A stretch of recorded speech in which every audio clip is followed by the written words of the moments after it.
Chapter 386. Zheng Tan was baffled. This old man is really... Why are you asking me if you want to raise a dog? Have you ever seen anyone ask a cat for advice when raising a dog? Zheng Tan glanced at Old Man Lon and decided to ignore him. How would he know what kind of dog to raise? Even if he knew, he wouldn't be able to answer. However, Old Man Lon wasn't going to let Zheng Tan go just like that. He stopped Zheng Tan, who was about to leave, and walked towards the small flower bed. Zheng Tan didn't quite understand what the old man wanted to do, but he still followed him. Seeing that the old man had finally recovered, Zheng Tan decided to give him some face. At the moment, there were two people guarding the small flower bed. One was guarding the main door, and the other was guarding the side door. Although Zheng Tan called it the small flower bed, it wasn't small. One person might not be able to guard it. The flower bed had also been remodeled. Compared to before, the security level was a few levels higher. After Old Man Lon walked into the small flower bed, he didn't stay for long. Instead, he rode out on a three-wheeled scooter that he used to transport flowers. The scooter behind him still had some dirt left from the last time he transported flowers. "Come, Black Charcoal, get on. Let's go buy a dog," Old Man Lon said to Zheng Tan, who was standing beside him. During this period of time, many people had given Old Man Lon advice. Old Man Lon hadn't decided on a dog to buy. He didn't want to wait a few more months for the dog he wanted. He wanted to get this done as soon as possible so that he could feel better. Otherwise, he would always feel like something was hanging in the air. He heard that there were people selling small pets near the main school gate. There were also people selling dogs at the market at the end of the old street. Therefore, Old Man Lon decided to take a look. The dogs sold there definitely weren't expensive breeds. However, Old Man Lon wasn't too keen on expensive breeds. The breed didn't matter as long as it could guard the door. A friend of his had a small Pekingese that looked after the house. It was better than some dogs that only grew in size. Therefore, the dog didn't matter if it was expensive or big. As long as it could guard the house against thieves, Old Man Lon was satisfied. Buy a dog? Zheng Tan hesitated for 2 seconds before jumping into the car. He still didn't understand what Old Man Lon buying a dog had to do with him. However, it was good to join in the fun since he had nothing to do at home anyway. There were indeed people selling small pets at the entrance of the school. During spring and summer, there were many goldfish, turtles, and so on. During autumn and winter, some turtles and other animals had to hibernate, so the students were not interested in them. However, hamsters, guinea pigs, rabbits, kittens, and so on were more popular. In the past few years, Zheng Tan had seen many abandoned animals in school. Not to mention stray cats, there were many abandoned cats in school. Hamsters and guinea pigs would probably be targeted by cats if they ran out. In the beginning, the students wanted something new. But after the novelty wore off, they began to think about abandoning them. Sometimes, Zheng Tan would go to the artificial lake or stroll to the scenic lake nearby. He would also see various dead small animals that had been thrown into the water. This kind of thing happened every year. No matter how the school worked, it was a common occurrence. With students buying, the peddlers were naturally happy to bring their goods to the school gate to sell. Walking along the road in front of the school gate, Zheng Tan could see several peddlers. Zheng Tan followed Old Man Lon to a stall. There were hamsters and rabbits sold here. There were 4 puppies in a big cage next to it. They looked like they were less than 2 months old. They were furry, could walk, and were in good spirits. The color of their fur was a little brown with some gray. The few peddlers that he passed by were also selling dogs, but there were many students surrounding them. There were Pekingese puppies, golden retrievers, and some not-so-proper huskies. Old Man Lon didn't seem to care about those. The pet stall in front of him was the last one on the road. The puppies looked very cute and were very attractive to students, especially female students. However, the few in front of him would probably start to attract attention in a month, because their appearance as native dogs would become more and more obvious. Compared to other dog breeds such as Pekingese and golden retrievers, native dogs were indeed very unpopular among students. However, when it came to guarding the door, Old Man Lon was still very satisfied with native dogs. Otherwise, he wouldn't have stopped in front of this small stall. According to the peddler, he was selling for a friend. His friend lived in the suburbs, and his family's native dog had given birth. He didn't want to keep it, nor did he want to sell it to a dog farm, so he asked him to bring it out to sell. Old Man Lon didn't believe this. Yesterday, he heard that the price of selling dogs for meat was not too high. In the farmer's family, puppies could be bought for a few yuan to a dozen yuan. That was why people wanted to bring dogs out to sell to students. They could earn a few more yuan from the students. Why does this dog have such a color? Old Man Lon looked at the puppies in the cage and said. When the peddler saw Old Man Lan's intention, he smiled and said, "Don't think that it's a little gray now. It will be different when it grows up. It will definitely be a big yellow dog like a bitch. Oh, I forgot to mention, bitches have ears. When these puppies grow up, they will definitely have ears and look energetic. Do you want to buy a dog to guard the house, or just keep it for fun? Guard the door." Old Man Lon didn't have any requirements for the dog's ears. It didn't matter if it was standing or folded. The most important thing was that it could guard the door. Maybe it couldn't guard the door. He couldn't see it now. Looking at these puppies, he felt that they weren't very reliable. That's right. Don't say, native dogs are better for guarding the door. Those famous dogs might not be as useful as them. Didn't the news say a while ago that a family's house was burglarized? The dog even helped to move the things. The family who lives near our house also has a dog. When they bought it, I heard that they spent a few thousand yuan. But that dog, when someone knocks on someone else's door, his dog barks loudly. But when his own door is knocked, the dog doesn't make a sound. Look at how ridiculous it is. The peddler spoke with great enthusiasm. Old Man Lon also nodded, but didn't express his opinion. You couldn't generalize what kind of dog behaved like. No matter what breed of dog, there would always be good and bad. The peddler was still there praising. Different customers had different requirements. Naturally, his advertising slogans were different. Students mostly asked for a cute, easy-to-raise, and fresh dog, but the old man definitely asked for a practical dog. Our dogs are all raised by farmers to guard the house against thieves. They are definitely all experts. My friend's big yellow dog has even caught thieves stealing chickens a few times. The peddler didn't finish his words. His friend's chickens were bitten to death by dogs. He definitely wouldn't say this. If this old man's family also raised chickens, once he said this business would be done. So, when it came to catching thieves, all he had to do was say that he caught thieves. It was better not to mention chickens.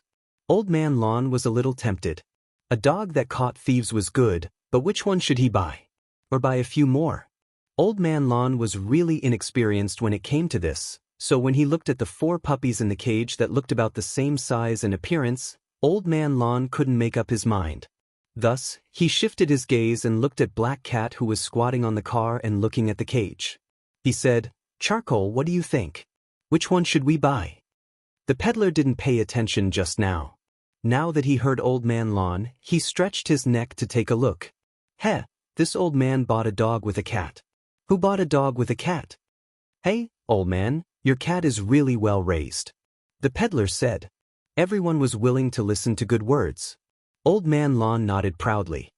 Yes, it's not mine. The peddler. If it's not yours, why are you showing off? Zheng Tan ignored the peddler. Old Man Lon asked him to choose a dog. How could he choose a dog? He didn't even know how to pick a cat, let alone a dog. These 4 dogs all looked the same. They were all male dogs with their small ears folded. When they looked at people, they gave people a pitiful feeling. Dogs were always easy to arouse people's sympathy. After the 4 dogs in the cage saw Zheng Tan, they all squeezed to the side of the cage facing Zheng Tan.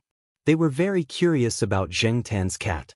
Zheng Tan stood in front of the cage and could see the appearance of these 4 dogs clearly. The peddler also saw that Old Man Lon was in a difficult position, so he said, "Actually, every dog is the same. Raising a dog is like raising a child. The education they receive is different, so they will definitely look different in the future. It still needs to be trained." What he meant was that they could just pick any dog and buy it to raise it well. Let a cat pick a dog? Ridiculous. Then they might as well close their eyes and pick one themselves.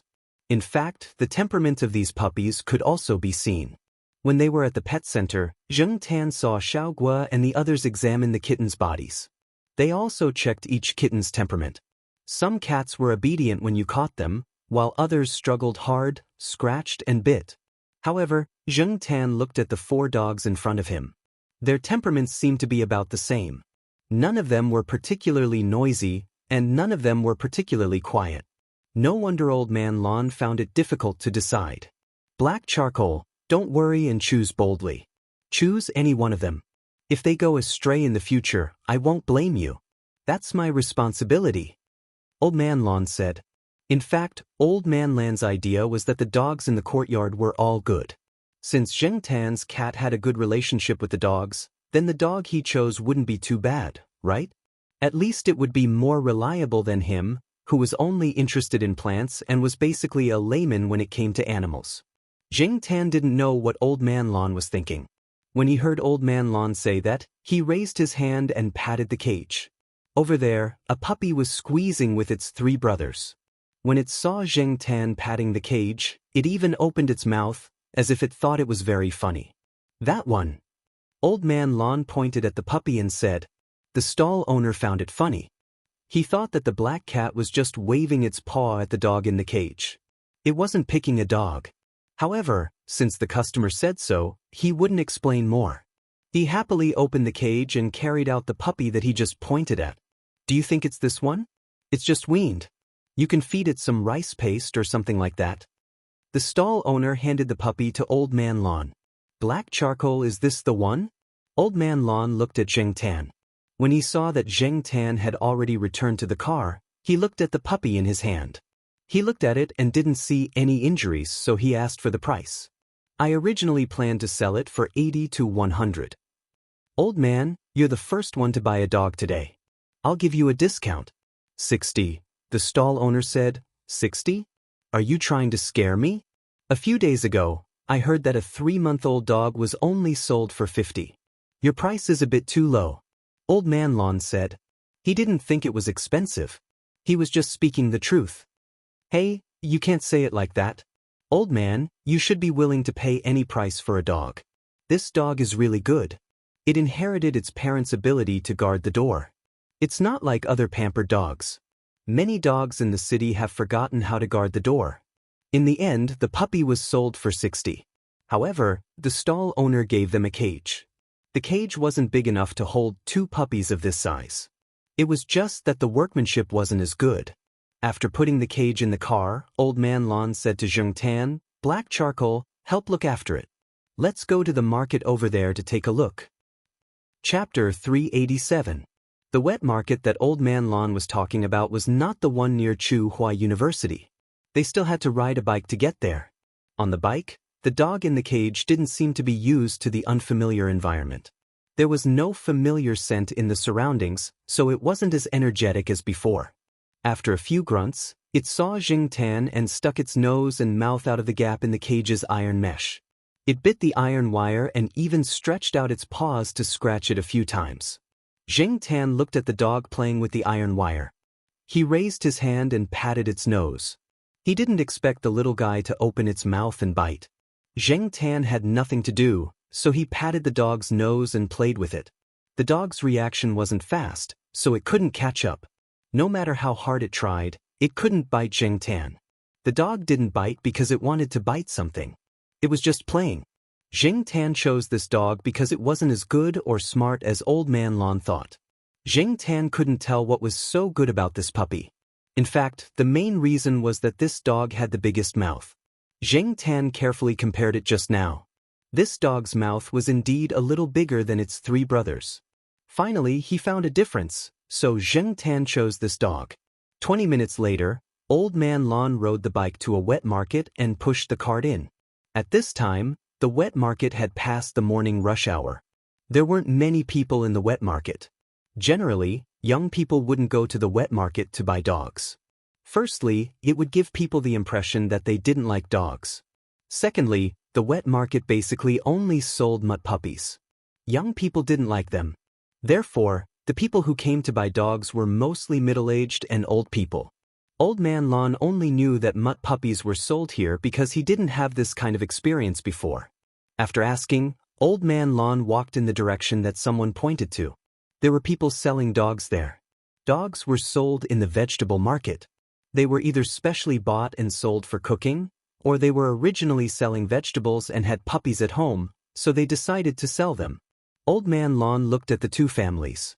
The dogs of the two families were slightly bigger, probably 3 or 4 months old. Old Man Lon felt that it was better to raise a dog from a young age. They had deep feelings for each other. Before the puppy's temperament was fully developed, he could still correct it.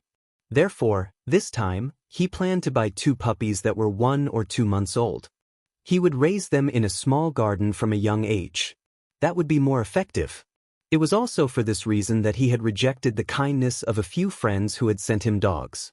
He had no feelings for the big dog, and it was not easy to cultivate feelings, so he decided to forget about it. The puppy in the cage on the car stopped playing with Zheng Tan, probably because of the sounds of the big dogs and small dogs in the market. It squatted there and listened carefully while looking around. Zheng Tan looked around from the edge of the car. Those dogs in cages made him feel a little sad. This reminded him of a bad experience in the past. These were not raised as meat dogs. They were bought from some farmers at a low price by the vendors. In the past, they were used to look after the house dogs. It could be seen from their eyes. Not to mention the dogs, even now, countless cats were being shipped to the south. Change? Society was like this. It could not be changed. Just as he was thinking, Zheng Tan heard a discussion not far in front of him. He stretched his neck to look. Zheng Tan saw a colorful dog with a basket in its mouth. It followed someone all the way to a stall selling vegetables.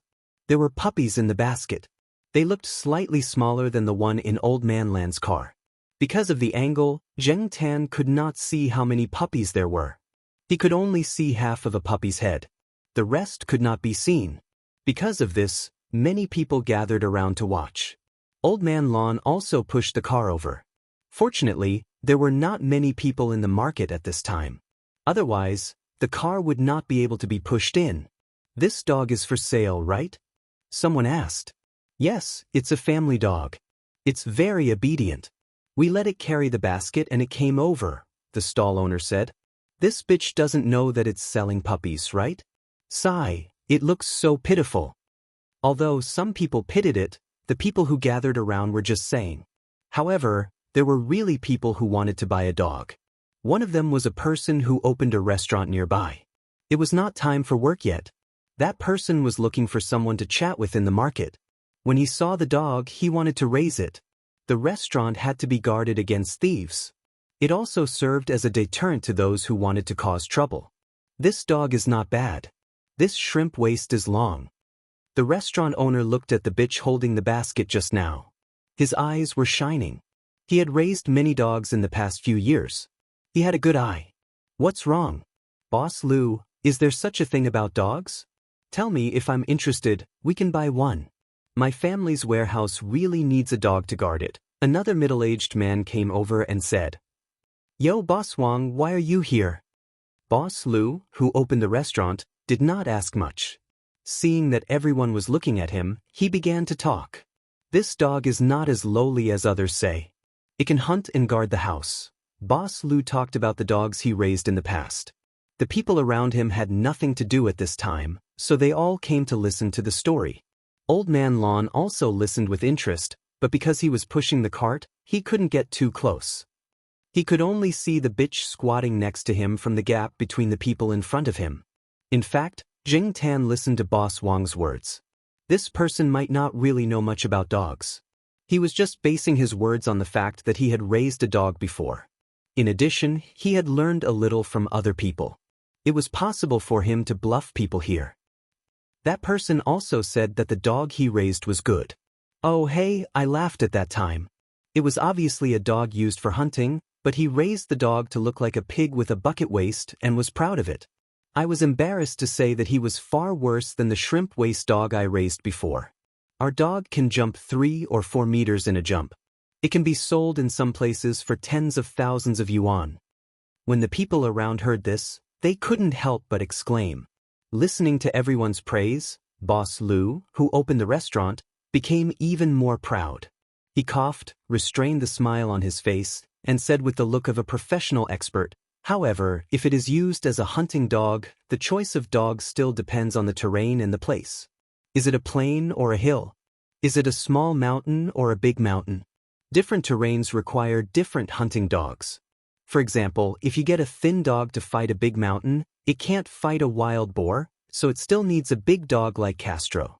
But if you use a dog that can fight a big mountain to catch a fox or a wild rabbit on a plain, it may not be able to outrun it. But then again, in fact, this dog is good as long as it is used well. Then, a bunch of people around him went, yes, yes, yes, in agreement. Boss Lou, what is a thin dog? Someone selling vegetables at the back of the stall asked. Boss Lou sat on the chair given by the stall owner, crossed his legs and answered slowly, it's a thin dog. Just like its name, it's slender and streamlined. When it runs, tsk, it's as fast as an arrow shot out. Thin dogs are our country's traditional hunting dogs. Do you know the howling celestial dog of Erlang Shin in the legend? That's the original form of a thin dog. There was another round of exclamations of, oh, around him, which satisfied Boss Lou's vanity. Feeling that it was about time, Boss Lou didn't say anything more. He got up and patted the inconspicuous dust on his legs, saying, but it's hard to find a good dog now. It's always not perfect. It's hard to find a good dog. After saying that, Boss Lou walked to the stall of the person who wanted to sell the puppies. The female dog that was squatting next to him had been taken away by the female owner. If the dog was sold, it wasn't good for the female dog to stay here. It could easily cause trouble. Although the female dog came over with the basket in her mouth, she might not know that the puppies in the basket were going to be sold. To be on the safe side, it was better to take the puppies away. How much is your dog?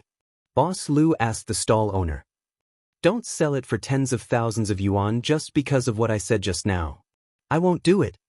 This dog indeed wouldn't go up to tens of thousands of yuan just because of what Boss Lou said just now. This dog sold for tens of thousands? Some people around couldn't help but sneer in their hearts. Whoever bought it was an idiot. No one would buy it for hundreds of yuan. Just listen to the story.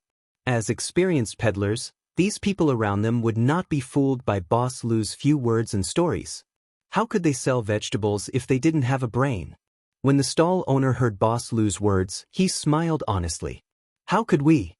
We're only going to sell this dog for 100 or 80 yuan. In fact, they originally only intended to sell it for 30 or 40 yuan. They didn't expect Boss Lou to come up with this idea, so they took this opportunity to raise the price. Hey, I gave you a stick and you climbed up. The prices of the neighboring stalls are the price of big dogs. However, I'm interested in your dog's waist. 80 yuan, I'll take this dog. Boss Lou pointed to the puppy in the basket that was almost the same color as the female dog and said, in fact, if the price was really too low, Boss Lou would lose face. After all, he had just praised the female dog. The price of the puppy should be higher than other dogs. It was because of this that he didn't bargain much after hearing the stall owner's offer. Hey, okay, this dog is guaranteed to be much better than my female dog. The stall owner took out the little colorful dog that was clinging to the edge of the bamboo basket and handed it to Boss Lou. After Boss Lou gave the money, he looked at the puppy. Probably because he wanted to sell it, the stall owner did a simple cleaning for the puppy. It didn't look dirty, so Boss Lou took it and left. After Boss Lou left, Boss Wang, who said that he wanted to buy a dog to guard the warehouse, pointed to the dog in the basket that was mostly black with white limbs. I like this kind of dog that walks on snow. I'll take this one. Pack it in a bag. The people around listened and laughed. This was like buying a lunchbox, and he even packed it in a bag. The stall owner finally found a snakeskin bag and put the dog in it. He handed it over with a smile. When the two people left, the people around also dispersed. The stall owner looked at the remaining dog in the basket and sighed. Sure enough, this was the most difficult to sell. However, the price of the other two dogs had exceeded his expectations, which was a consolation. If the remaining dog couldn't be sold, he would sell it at a low price. Otherwise, he could sell it to those who bought it as meat dogs. If he kept it, he wouldn't have much food to feed it. Old Man Lon sighed as well. In fact, he had his eyes on the dog with 4 hooves treading snow. Although it wasn't a pure 4 hooves treading snow, it still looked better than the last dog. Even if he couldn't buy this dog, Old Man Lon wanted to buy the one with flowers.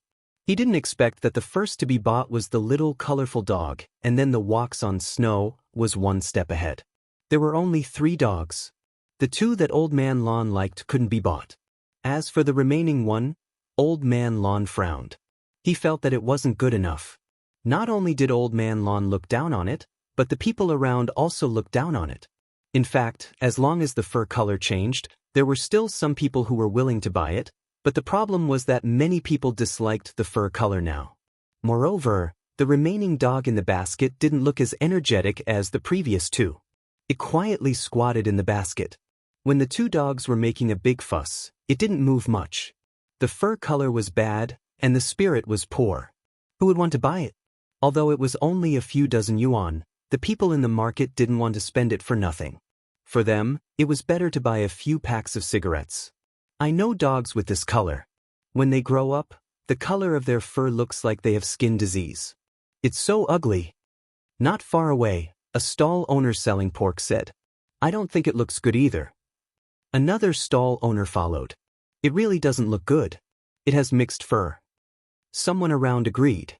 Old Man Lon didn't want to buy it after hearing that. First, he didn't like the color of the dog's fur.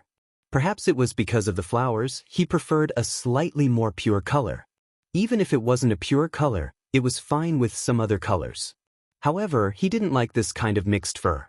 Just as the stall owner said, dogs with this color looked like they had skin disease when they grew up. Second, this was the leftovers of others. Coupled with the words of the people around, he always felt that it was a low-quality product. Old Man Lon was about to push the cart away, but when he turned his head, he saw the cat on the cart jump down and walk to the side of the bamboo basket. Chapter 388.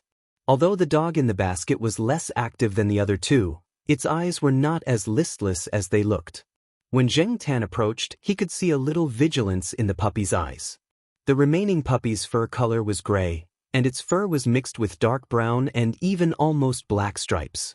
At first glance, it reminded people of the tortoiseshell cat. However, the tortoiseshell cat's fur color was more mixed and there was no pattern. There would not be such a relatively uniform distribution of color spots. After staying in the pet center for a long time, Zheng Tan had also seen a lot of dogs and heard a lot about various dogs. Once, Zheng Tan wandered around the pet center after completing a task at Xiaogua's place. He saw a person talking to Xiaogua, and there were several dogs around that person who looked like they had skin disease. Charlie and the others said that they were called tabbies. If you look closely, the spots on those dogs were indeed striped, which was different from Li Yuanba's fur color. The dogs also looked very fierce. However, many people were fond of this fur color. The more famous one was naturally the Shangrao tabby, which was rumored to be a hunting dog used by the royal family. Tabbies may not be as magical as some people say. Even if they are not all right, it also shows that this fur color is still liked by many people. The person who talked to Xiaogua liked this kind of tabby very much.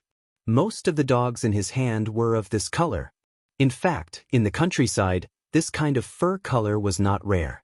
It was just that many dogs in the countryside who were used to watch the house did not care about the color of their fur. In fact, the most important thing was how to raise them.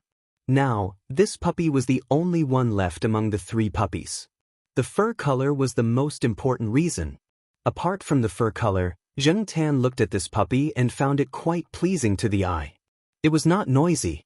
In the past, he had heard from Charlie and the others that under normal circumstances, tabby dogs were more stubborn and fierce than other native dogs. They had a good hunting ability and were more flexible than ordinary native dogs. When used for hunting, their performance in small hills was also better. However, because of their impatient and unsteady character, most tabby dogs could rarely be the lead dog in actual combat in large hills. It wasn't absolute, but that was the case in most cases. Tabby looked very cool, unlike many big yellow dogs that looked honest. However, Zheng Tan felt that this little tabby dog was more honest and steady than the little yellow dog that he had bought earlier. Of course, this was just how it looked. As for what it would be like when it grew up, Zheng Tan couldn't say for sure. The surrounding people all disliked the color of the dog's fur, but Zheng Tan felt that it was not bad. The dog that was originally squatting also stood up as Jing Tan approached. At first, it did not bark much, but after staring at Jing Tan for a while, it began to whimper, its little tail wagging. The dog seller was puzzled when he saw the black cat running to the dog basket. Since when did the market have such a black cat? It even swaggered around here. Generally speaking, cats and dogs would not be so calm in the market. The murderous aura was too strong, just like the dogs in cages that were about to be sold. In contrast, this black cat was too different. It was not anxious, and it was not afraid of strangers. The stall owner was about to say something, but Old Man Lon had already spoken. "What, black charcoal, have you taken a fancy to this one?" Old Man Lon walked over, squatted down, and looked at the dog carefully. He had not planned to buy it, but after seeing Jing Tan's behavior, he changed his mind. "Oh, old man, this is your cat? It's so brave." The stall owner laughed. Old Man Lon said, and did not say much. He looked at the dog carefully and even picked it up to take a look. Seeing that the dog's fur was a little ugly, but it did not seem to be sick, the awkwardness in Old Man Lan's heart eased a little. Looking at the black cat next to him, the balance in Old Man Lan's heart tilted a little. Seeing Old Man Lon hesitate, the stall owner wanted to sell the dog quickly, so he said, "Old man, this is the last dog. If you pass this village, you won't get another one. This dog is a good dog, or else the two bosses would not have bought it. But I see that you don't like the color of its fur. How about this, I'll give you a discount. The two dogs just now were sold for 80, and this one is sold for 60. How about that?" Old Man Lon did not say anything, as if he was still thinking. In fact, he was observing Jing Tan's reaction. He could not make up his mind about the dog, so he left the choice to Jing Tan. Seeing that Jing Tan's gaze was indeed fixed on the dog, Old Man Lon also had the idea of buying the dog. Forget it, it's just the color of its fur. The most important thing when choosing a dog is the dog's inner character. In terms of appearance, there is no need to be too strict, or else it will not be inverted. Old Man Lon comforted himself in his heart. However, Old Man Lan's silence was seen by the stall owner as his dissatisfaction with the price.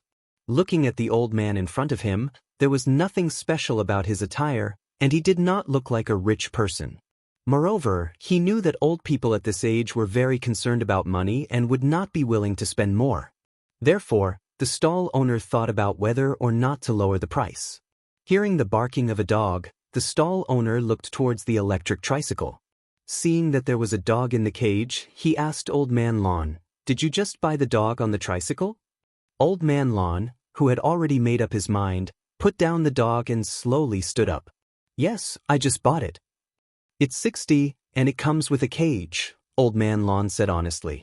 However, from the stall owner's point of view, this old man really did have a problem with the price. However, the dog on the other party's tricycle was slightly bigger than his own, and it looked much more energetic.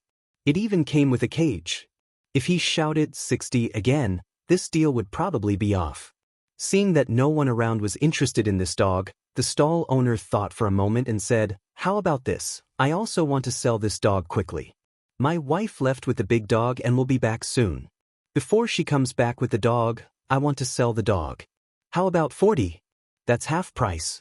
In fact, apart from the color of its fur, this dog is really not bad.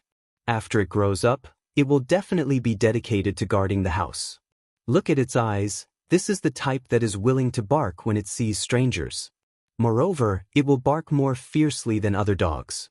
It won't be scared into silence."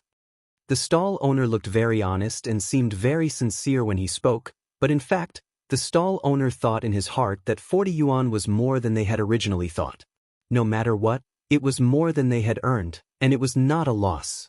As for praising the dog, it was pure nonsense. How could he know how to judge a dog? He just learned from Boss Lu and made up a few sentences. Old Man Lon, who had originally planned to pay and leave, paused when he heard that the price was reduced again. He looked at the stall owner, shook his head silently, and then took out the money and handed it over. The people around thought that Old Man Lon was still not satisfied with the dog and the price, and just reluctantly accepted it. However, Jing Tan knew that Old Man Lon was speechless. The old man didn't care much about these dozens of yuan, But he didn't expect that just a few sentences less would make the stall owner directly reduce the price. The dog basket stall owner didn't intend to give it away, and Old Man Lon didn't want it either. The cage and the tricycle could still hold one more puppy. The two puppies could just squeeze together. Anyway, they would be able to go back soon. The two puppies squeezed into the cage. They were both puppies, so they didn't fight much. However, the little yellow dog was more lively and took the initiative to tease them a few times. Zheng Tan watched from the side. Two puppies, less than 100 yuan combined, how cheap it was. They were both dogs, but compared to those expensive breeds, the price was 100 or 1,000 times higher, or even more. Zheng Tan didn't dare to guarantee how these two puppies would grow up in the future. Didn't Old Man Lon say that it was Old Man Lan's own responsibility if he raised them wrongly in the future? It had nothing to do with Zheng Tan. After returning to school, Old Man Lon placed the two puppies in the small flower bed and didn't bring them back to the family building. Old Madame Zhai cooked some rice paste and mixed some ground meat for the two puppies to eat. The two puppies ate happily. Old Man Lon gave the two puppies names. The little yellow dog was called Qian Li, and the one with Tabby was called Shun Feng. Old Man Lon hoped that these two puppies could be as capable as the clairvoyant, and ears, and guard the small flower bed well against those who had bad intentions. The pot of orchids was still blooming. It took longer than other varieties of orchids to bloom, which surprised many people. Since the orchids were found, Old Man Lan's small flower bed wasn't open to the public. Only a few people who were close to him were allowed to enter. The media also cooled down. It wasn't that they didn't want to report, but that the higher-ups didn't allow them to continue reporting. Old Man Lon also had the same intention. He didn't want to attract more people who had bad intentions. The puppies were still young, so Old Man Lon didn't give them a nest. He used a cardboard box to make a temporary kennel for them. When the two puppies grew up, he would use wooden boards to make two bigger kennels. When Old Man Lon brought the two puppies to the pet center for a checkup, he found out from the staff that Shun Feng was a dog with Tabby's fur color. The staff at the pet center deliberately wanted to comfort Old Man Lon, so they exaggerated a little. Old Man Lon was on cloud 9 after hearing it. In fact, no matter what, wasn't it just a mongrel? Many people still looked down on it. However, Old Man Lan's awkward thoughts were now gone. Instead, he was a little proud. When he returned to school and saw Zheng Tan, he smiled amiably. "Black charcoal, you have good taste." Zheng Tan looked at the old man humming a tune as he walked away, thinking that he was still young. When he grew up, he would know whether his taste was good or not. However, every time he heard Old Man Lon say, "Shun Feng," Zheng Tan always felt that something was wrong. He would consciously add the word, "delivery," in his heart. Later, Old Man Lon probably also felt that it sounded like a delivery man, so he changed it to Shunzi. Mongrels were easy to raise and grew quickly. The two puppies also had good adaptability. After a few days in the small flower bed, they ran around the yard. Besides Zheng Tan, the first cat the two met was Sheriff. Originally, Sheriff ran to the small flower bed to eat the flowers. Now, he ran to the small flower bed frequently because of the two puppies. Zheng Tan already knew that Sheriff was more interested in dogs than cats. At first, the Sheriff was just curious and didn't go over to play with the two puppies. Instead, he stood on top of the flower shed and looked at the two puppies playing below. He stretched his neck very long, as if he wished he had a giraffe's neck. His gaze followed the two puppies. After discovering the cat squatting on the flower shed, the two puppies came to the bottom of the flower shed. The little yellow Qian Li opened his mouth and barked at Sheriff with an obvious cry of a young dog. The roof of the flower shed was sloped. The highest part was about 3 meters from the ground, and the lowest was less than half a meter. The place where Sheriff was squatting was about 1 meter from the ground. Otherwise, the two puppies wouldn't have noticed him. Shun Zi didn't speak, but he also looked up at the cat on the flower shed. Zheng Tan saw the extent of Sheriff's tail swinging and knew that this guy really wanted to go down and play with the two puppies. He just probably wanted to observe more. Chapter 389. Sheriff's crouching position wasn't high. 1 meter was a piece of cake for a healthy adult cat. Even though he didn't expect to be kicked by Zheng Tan in the back and panicked a little, Sheriff was still able to land steadily. Sheriff wasn't the only one who was shocked by the sudden kick. The two puppies were also shocked and hurriedly took a few steps back. The little yellow dog Qianli even flapped and barked a few times. The mud tiger Straight was a little calmer, but it also looked at Sheriff warily and didn't even swing its tail. However, soon, the thick-skinned Sheriff broke the deadlock. Within a few minutes, the cat and two dogs were playing together. Sheriff was no stranger to dogs. Dealing with the two puppies was even easier. After getting used to the two puppies, he started playing. The puppies had teeth. When they bit Sheriff, it hurt a little, but he could handle it. After all, they were just puppies. Zheng Tan squatted on the flower shed and watched the two puppies run happily behind Sheriff. He thought to himself, with Sheriff leading the way, Old Man Land's flower garden wouldn't be peaceful. Although they were just puppies because they were mud dogs, the 2-month-old puppies already had some weight and were still active. Sheriff couldn't handle the two puppies at the same time. However, after playing around, their relationship became better and better. In the end, they got tired of each other. Sheriff even went to the puppy's plate to eat some dog food, then squeezed into a nest with the two puppies to sleep. That box was originally prepared by Old Man Lawn for the puppies. There was still some space for the two puppies to sleep inside. Puppies grew fast. In Old Man Land's plan, this box would last for at least a month, right? But now that Sheriff was squeezed in, it seemed very narrow.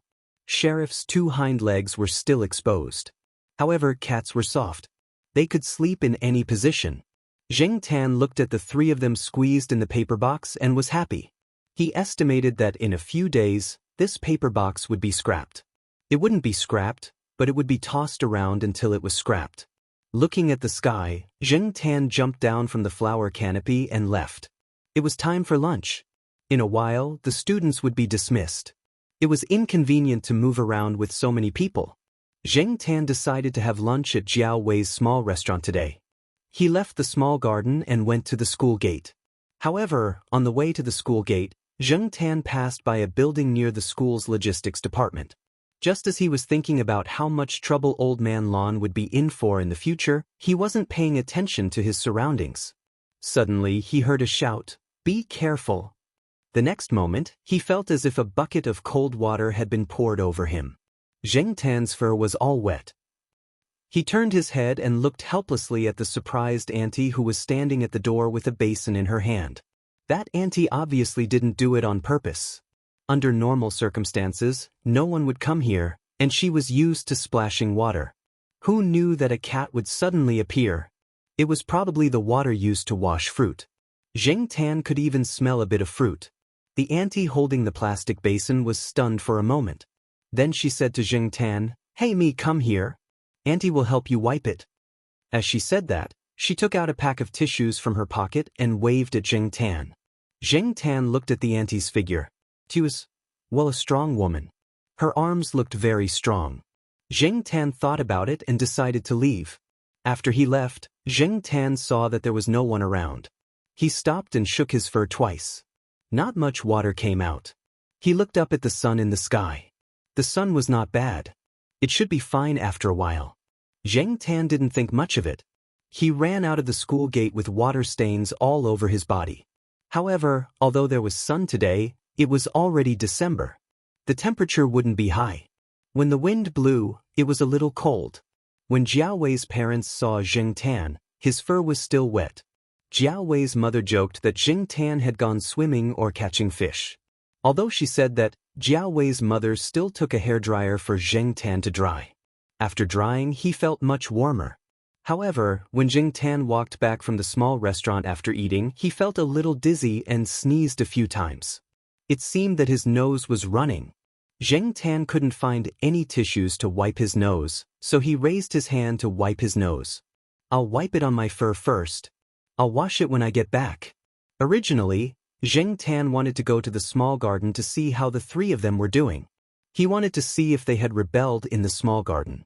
However, because he didn't feel well, he decided to go home and take a good nap first. Zheng Tan didn't know if it was his imagination, but he felt that the temperature had dropped a little. It was a little cold. He ran home quickly and jumped onto the sofa. He grabbed a roll of toilet paper from the coffee table and wiped his nose with it. his head felt even dizzier. Zheng Tan was too lazy to move. He just lay on the sofa and slept. He originally planned to take a nap, but this nap exceeded his expectations. Jiaoma came back around 6 p.m. The last class at affiliated high school ended at 5 p.m., and she took the bus back home. Every day, she would arrive home around 6 p.m. Therefore, the Jiao family's dinner was usually after 7 p.m. Little Pomelo was now in her third year of junior high school. She was in her last year of junior high school, so the school was rather strict on her. Although the school did not set up an experimental class, the teachers would still give special treatment to the few top students after class. They would leave some students behind to answer their questions. Therefore, little Pomelo came back later than Mama Jiao. Jiao Pa didn't come back until dinner time. Therefore, Jiao Ma was the first one to come home. Jiao Ma stood at the door, wondering if her cat had forgotten the time and hadn't come home yet. If Zheng Tan was at home, he would turn on the lights in the living room and leave the wooden door open. Everyone in the Jiao family knew to turn on the lights and open the door. They had gotten used to it over the years. Jiao Ma took out her key to open the door. It was dark in the house. The lights in the hallway weren't very bright. They couldn't illuminate much of the room. Jiao Ma turned on the lights in the living room. Then she saw the black fur ball on the sofa. Black Charcoal, why don't you turn on the lights? You're sleeping on the sofa. Don't catch a cold. There's a blanket next to you. Jiao Ma put the vegetables on the floor and changed into slippers at the entrance. However, Jiao Ma didn't hear any response from Black Charcoal. She changed into slippers and looked at the sofa. It was still in the same position as the black fur ball. Jiao Ma knew that under normal circumstances, her cat rarely curled up like other cats. When Black Charcoal slept alone on the sofa, it would stretch out and lie on its stomach, as if it wanted to occupy the entire sofa. Sometimes it would lie on its side. However, Jiao Ma had never seen Black Charcoal curled up like this. It looked like Black Charcoal was curled up because of the cold. She had just said a few words, but Black Charcoal didn't respond at all. The windows in the living room weren't closed. The night breeze blew in, bringing with it the coolness of winter. Jiao Ma shivered. The keys in her hand fell from her trembling hand. She didn't pick them up and quickly walked to the sofa. Black Charcoal! Black Charcoal! Jiao Ma shouted a few times, but there was still no response from Black Charcoal. She reached out her trembling hand and found that Black Charcoal was still warm and soft. Jiao Ma slowly recovered from the suffocating feeling. Soon, Jiao Ma realized that Black Charcoal was probably sick. She picked up Black Charcoal from the sofa and quickly walked out without even changing her slippers. Because she was in such a hurry, the dishes for dinner that were placed on the ground beside her when she changed her shoes were kicked all over the floor. When Mama Jiao went down the stairs, she almost missed her step. Fortunately, she was lucky and steadied herself. After they went downstairs, Jiao Ma took Zheng Tan to the pet center. The pet center was open 24/7. Zheng Tan, who was in a deep sleep, didn't know what was going on around him. He couldn't feel anything. After he fell asleep, it seemed like a long time before he heard a sound. The sound was getting louder and louder. There were all sorts of noises around him. There were people shouting, laughing, chatting, and strong electronic music. He struggled to open his eyes, and in his blurry vision, there were all sorts of lights flashing. He could only see the blurry figures moving around, but he couldn't see them clearly. Even though he couldn't see or hear clearly, Zheng Tan felt strange and familiar at the same time. Aside from the blurred vision, the sounds around Zheng Tan made her already dizzy head hurt even more. It was as if someone was drumming beside her ears, causing her to feel dizzy and dizzy.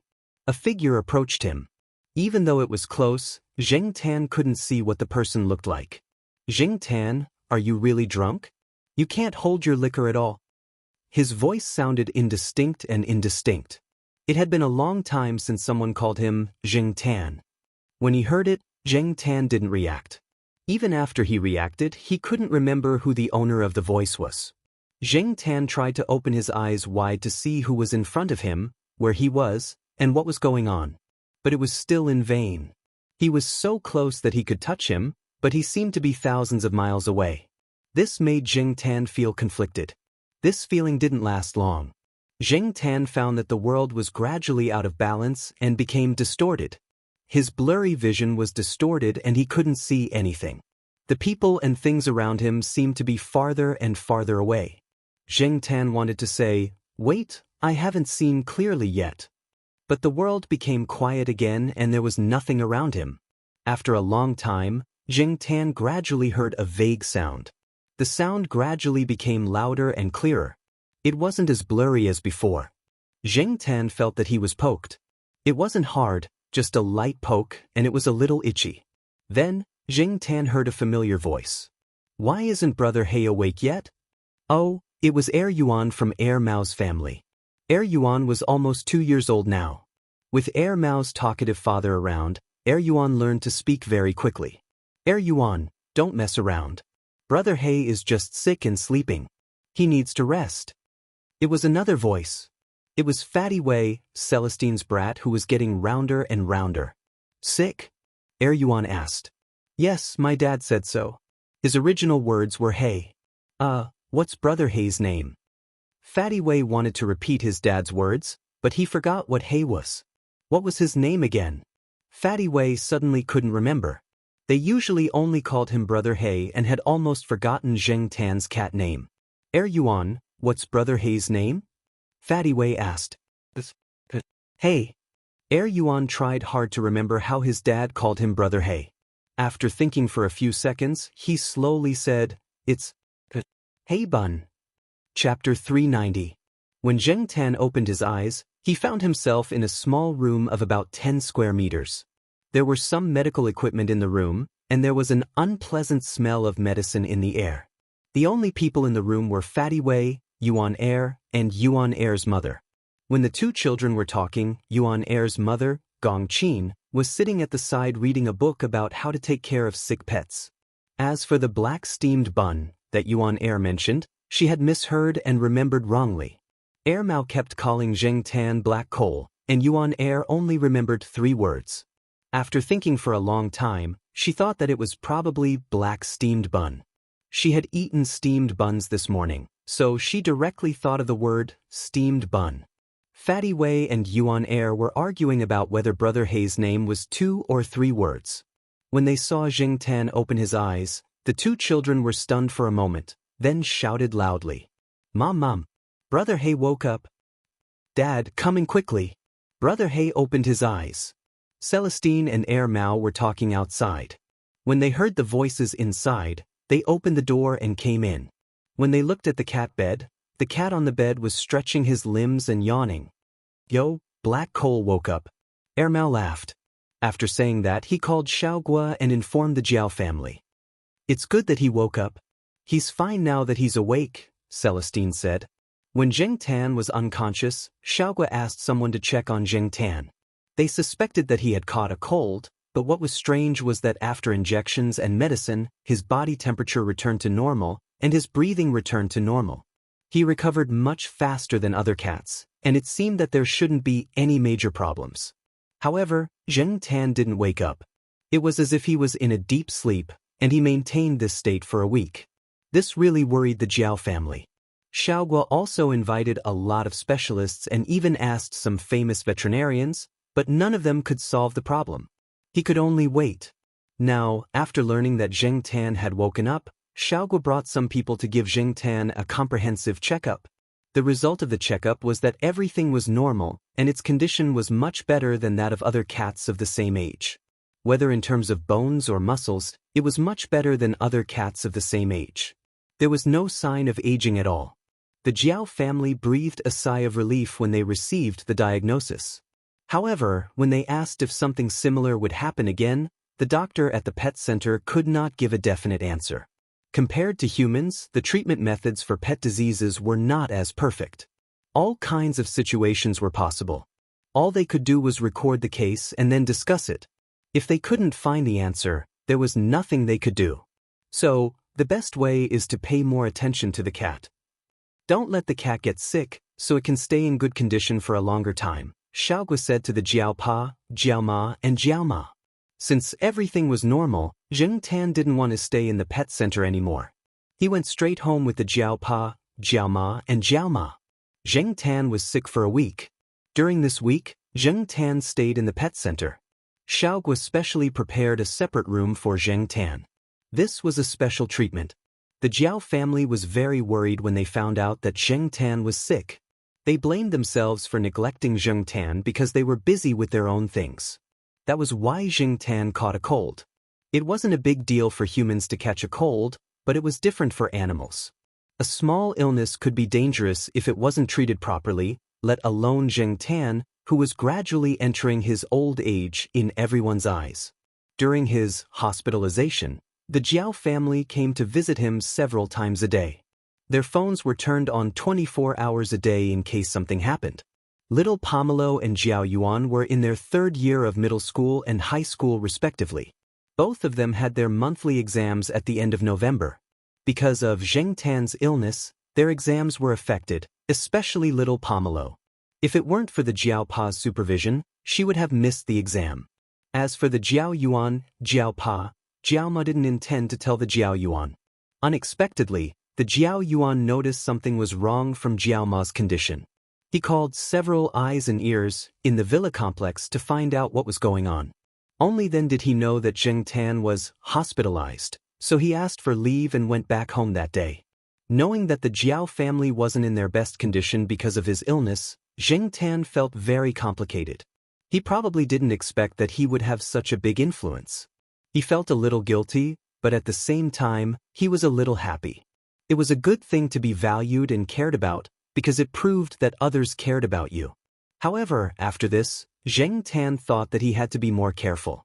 In half a year, the Jiao Yuan and little Pomelo would have important exams. He shouldn't get sick during this time.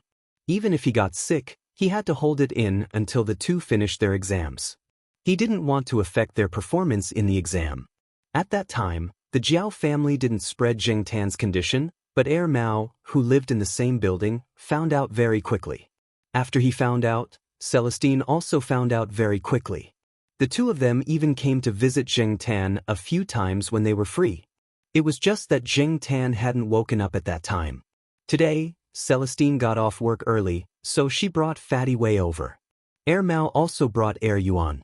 These two brats weren't in kindergarten yet, so they had plenty of time. Thus, Zheng Tan heard the conversation between the two brats when he woke up. Speaking of brats, Xiao Mao somehow found out about Zheng Tan's illness. She asked Xiao Zhuo to bring her to the pet center to visit him. Zheng Tan only found out about this after that. As for Xiao Mao, who was already in elementary school, Zheng Tan couldn't just run over and talk to her whenever he wanted like that brat in kindergarten. They didn't have much time for outdoor activities, and they still had tasks to do in PE class. However, not long after school started, Xiao Mao told Zheng Tan about the PE class time. During PE class, half of the time was spent doing gymnastics or other sports with the PE teacher, and the other half was free time. Xiao Mao would run to the corner and talk to Zheng Tan. Today, Zheng Tan calculated the time and ran to a corner of the school field. He squatted on the wall and watched the little kids run around the field with the PE teacher. After all, the kids were still young, so they weren't too strict. After jogging for a while, they rested for a few minutes. Xiao Mao ran over and mysteriously told Zheng Tan that in order to celebrate Zheng Tan's recovery and discharge from the hospital, he had prepared a small gift that he made himself. When Zheng Tan heard that this brat had made it himself, his heart skipped a beat. It wasn't that he was thinking too much. Last year he received 2 gifts from this brat. 2 greeting cards. One was given during the Dragon Boat Festival. When the card was given, it came with a bottle of grape juice. Zheng Tan thought that it was for him to drink, but he didn't think that the bottle of grape juice was for the greeting card. Zheng Tan went home with mixed feelings and poured the grape juice on the opened greeting card. Not long after, he saw a large abstract-style dumpling painting on the greeting card. As for the second greeting card, it was given by Xiao Mao during the Mid-Autumn Festival. This time, there was no grape juice. Very good, but Zheng Tan used the time when there was no one at home to open the greeting card in his room. Then, according to Xiao Mao's instructions, he held little Pomelo's hairdryer and blew on the greeting card for a long time. When the greeting card was hot, something appeared on it, an abstract-style painting of a mooncake. Zheng Tan's feelings at that time, therefore, now that Zhuo Mao said that he wanted to give Zheng Tan a small gift to celebrate his recovery, Zheng Tan's beard trembled. He was afraid that this brat would come up with an especially funny gift. The PE teacher blew the whistle to gather the students. Zhuo Mao quickly said to Zheng Tan, "The gift isn't ready yet. I'll give it to you after Christmas." Then he ran away. Zheng Tan shook his head. Forget it, he didn't want to argue with this brat. Seeing that it was about time, Zheng Tan took a small stroll around the campus. Then he ran to Jiao Pa's office at the Institute of Biological Sciences. Ever since he fell sick, Zheng Tan didn't have as much freedom as before. The Jiao family felt that they had trusted Zheng Tan too much in the past, and that was why this incident happened. They only found out about it after he fell sick for a long time. If they had found out about it a little later, would there have been an accident? The Jiao family was worried. Therefore, after he recovered, he was grounded at home for a week. After that, he ate specially prepared nutritious meals for a week. Zheng Tan couldn't take it anymore. It was too disgusting. Eating nutritious meals for a week was the result of his tolerance. After protesting several times, Zheng Tan finally stopped eating nutritious meals. However, the Jiao family felt that Zheng Tan's diet shouldn't be the same as before because he was gradually entering the old age stage. The food that was too strong and not good for cats was reduced. This made Zheng Tan feel very uncomfortable. However, this was already the Jiao family's concession. The Jiao Pa even told Yi Hao, Boss Kai, and Feng Baijin that even if Zheng Tan went to the Institute of Biological Sciences, he wouldn't be able to eat the delicious meal that he was looking forward to. Mao even joked that Zheng Tan wasn't hungry. If he was really hungry, he could eat anything. Zheng Tan didn't refute this. However, he wasn't starving right now, was he? Zheng Tan thought to himself cheekily. In fact, Zheng Tan really wanted to say that he was very healthy. He was so strong that he could easily lift the dining table at home. However, he couldn't say that. Moreover, the Jiao family was scared this time. They no longer listened to Zheng Tan's wishes like before. If it was possible, the Jiao family even hoped that Zheng Tan wouldn't go out and stay at home. Unfortunately, this was impossible. The Jiao Pa had already prepared lunch. After heating it in the microwave, it was Zheng Tan's lunch. After eating, Zheng Tan took an afternoon nap in the Jiao Pa's office. After that, he climbed out of the window and wanted to stretch his body. It had been a long time since he went to the small forest at the edge of the neighborhood. Zheng Tan decided to go for a run. He quickly jumped and shuttled through the forest. He was as fast and as familiar as before. He wasn't rusty. I'm not old, Zheng Tan thought. I'm still young. After running for a while, he felt much better from his gloomy mood. Zheng Tan squatted on a tree branch to rest. He looked at the fallen leaves in the forest that had already turned yellow. They swirled and fell as the wind blew. Zheng Tan remembered the dream he had when he was sick. It was strange. He could still remember the dream so clearly after waking up. Moreover, Zheng Tan gradually remembered where that dream had been. It was a place where demons ran wild. It was a place he used to like to pass time.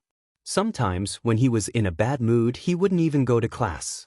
He would call a few of his friends and go there. However, was that really a dream? Zheng Tan lowered his head and looked at his cat paws. He let out a long sigh. After jumping down from the tree, Zheng Tan planned to go home. However, after taking 2 steps, he stepped on something. He pushed aside the leaves to take a look. It was a small piece of pencil. On it he could see the words 5B. It was probably lost by a student from the School of Fine Arts who came here to sketch. The higher the H value of a pencil, the harder and lighter it would be. The higher the B value, the softer and thicker it would be. A 5B pencil was suitable for some dark colors. Some students like to use a pen with a high B value to practice their control of the pen. Zheng Tan looked at the pencil under his feet for half a minute. He didn't care about the stains on the pencil. With the pencil in his mouth, he ran to the outer wall of the school that was relatively close to here. He stepped on a branch in a place where there was no one. When he was about 178 meters above the ground, he grabbed the pencil and wrote a line on the wall. Chapter 391. After he finished writing, Zheng Tan hid the pencil in the tree hole where he used to put his phone. He would need it in the future, so he was not in a hurry to throw it away. Although Zheng Tan had not been to the tree hole for a long time, there were no other animals living there, so it was quite clean. Zheng Tan picked up a plastic bag and wrapped the pencil in it. After he put it in the tree hole, he went home. Zhua Kitten said that she would give him a present for Christmas. Zheng Tan could not guess what it was, but he calculated the time and knew that it would be soon. On Xiaoguo's side, Zheng Tan also participated in the double egg program about Christmas and New Year's Day. However, Xiaoguo did not let Zheng Tan run and jump vigorously anymore. It was probably because Zheng Tan's illness not long ago had frightened Xiaoguo and he had not recovered yet. Because of this, Zheng Tan's Christmas task was not heavy. According to the plan, he just had to make a few poses and take a picture. Xiaoguo also did not ask Zheng Tan to work overtime. When it was time, he asked Charlie to send Zheng Tan back safely. If he did not work overtime, he would not get overtime pay. Fortunately, Zheng Tan's savings over the past 6 months were enough to give him some red packet money. It was good to relax now. On the night of the 24th, the Jiao family had just finished dinner. They did not celebrate the Western festival like the students outside. Jiao Ma was still commenting on some of the phenomena in the news when the door of the house was knocked on. "Brother, hey!" The person outside the door shouted as he knocked on the door. Jiao Ma, who had a dissatisfied expression because of some phenomena in the news, immediately laughed when she heard the sound and quickly went to open the door. Jiao family members liked Zhua Kitten very much. She was smart and likable. Every time Zhua Kitten came over, Jiao Ma would take out a lot of snacks for her. This time, little Zhua brought Zhua Kitten to the door with a box in his hand. "This is a gift from Kitten to Brother He to celebrate Black Charcoal's recovery.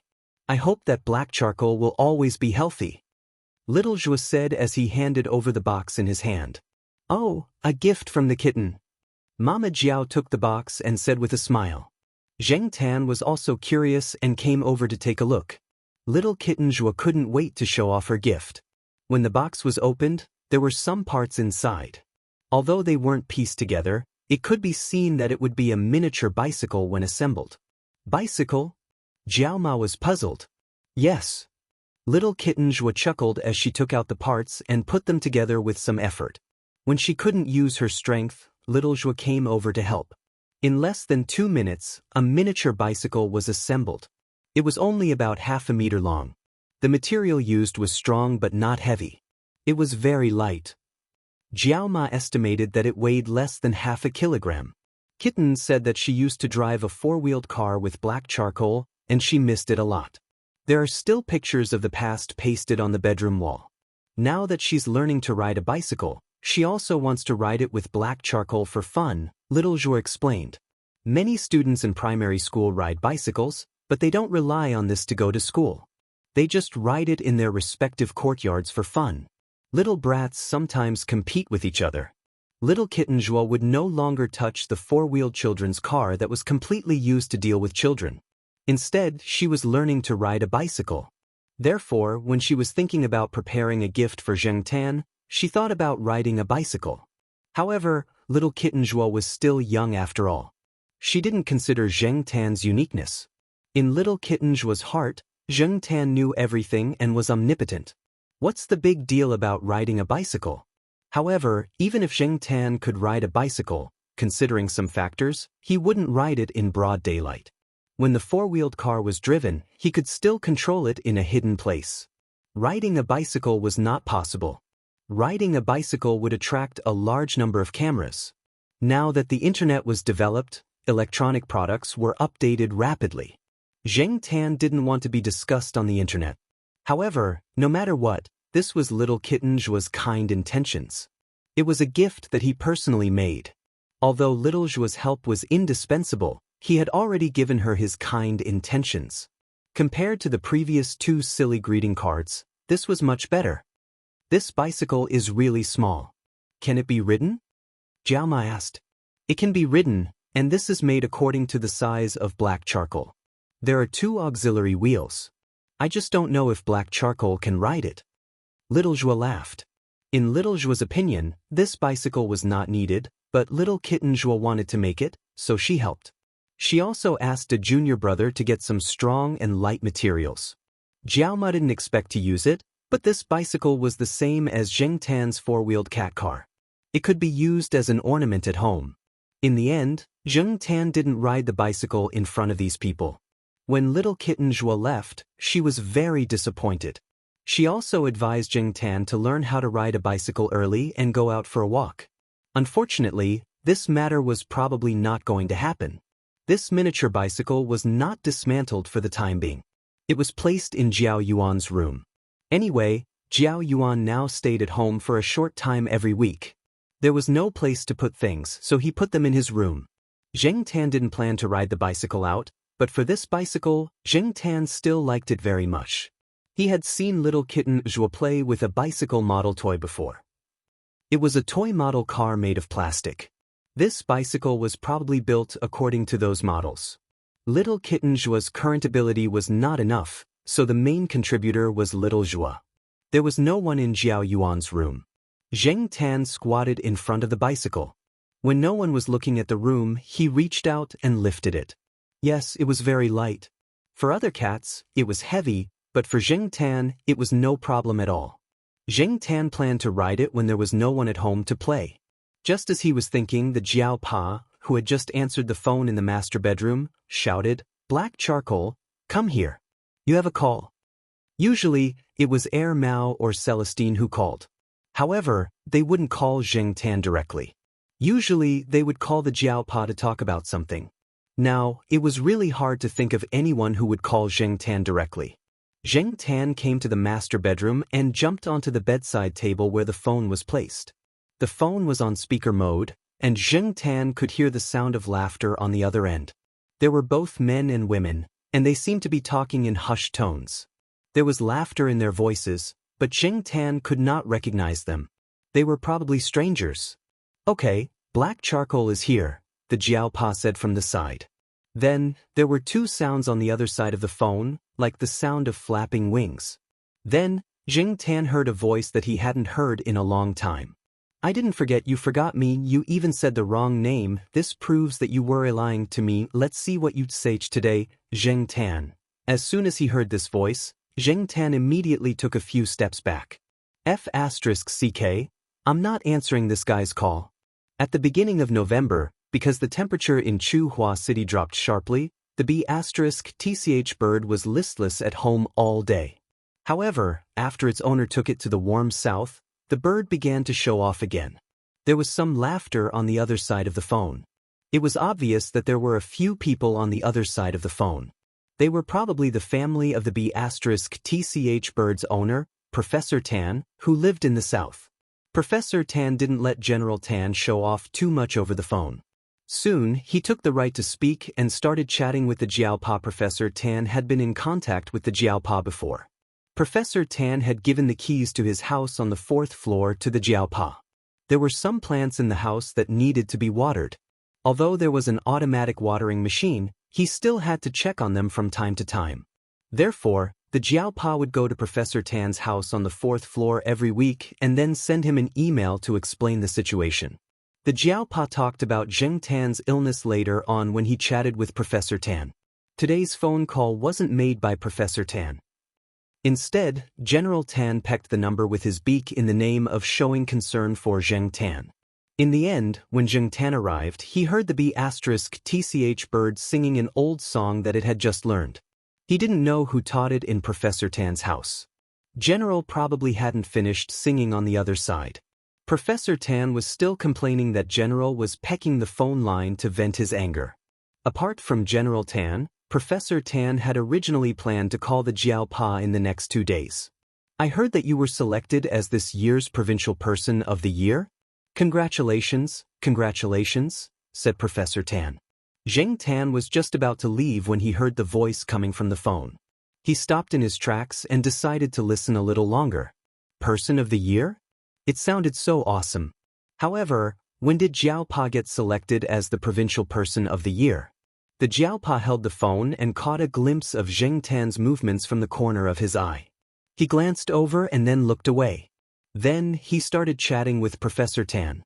Only then did Zheng Tan know that the so-called Person of the Year was actually an annual event held in the province to select outstanding people who had made outstanding contributions to the province, achieved impressive results, and embodied the spirit of the times. There were people from academia, finance, sports, entertainment, and other circles. Jiao Pa was one of the top 10 outstanding young teachers. In the eyes of some people, it was just an empty title. However, it was not easy to get this title.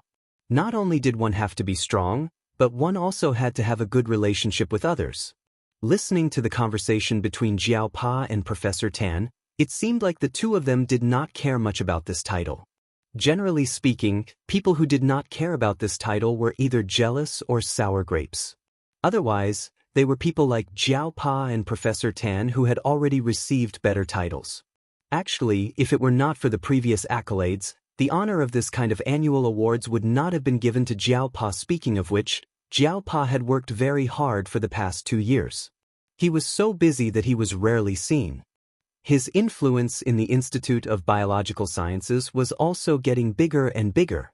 Once, Zheng Tan even overheard the Institute of Biological Sciences students talking about who would be the next person to carry the banner of the institute. Among the candidates, Jiao Pa's popularity was very high. The leaders of the institute also gave face to Jiao Pa. Even without talking about his ability, that red mouse was still jumping around in the laboratory. When the bosses of the related research teams voted, they had to consider Jiao Pa's contributions to the institute, right? The institute was planning to use this opportunity to do more public relations. This time, it was not only to the academic circle, but also to the general public.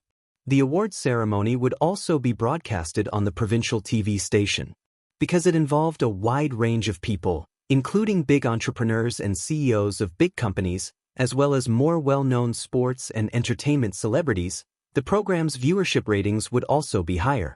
With this opportunity, how could the institute let go of this opportunity to make its presence known? Professor Tan had experience with this before, so this time, he called Jiao Pa to teach him some techniques. After all, it was not just about attending an award ceremony. He would also have to come into contact with famous people from all walks of life, including political figures.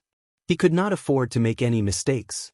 Don't think that you can ignore people from other walks of life just because you are in the academic field. Otherwise, you will suffer. Chapter 392. In fact, another teacher had almost squeezed Jiao Pa out of the running for the Young Teacher of the Year award. After all, the quota was limited. There were so many schools in the province, and the selection was not only limited to universities but also primary and secondary schools. Even if some people did not care for this award, the competition was still quite fierce. After all, this was an honor with a certificate. As for why that teacher was squeezed out, Zheng Tan later found out when he was on his way to Jiao Pa's office. He overheard a few students from the Institute of Biological Sciences talking about it. That young teacher had a strong background. One of his parents was a well-known professor, and the other was a successful businessman. His family also had people who were active in the political system. It was reasonable to say that such a person had a high chance of getting a spot. Unfortunately, that person was not very lucky. In addition, he attracted too much hatred on a daily basis. Therefore, he was tricked by his students. During the selection and voting period, that professor was a little too high profile and had a conflict with one of his graduate students over some things. The next day, that graduate student betrayed his boss. He exposed the professor's money laundering on a relatively influential forum on the internet. He also revealed that the professor was a scumbag who pretended to be a very good person. That postgraduate student was probably an expert at writing papers in the liberal arts field. His words revealed a strong sense of grievance and resentment, causing others to sympathize with him. Others could understand this as well. After all, no one would be happy to be stuck at graduation, let alone for 2 years. In fact, the graduate students under each supervisor knew very well what kind of person each supervisor was. Whether it was a master's student or a doctoral student, there would always be some accounting and money flow involved. They would also have some understanding of the supervisor's background. Just like how Xin and her juniors would gossip about Professor Jiao when they were together, The students under each supervisor would also gossip about their own supervisor. Do not underestimate the ability of the students. Once they were active, they would be in big trouble. This time, that young professor was stabbed in the back by his own student. If his family did not find someone to suppress this matter, the whole country would have known about it. However, even if the matter was suppressed, his quota was revoked. Therefore, Jiao Pa had the opportunity to replace him. Otherwise, in terms of background, achievements, and political influence, Jiao Pa would not be able to compete with Jiao Pa. It was precisely because of the exposure of the teacher's money laundering that the school's leaders had specially looked for the Jiao Pa for a discussion. Whether or not the teacher had laundered money was not important. What was important was whether or not the teacher would make a mistake at a critical moment, such as being stabbed in the back by his own student. In short, money laundering was fine, but it had to be done cleanly. Otherwise, not only would the teachers lose face, but the school would also lose face. The school leaders had no choice but to take this seriously. Although Tsinghua University had always boasted of its position as the leading university in the province, over the years, another university in the city had also begun to shine. Dazzling results came one after another, and their public relations were also very good. They spread a lot of positive energy, and the public's evaluation of them was very high. The number of applicants increased year by year, and when people talked about these two universities, it gradually became a trend of the Chu City Derby. The other party wanted to find an opportunity to step on Tsinghua University a few more times. The reason why the other party didn't mention the money laundering incident was because everyone felt guilty about it. In fact, things like money laundering were done by many school teachers, regardless of whether it was a third-rate university or a few top universities. As for money laundering, there were many ways. For example, transferring the country's scientific research funds out of the country for private use. Or buying equipment that was reported as 5 million yuan, but actually only 3 million yuan was actually purchased, and a large amount of rebates would be put into private coffers. Or buying insurance, eating, drinking, and other expenses could be reported with invoices. In the private words of some teachers, why was it so important to apply for project funds? Money laundering was to make a fortune. The Institute of Biological Sciences, Lumpy Lu, who had a lot of dark history exposed by the students in private, used collaborative research to launder money. For example, a large project worth tens of millions was reported as a collaborative research project, but in private, it was agreed that the other party would name a high price and send the money over. The two of them would then split the loot and receive rebates. In addition to this, a large amount of scientific research approval funds were in the hands of a few administrative officials who didn't understand technology. In a controversial phrase, they were laymen leading professionals. They had the power to decide life and death. The scientific research funds obtained by the universities could also be used as a source of bribes to the officials and some experts. Because of this, there was a popular saying in universities, running the Ministry of Finance to get money in. This ministry represented the Ministry of Education, the Ministry of Finance, the Ministry of Science and Technology, and other relevant departments. Fortunately, Jiao Pa had never used money laundering to make a fortune. Most of his money came from Yuan Ziyi's company, not from the project shares. When the company was established, Jiao Pa had contributed to it and had shares in it. Over the years, the company had grown in scale and had opened a branch in the south. This time, Yuan Zi's appearance at the provincial annual gala was enough to explain the situation. Jiao Pa had gained a lot of experience from Professor Tan and other experienced teachers. Jiao Ma had specially bought a suit for Jiao Pa to wear to receive the award. As for the suit, Jiao Pa couldn't buy something too extravagant. Otherwise, it would be difficult to explain himself if someone investigated. Instead, he would be accused of money laundering. Jiao Pa couldn't be too casual, or he wouldn't be able to keep up appearances. There would be a lot of celebrities at the gala. Although Jiao Pa didn't expect to be a tyrant, he couldn't be too insignificant and be looked down upon. It was rare for Jiao Pa to appear on TV, so everyone in the Jiao family was looking forward to it. The provincial annual gala was at the end of January, and it was almost winter break for the students. Those who had finished their exams early had already bought tickets to go home. Jiao Yuan and little Pomelo had just finished their exams and had a few days to rest. They would go back to school to collect their results after the results were out. On January 30th, the provincial annual gala started at 2 p.m. Yuan Zi came over early in the morning to pick up Jiao Pa and bring him to the gala. Today, Yuan Zi was dressed like a big boss. He was dressed more casually than Jiao Pa. His clothes were worth at least 100,000 renminbi, and he had specially chosen his car. It was low-key and luxurious.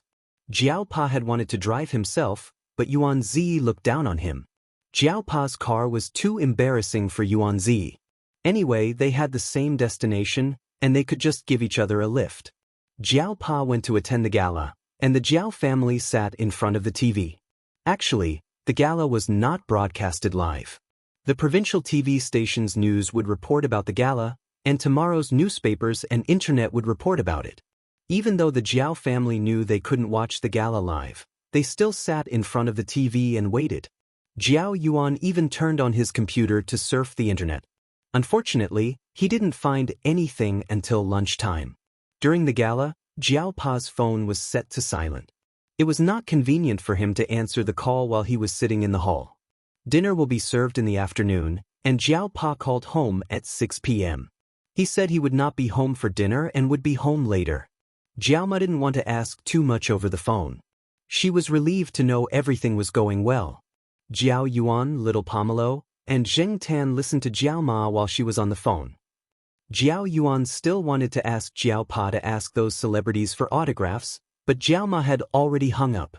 At 7:30 p.m., CCTV's news ended, and the provincial TV station's news followed suit.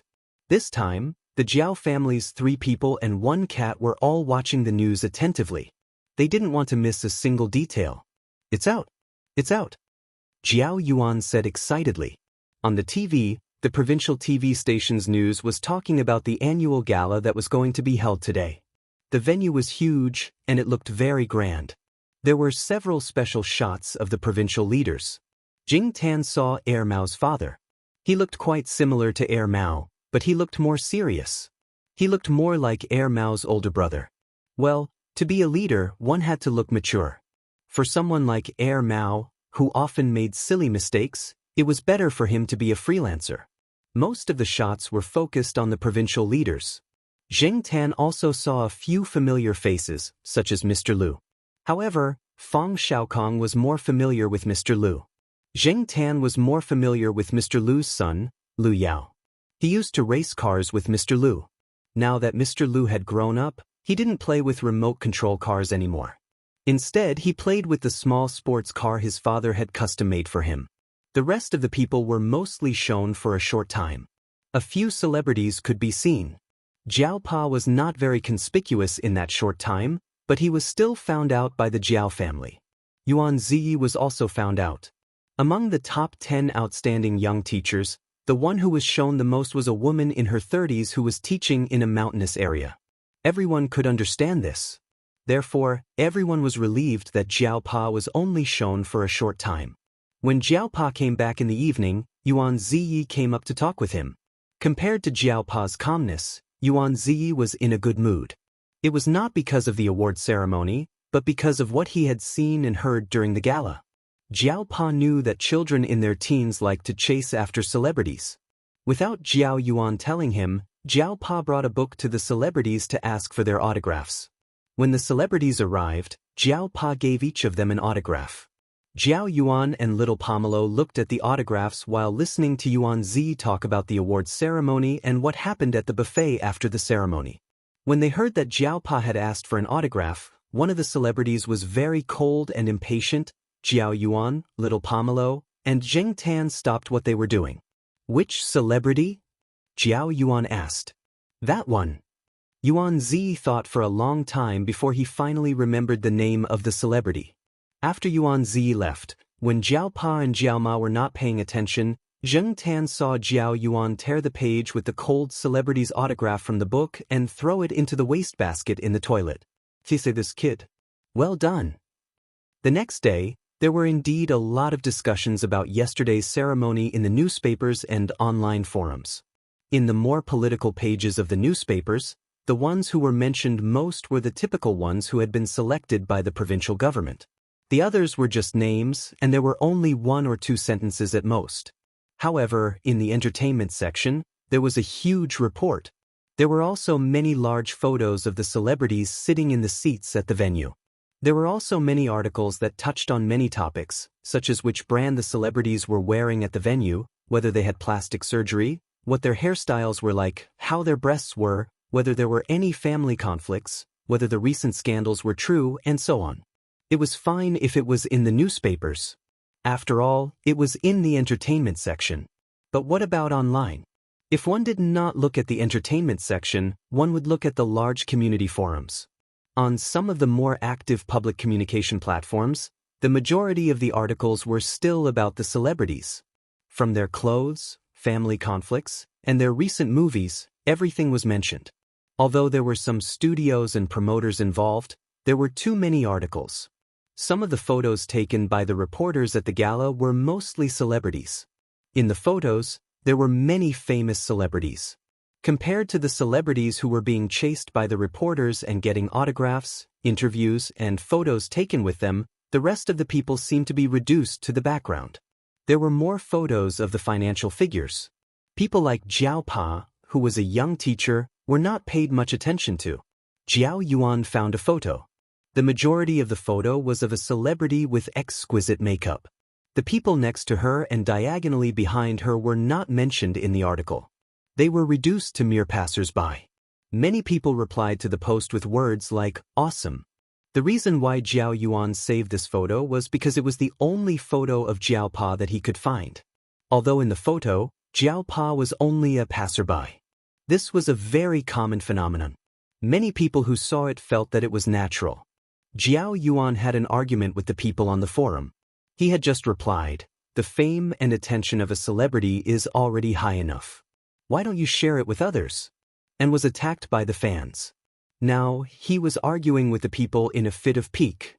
At the same time, he summoned his friends from the courtyard, Xiong Xiong, Suan Lan Tianzhu, and the others to join in the fight. Zheng Tan was also unhappy. Zheng Tan also wanted to join in the fight. Unfortunately, there were people at home and Jiao Yuan had his computer. He could not hit anyone or touch the keyboard. His claws were itchy and he wanted to do something to vent his anger. After thinking for a while, Zheng Tan went out and went to the old tile-roofed housing area. After the orchid was found, Zheng Tan charged his phone and hid it in the old tile-roofed housing area again. The phone that Lu Ba gave him had a good internet function. Zheng Tan could not use the computer, so he used the phone to post. Zheng Tan spent 3 hours and posted a post of about 1,000 words. He didn't deny the influence of those celebrities, nor did he bring up Father Jiao's case. He just named a few media outlets and reporters, and listed a few examples that were recommended by the higher-ups to be more exposed and paid more attention to, including the young female teacher who taught in the mountains. Zheng Tan spent 3 hours typing out the 1,000 words. It was not that Zheng Tan did not know what to say, but that it was too difficult to use the phone to type. In the past, he did not feel anything when he typed a few words or a short sentence. Now, he realized that using the claws was too inconvenient. After posting the post, his claws were a little numb. Coincidentally, Zheng Tan's post was discovered by an influential scholar who reposted it on the forum he frequented. There were many sharp-tongued people in the forum who dared to speak and had a lot of public attention. After that, Zheng Tan's post became popular. Zheng Tan did not expect this. His original intention of posting the post was to vent his anger after he saw the pictures and reports and saw that Jiao Yuan was fighting with people in the forum. When the reporters saw the post that was very popular on the internet, their faces turned green, especially those media outlets and reporters who were named by Zheng Tan. They were so angry that they smashed their desks in the office. Chapter 393.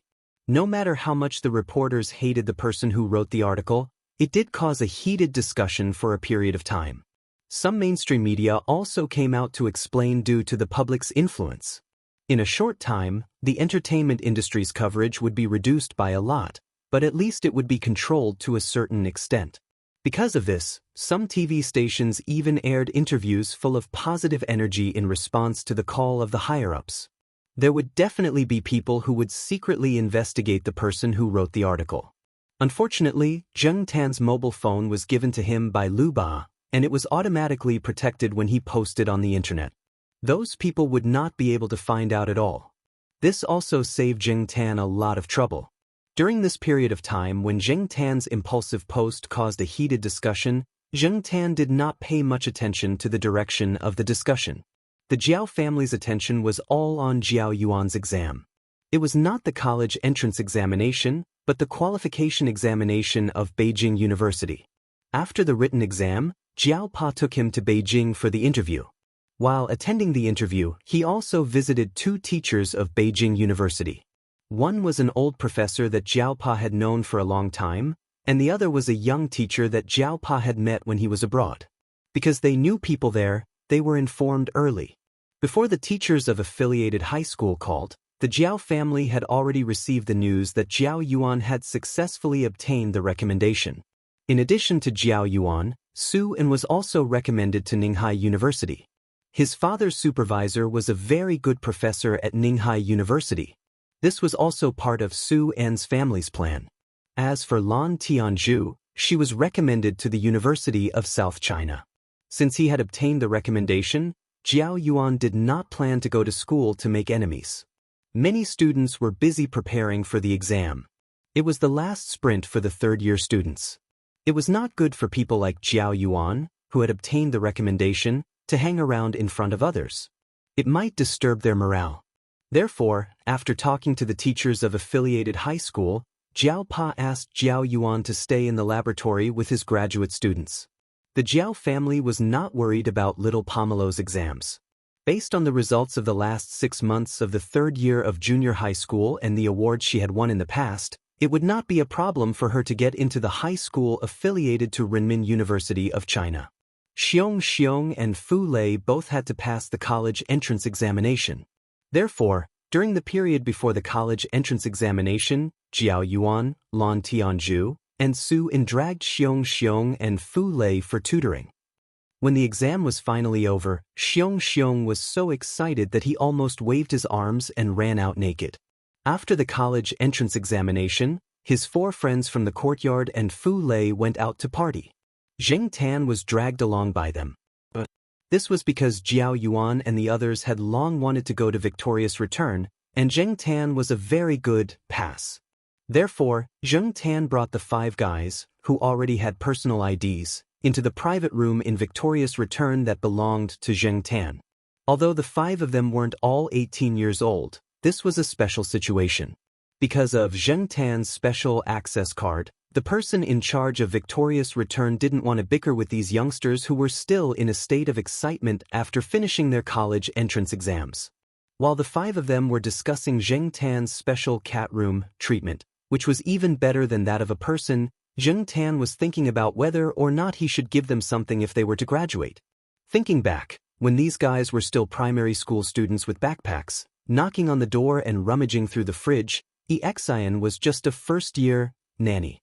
Now, these primary school students had entered adulthood and were about to start a new life at a turning point in their lives. Xian had now returned from abroad and was working as a teacher at the Institute of Biological Sciences of Tsinghua University.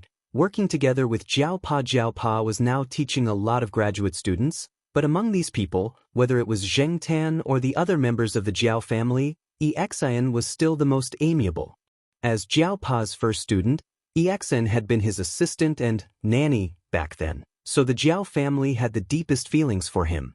Now, in the Institute of Biological Sciences, Su Chu and Zheng Jing had already graduated and started working. Among Jiao Pa's current students, most of them were used to calling Xian senior brother E instead of teacher E, because it felt more intimate to call him senior brother E. Zheng Tan thought back and lamented that time really flew by. Xian, who broke the chain of a bicycle while pedaling, was now a teacher, and the naughty kids had also grown up. Looking at the 5 people drinking with beer bottles in hand, Zheng Tan pondered whether or not he should give them a gift for their graduation. After all, he had watched these guys grow up. Even after the 5 of them had reveled all night and slept until noon the next day, Zheng Tan still couldn't think of a gift to give them. Since he couldn't think of a good idea, Zheng Tan decided to simply give them money. After returning home, Zheng Tan took out 5 red packets from his drawer. These were the extra red packets he had hidden from Grandpa Jiao during the New Year, just in case. Now was the perfect time to use them. He counted the cash in his drawer. On average, there were 5 people, so each of them was exactly 500 yuan. Once the results were out, the acceptance letters would be received, and the graduation banquets would be held one after another. Then, the 5 of them would have to go their separate ways. Fu Lei applied to another high school in Chuhua City. Although it couldn't compare to Chuhua University, it was still considered a good school in the province. Fu Lei's parents were already very satisfied. Compared to the hooligan who always liked to fight, Fu Lei's current performance had already exceeded their expectations. Xiong was the only one who stayed at Chuhua University. However, his grades were still a bit off. His mother pulled some strings and forced Xiong into the university. She didn't expect him to make a name for himself in the future. She just wanted him to make a name for himself. When the 5 soon-to-be university students received the red packets and found out who the sender was, each of them stared in disbelief, as if they had seen a toad transform. Then, the other 4 of them strangled Jiao Yuan's neck. "Tell me, how many red packets have you received from your cat over the years? We'll split them in half." At first, they couldn't believe it, but they slowly accepted it. Then, they interrogated Jiao Yuan. They had already formed a tacit understanding. They knew that jokes were jokes, but they still understood what to say and what not to say. They accepted the red packets and promised Jiao Yuan that they wouldn't tell anyone about it. After the event, they secretly thought about how to give something back. The next day, Zheng Tan looked at Jiao Yuan's helpless face as he carried 4 boxes of cat food. He lifted his foot and kicked the boxes away. "Those 4 little bastards can eat it themselves." In the end, the 4 boxes of cat food were distributed to Huang and the sheriff. As for Depang, he only ate his grandmother's cooking. He didn't eat cat food. In August, Jiao Pa arranged everything in the hospital. He brought his family and Zheng Tan to Beijing to send Jiao Yuan to school. At the same time, they were preparing for a family trip. They booked a hotel in advance and rested for the night after arriving. The next day, the family took photos at various scenic spots in Beijing. Zheng Tan couldn't go to places openly, so he hid in his backpack and secretly brought the Jiao family there. Anyway, he was there for the photos. There were 4 people and 1 cat in the group photos, so no one was missing. Coincidentally, when they were hiking, Zheng Tan bumped into Fang Xiaokong, who brought his daughter out to play. Fang Xiaokong rarely had time these 2 days. Since they bumped into each other, he invited the Jiao family to his house for dinner. "Is that Demi?" Jiao Yuan and little Pomelo both looked at the cat sitting next to Fang Mengmeng. It was slightly bigger than a normal cat. At this moment, Demi was squatting next to Fang Mengmeng.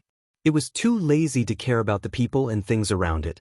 Its eyes were half open, and it looked a little lazy. However, when you looked into its eyes, you would find a sense of sharpness that made people stop in their tracks. Of course, Demi's coldness had always been for outsiders. It was still kind to its own people. Demi remembered Zheng Tan, but it might not remember the rest of the Jiao family. Therefore, when Jiao Yuan wanted to touch it, Demi avoided him. To it, Jiao Yuan was a stranger. Seeing Demi like this, Jiao Yuan and little Pomelo didn't force it. It was a cat. If you force it, it will serve you with its paws. When I saw Demi and Xiaomi, they were still so small.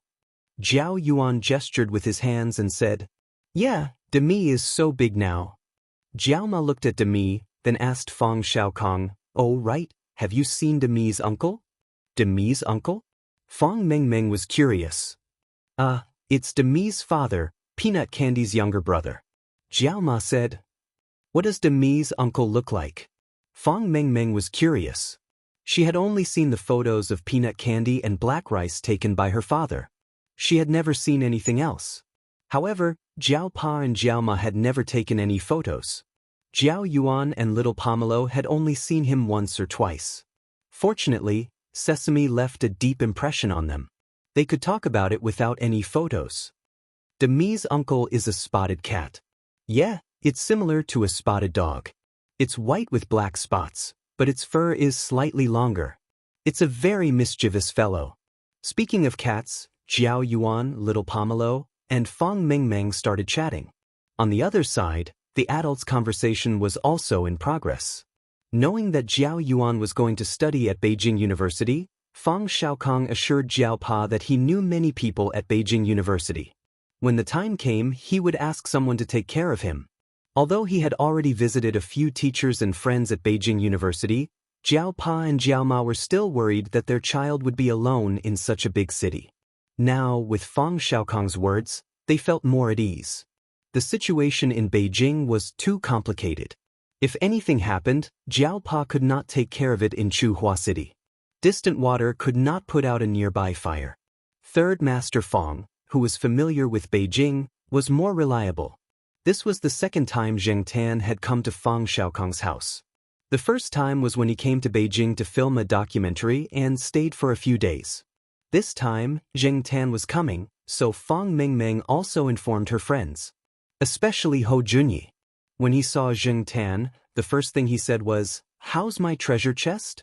Zheng Tan thought about it. The treasure chest that Hou Junyi had given him, he had not opened it after going through it. It was still under little Pomelo's bed.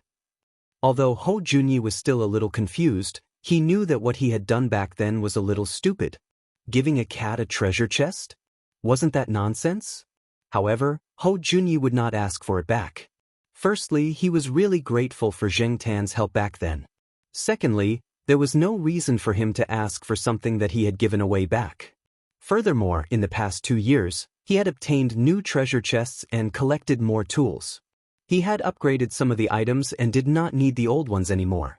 Although he did not expect Zheng Tan to understand, Hou Junyi could not help but talk about the treasure chests. Zheng Tan did not have much to do, so he squatted by the side and listened to Hou Junyi's analysis of the items in the treasure chests and their uses. Zheng Tan thought about opening the treasure chests one by one when he had nothing to do. After dinner, Fang Mingmeng brought Dammy out for a walk. She also brought Jiao Yuan and little Pomelo to walk around.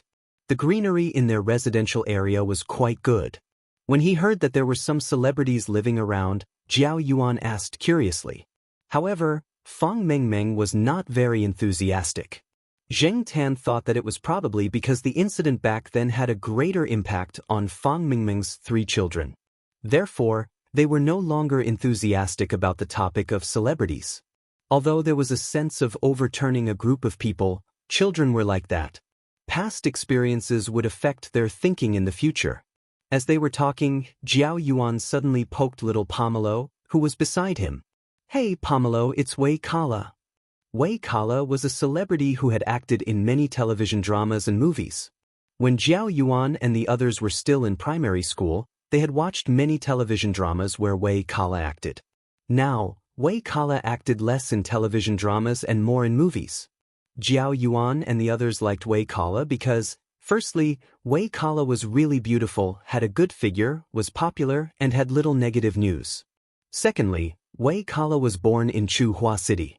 However, she was now working abroad and did not stay in Chuhua City much. However, she had contributed a lot to her hometown. In January of this year, she was invited back to Chuhua City to participate in the annual provincial festival. Jiao Pa had asked for Wei Kala's autograph. Jiao Yuan had even bragged about it to his classmates. Compared to the person who was very cold and impatient towards Jiao Pa at the event, Wei Kala's attitude towards Jiao Pa was much better.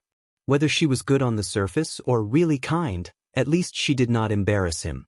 Little Pomelo looked over. She also had a good impression of this celebrity. Wei Kala had acted in 2 of her favorite Chinese movies. Zheng Tan watched as Jiao Yuan and little Pomelo ran over to Wei Kala, who was walking her dog, to ask for an autograph. Fang Mingmeng sighed and said, "Actually, if they want an autograph, they can go directly to Uncle Yang's company." Uncle Yang? That guy Yangi? Wei Kala was at Yixing Culture now?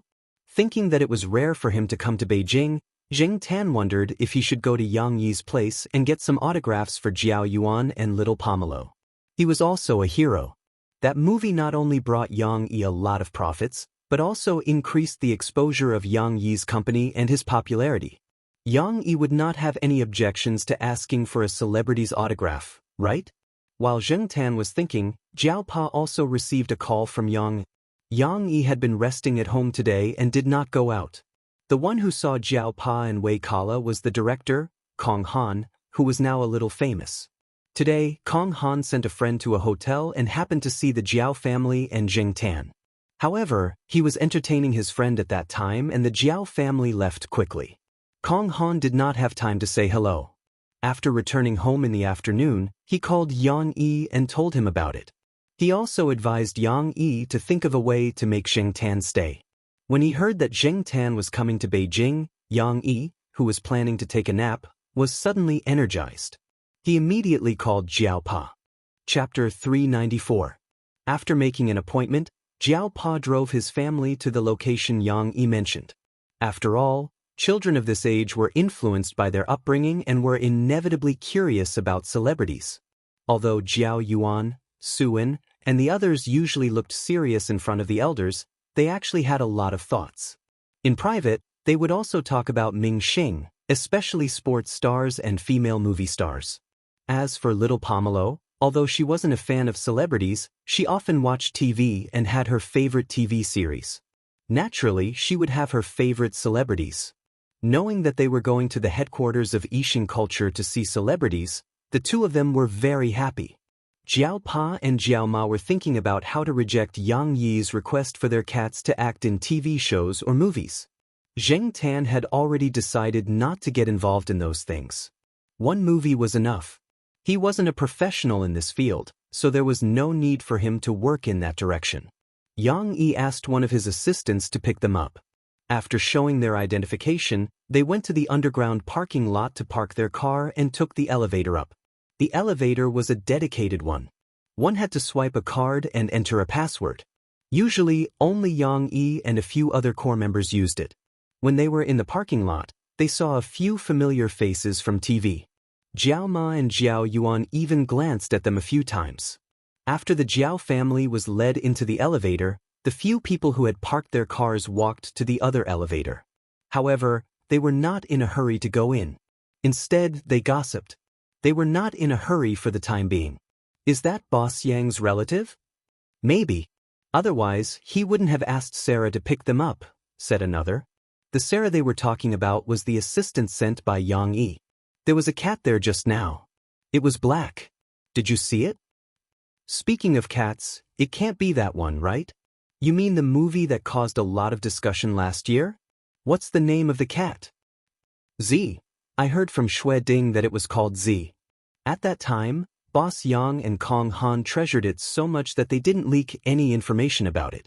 He was very interested in talking about the cat that had caused a heated discussion on the internet last year.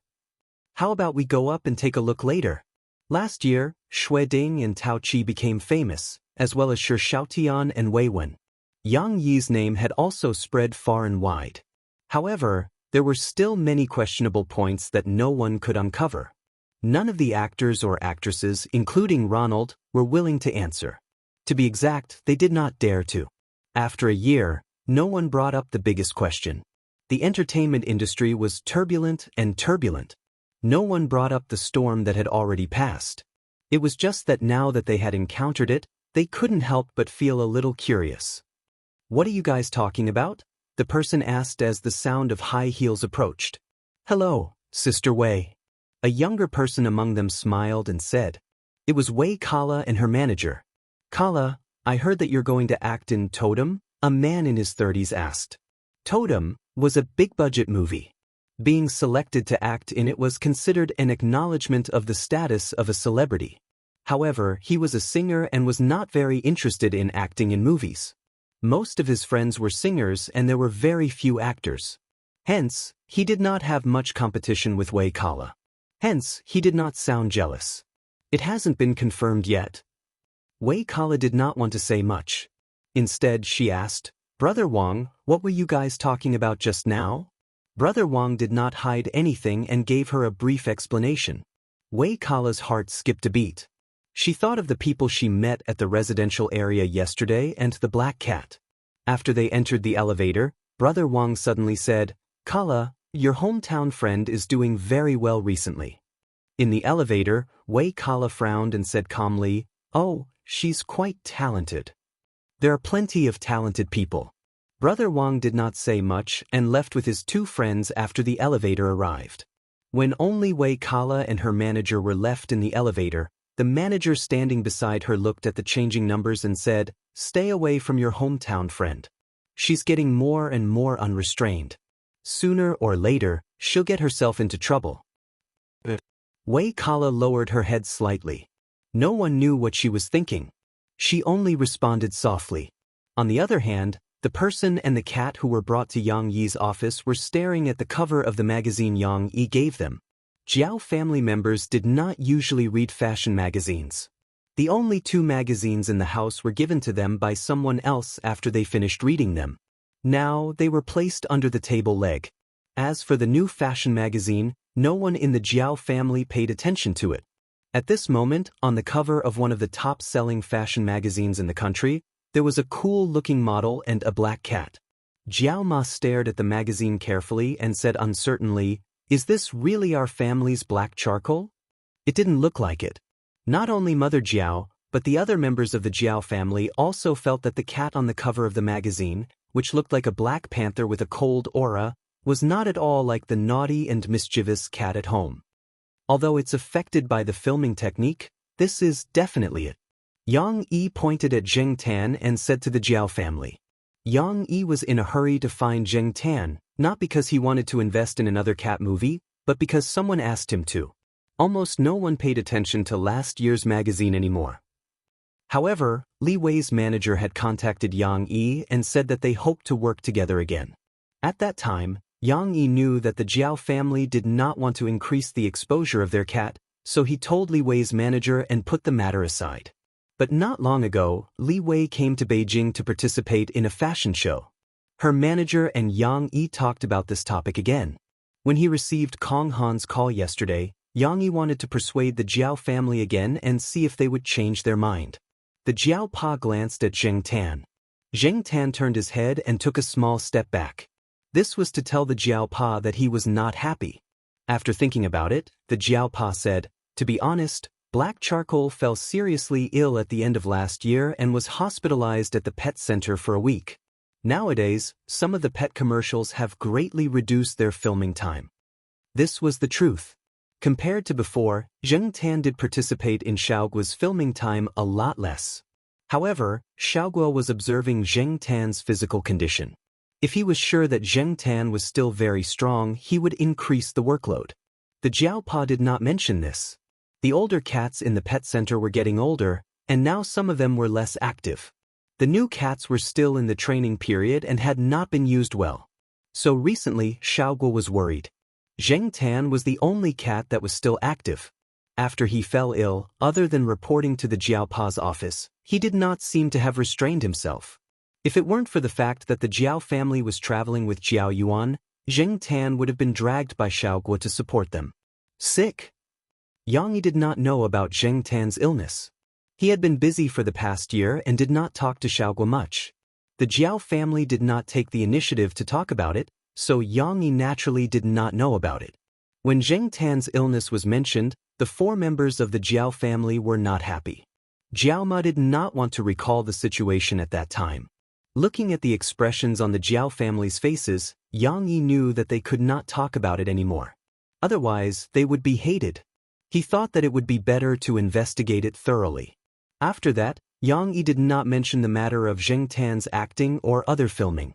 Instead, they talked about something more relaxing. "Don't worry. If Jiao Yuan is bored, he can come over and play.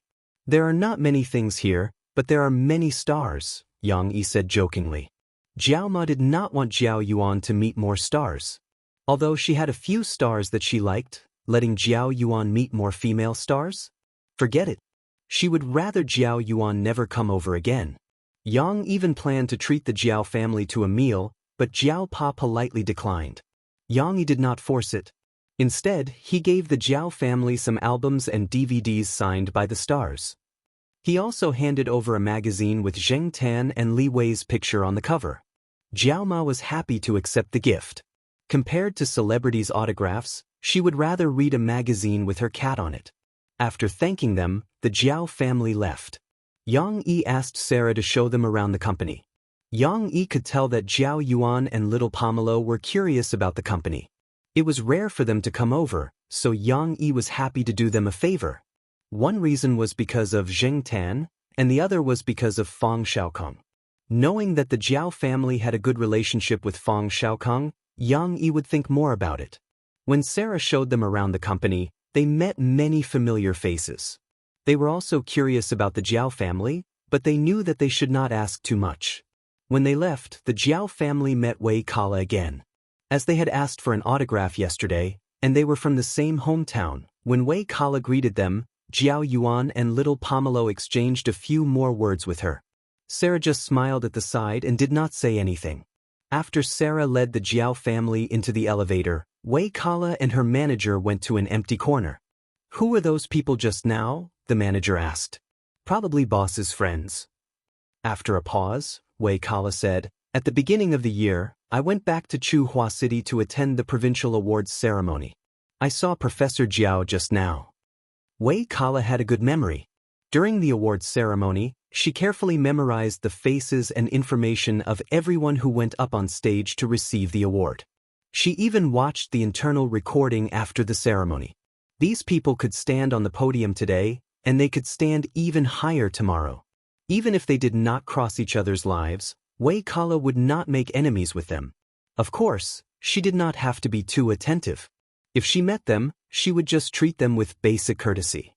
Because of this, when Professor Jiao went over to ask for an autograph, Wei Kala's attitude was relatively good. However, Wei Kala did not expect that the person who asked for the autograph back then was now acquainted with the big boss of her company. Wei Kala was glad that she was acquainted with him. If they were to say anything in front of boss, how did Xue Ding and Tao Qi become so powerful in just 1 year? It was not only because of the movie last year, but also because of Boss Yang's words. Because of Yang Yi's words, these two seized the opportunity and rose up. After thinking for a while, Wei Kala suddenly smiled. "What's wrong?" Her manager was confused by her sudden smile. "Someone might be in trouble," Wei Kala said. "Who?" "My fellow countryman," Wei Kala said as he walked towards the stairs. "Fellow countryman?" Her manager raised her eyebrows. Generally speaking, Wei Kala's fellow countryman was only Chang Ying, who was both a singer and an actress. Wei Kala remembered that when she attended the awards ceremony in Chuhua City at the beginning of the year, Professor Jiao had asked many celebrities for autographs, saying that it was for his child. The other people's attitudes were not bad, but her fellow countryman had thrown a tantrum on the spot. Fortunately, he was well-mannered and did not make a fuss about it. If he was a narrow-minded person who held grudges, he would have complained to some entertainment reporters afterward. Coupled with the debate on the internet at the beginning of the year, there would probably be another scolding session. On Yang Yi's side, after waiting for the Jiao family to leave, he made a phone call. Before leaving the company in the afternoon, there were 2 documents on his desk. One of them was about Zheng Tan, focusing on what happened when Zheng Tan was sick. The other document was about the Jiao family. It was relatively simple and not too detailed, except for one thing. Professor Jiao attended the provincial awards ceremony at the beginning of the year. Because there were 2 of his own artists, more information was found. After looking at the documents in his hand, Yang Yi called one of his assistants over. "Chang Ying has been doing well recently," Yang Yi said casually. The assistant was shocked. He glanced at Yang Yi, knowing that his boss was dissatisfied with some of Chang Ying's actions. "Since she's too busy, give her a break," Yang Yi said. "Actually, she's quite talented in this area." Yang Yi laughed. "Is there a lack of talent in the industry? I've raised her too much these 2 years, she can't even figure out her own position." Yang Yi did not want an artist who stepped on others and offended others, no matter how talented she was. The assistant's eyelids twitched.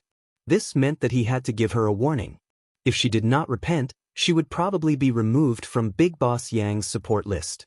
The assistant silently lit a candle for Chang Ying in his heart. For the next few days, the Jiao family gathered around Capital University. Jiao Yuan went through some procedures and was brought by Jiao Pa to visit a few friends in Capital. After everything was settled, The Jiao family took 4 people and 1 cat to Jiao Yuan's dormitory to take a picture. Jiao Yuan's roommates laughed at the side, saying that Jiao Yuan's parents and sister were not the only ones who came, but he even brought a cat. They had seen people with dogs before, but this was the first time they saw a cat, so they were curious. "It's a part of our family. We can't go anywhere without it," Jiao Yuan said to his roommates. Zheng Tan did not have any special feelings when he went to university.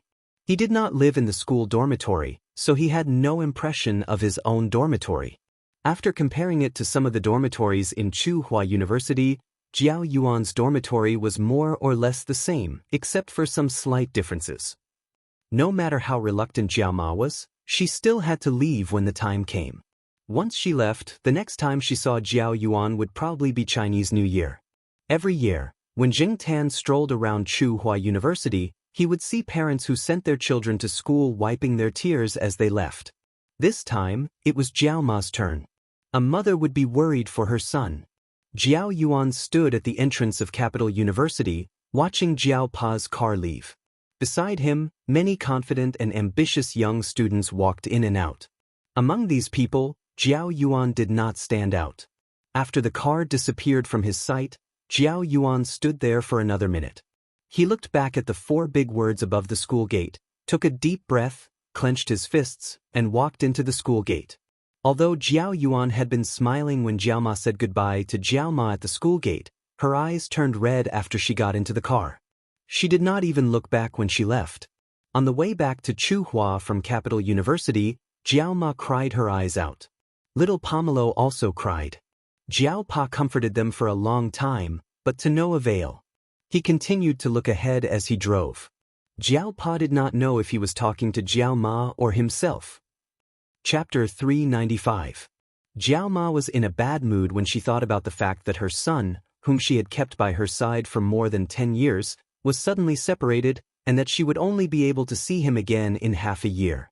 When it was time to eat, Mama Jiao's appetite decreased because there was one less person. "What will you do if Pomelo leaves in 3 years?" Jiao Pa asked. Jiao Ma was speechless. She put down her chopsticks and stopped eating. How could she still have the appetite to eat? Jiao Ma felt sad when she thought about how empty the house would be in the future. "I'm not leaving," little Pomelo said. Jiao Ma, who was about to go to the bathroom and cry, stopped. Jiao Pa and Zheng Tan also looked at little Pomelo. Generally speaking, children who grew up in universities tended to go to other schools after the college entrance examination. Perhaps they wanted to go further away to see the outside world and escape from the control of their parents. Or maybe they saw some of the disadvantages of the school and wanted to go to other schools. Or maybe, like Suan, their families had already arranged for them to go to other schools. With little Pomelo's grades, she could be like Jiao Yuan in the future. She could be guaranteed a place in a university or pass the college entrance exam and go abroad. Little Pomelo had lived abroad when she was young, so it was easier for her to adapt compared to others. However, little Pomelo's words meant that she would apply to a local school or go to Tsinghua University's main campus. "Yes, I'll apply here." Little Pomelo paused for a moment and said in a more serious tone, "I won't leave. The main campus is good too." Jiao Pa nodded. "Of course it's good. It's one of the top 10 universities in the country. You can even go home to eat and sleep every day. How many people would be envious of you? Only those little brats would look down on you. How arrogant." Hearing little Pomelo's words, Mama Jiao's mood improved. No matter what little Pomelo's choice was, it would still be 3 years later. However, 3 years passed by very quickly. Just like how Zheng Tan felt that Xiong and the other kids had already grown up and gone their separate ways after knocking on the door and rummaging through the fridge for popsicles. After school reopened in September, little Pomelo packed her things and went to Fuzhong High School. Basically, she had to stay on campus. Little Pomelo had already made an appointment with Xianxia and the others from the West compound. Her family had also informed them that they would all stay in the same dormitory. This way, they could take care of each other and not feel uncomfortable. Looking at the empty house, Jiao Ma sniffed.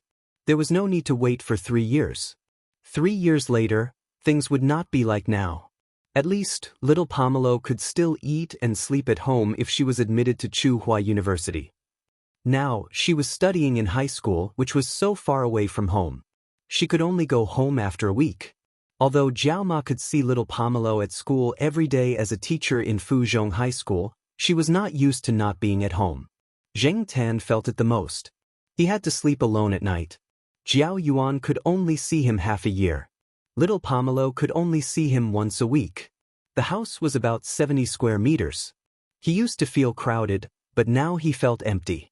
During the day, Jiao Pa was at the Institute of Biological Sciences, Jiao Ma was at Fuzhong High School, and Zheng Tan was alone at home. This feeling of emptiness was even stronger. Zheng Tan took out the bicycle that little Pomelo gave him and rode it around the house. Then, he turned on the computer and surfed the internet for a while. He was really bored. He looked through the drawer that little Pomelo did not lock. In the corner, there was a palm-sized book that looked like a phone book. It had not been used for a long time. Nowadays, people use their phones to record their calls. They did not use a phone book much. Zheng Tan took out the phone book and flipped through it. Other than a few numbers that he had written down earlier, there was nothing special. Most of the phone book was blank. He took out the phone book and opened it on the table. He flipped through 2 pages from the back. Zheng Tan took out a ballpoint pen from the pen holder. He bent his claws to get used to it. Then he grabbed the pen and wrote in the diary, word by word. If it was in the past, Zheng Tan would not have had the time and patience to do this. Now, it was purely because he was bored out of his mind. He wrote for fun on a whim. 2010, September 2nd. Jiao Yuan went to university. Little Pomelo was not at home for a week. I'm not happy. After he finished writing, Zheng Tan looked at the short diary. The words were King Ugly. Zheng Tan put the pen back into the pen holder. He wondered if he would have to write with a pen in his hand in the future. It was troublesome to operate and the words were ugly. After putting the book back, Zheng Tan went to the master bedroom. He turned on the computer again and registered a Weibo account with the name Zheng Tan. Zheng Tan looked through the settings for his profile picture. He remembered that there was a folder with many of his photos. Jiao Pa, Jiao Ma, and even the fashion magazine that he had brought back were scanned and stored in the folder. Zheng Tan picked the one that he thought was the most handsome and set it as his profile picture. After he was done, Zheng Tan posted his first Weibo post since he became a cat. Of course, when he posted, Zheng Tan did not mention Jiao Yuan and little Pomelo. Instead, he simply typed, "I am not happy being at home alone." After he posted, Zheng Tan turned off his phone and did not go on the internet. Thinking about the treasure chest that Ho Junyi had mentioned, Zheng Tan crawled under the bed and pulled out the box. It was not covered with a thick layer of dust as he had imagined. It was still clean. It was probably because little Pomelo had helped him wipe it. After recalling the password, Zheng Tan opened the box and began to study the little things inside. When it was about time, he went to eat, wandered around, and then came back to continue his research. A week later, Zheng Tan was almost done studying the things inside the treasure chest. In the morning, he went out and wandered around. He came to the small forest on the edge of the campus, took out the pencil hidden in the tree hole, and went to the wall where he had written the words. The words were still there, but they were a little blurry. Zheng Tan wrote it again and added, September 9, 2010. After he finished writing, Zheng Tan wrapped the pencil and put it back in the tree hole. He went to the Institute of Biological Sciences and climbed into Jiao Pa's office through the window. In the office, EXN was talking to Jiao Pa about some recent research. Although she was a teacher, she still came to discuss with Jiao Pa when she had questions. When EXN saw Zheng Tan climbing through the window, she could not help but laugh. "Yo, black charcoal, long time no see." Zheng Tan looked at EXN, then jumped into his special chair and let the teacher and student continue to talk. Zheng Tan decided to catch up on sleep here first. He did not sleep well last night and dreamed of some familiar scenes. When he woke up in the middle of the night, he was still in a daze. Then he was in a daze until dawn. Now he was not in a good mood. When Zheng Tan woke up again, it was already noon. EXIN had already left, and Jiao Wei brought a lunchbox over. Jiao Wei was now studying for a master's degree. Now his family was well off. the small restaurant made some money, so he did not have to worry about his life. Jiao Wei's parents did not go to school much before, especially his father. He always hoped that in the future, Jiao Wei would become a university teacher like Professor Jiao.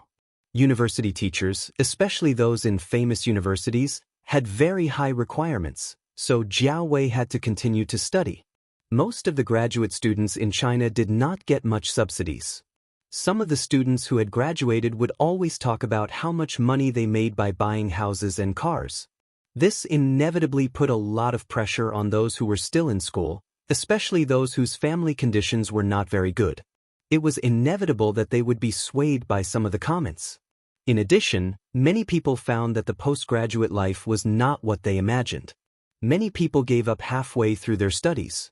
Jiao Wei's father said to Jiao Wei, "Don't worry about anything else. You don't have to worry about anything else. Your mother and I can still hold on for a few more years. When we really can't work anymore, you will have already made a name for yourself. At that time, we can just wait to enjoy life." Society had become complicated, but many people of the older generation still believed in the famous saying, "Everything is inferior, and only education is superior." Regardless of whether this was absolutely true, and regardless of whether the scholars, farmers, businessmen, and businessmen had changed, the deep-rooted ideas brought about by some of their past experiences were difficult to change. However, from what Zheng Tan saw, Jiao Wei was not a stubborn person. If he did not want to, no matter how much his father wanted him to, he would not study. Everyone had their own path. Since he had chosen it, he had to walk it seriously. Zheng Tan just wanted to see how far they could go. The food in the lunchbox was prepared by Jiao Wei's mother. After lunch, Jiao Wei brought it over for Jiao Pa and Zheng Tan. After lunch, Zheng Tan wanted to go out for a walk, but Jiao Pa stopped him. "Black charcoal, I have something to tell you." Mao called this morning, Jiao Pa said. Zheng Tan's ears perked up. Mao called. Did he want to have a meal with him, or did he want to go out again? Needless to say, after all these years, Zheng Tan had some understanding of Mao. Mao did want to go out to play, and he had made an appointment with Celestine to bring his family to visit his master after the 11th. Naturally, he had to ask Zheng Tan to come along. Jiao Pa and Jiao Ma did not want Zheng Tan to go out. Now that the two children were not at home and Zheng Tan was gone, only the two of them would be left. Also, Zheng Tan's illness last year made the Jiao family feel uneasy. However, during this time, the Jiao Pa saw that Zheng Tan had been listless. There was nothing wrong with his body. He could tell that Zheng Tan was just in a bad mood and wanted to go out to relax. "If you want, you can go with them," Jiao Pa said. Zheng Tan was in a bad mood during this time.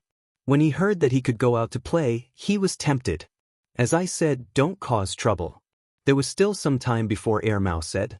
The Jiao Pa asked someone to make a cat tag and got it during the holidays. The cat tag had a positioning function and could also check the wearer's health status. Zheng Tan did not have a problem with it. After all, he had worn a similar tag before. Because it was already planned, Celestine arranged for a holiday. He would work overtime during the holidays and then rest after that. They usually chose to avoid the holidays when they went out. Celestine's family of 3, Mao's family of 3, and Zheng Tan's family of 3. Black Rice was not very willing to go out and was not kept in the pet center. Mao asked his mother to take care of it. When the Jiao Ma was packing Zheng Tan's luggage, Zheng Tan dragged out the treasure box. His phone and money were hidden inside. Because the box was locked, the Jiao Ma did not open it. She just asked a few questions out of curiosity. She did not expect to get an answer.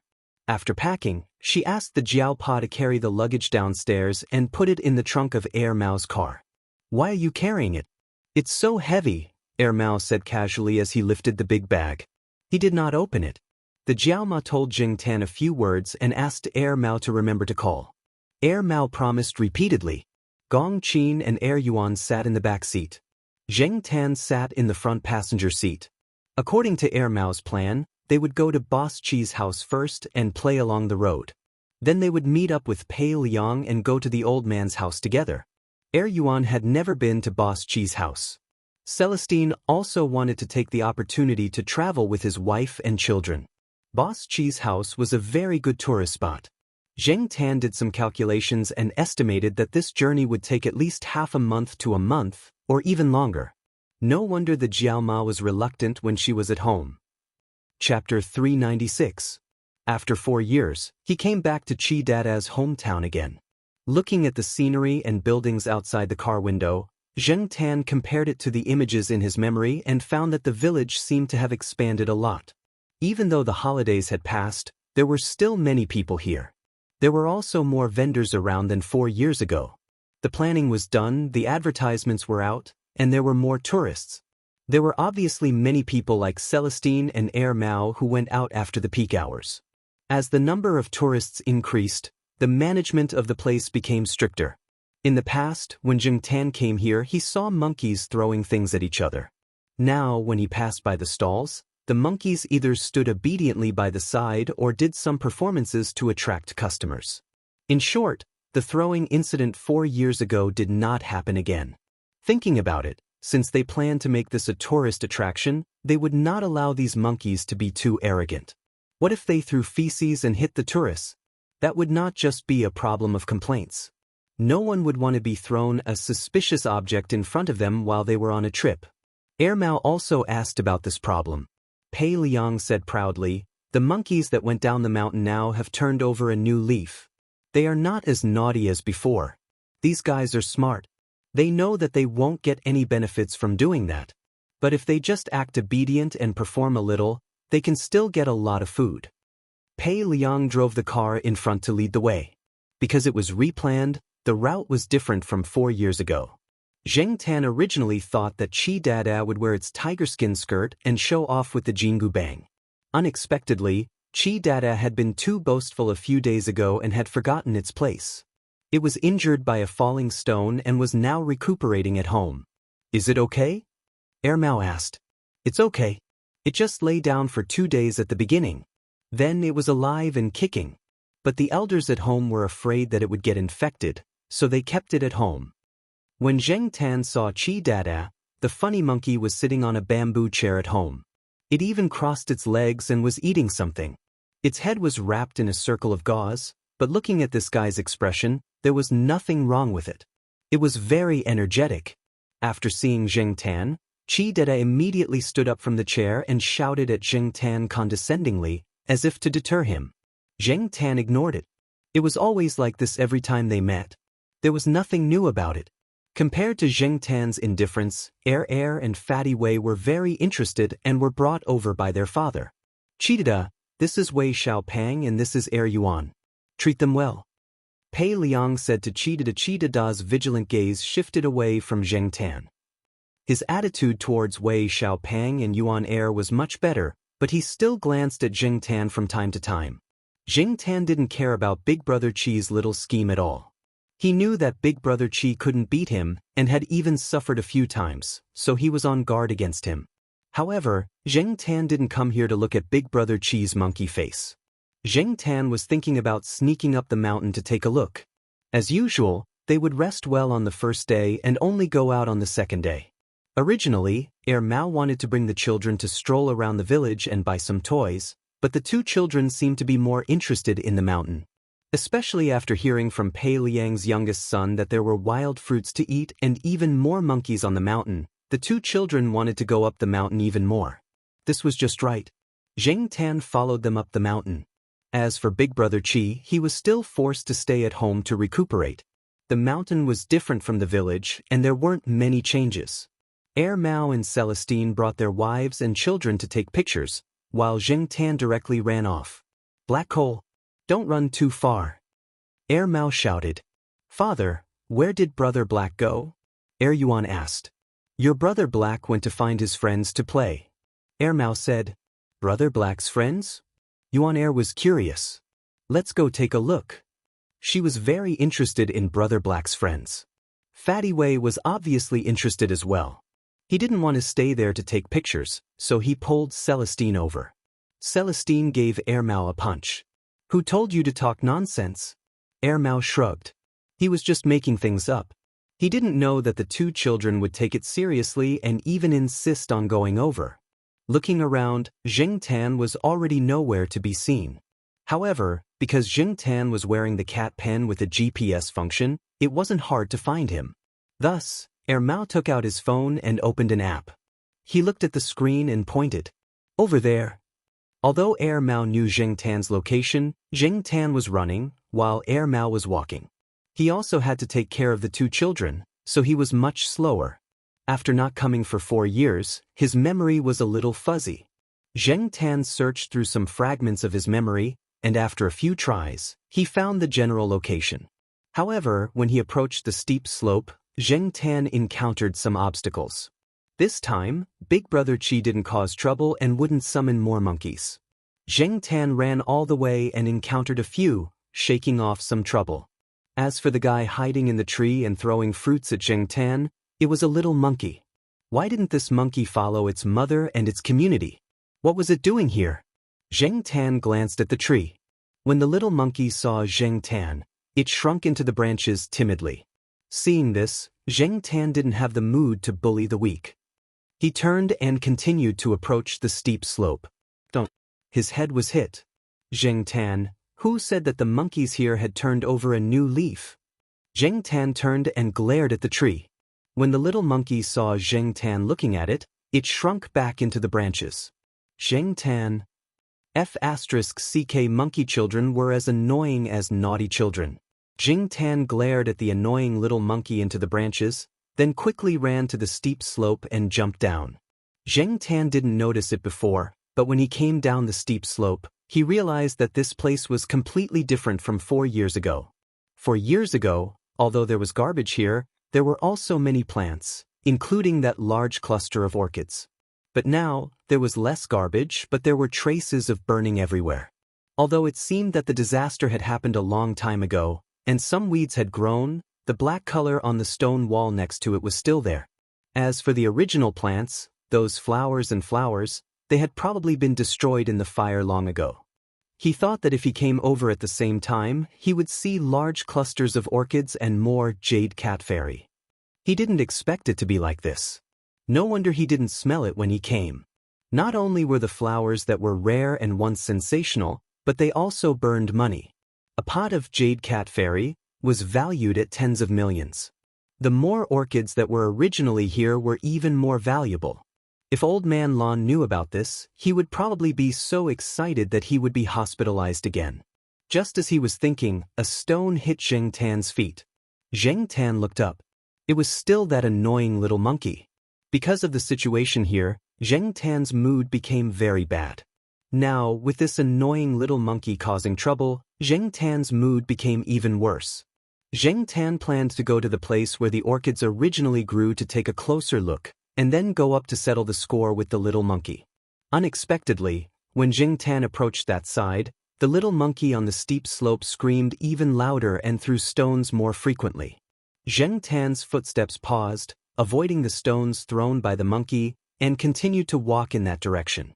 At the same time, he was also paying attention to the little monkey on the steep slope. Seeing that Jing Tan ignored it, the little monkey became anxious. Seeing that Jing Tan was getting closer and closer, the little monkey directly slid down the steep slope.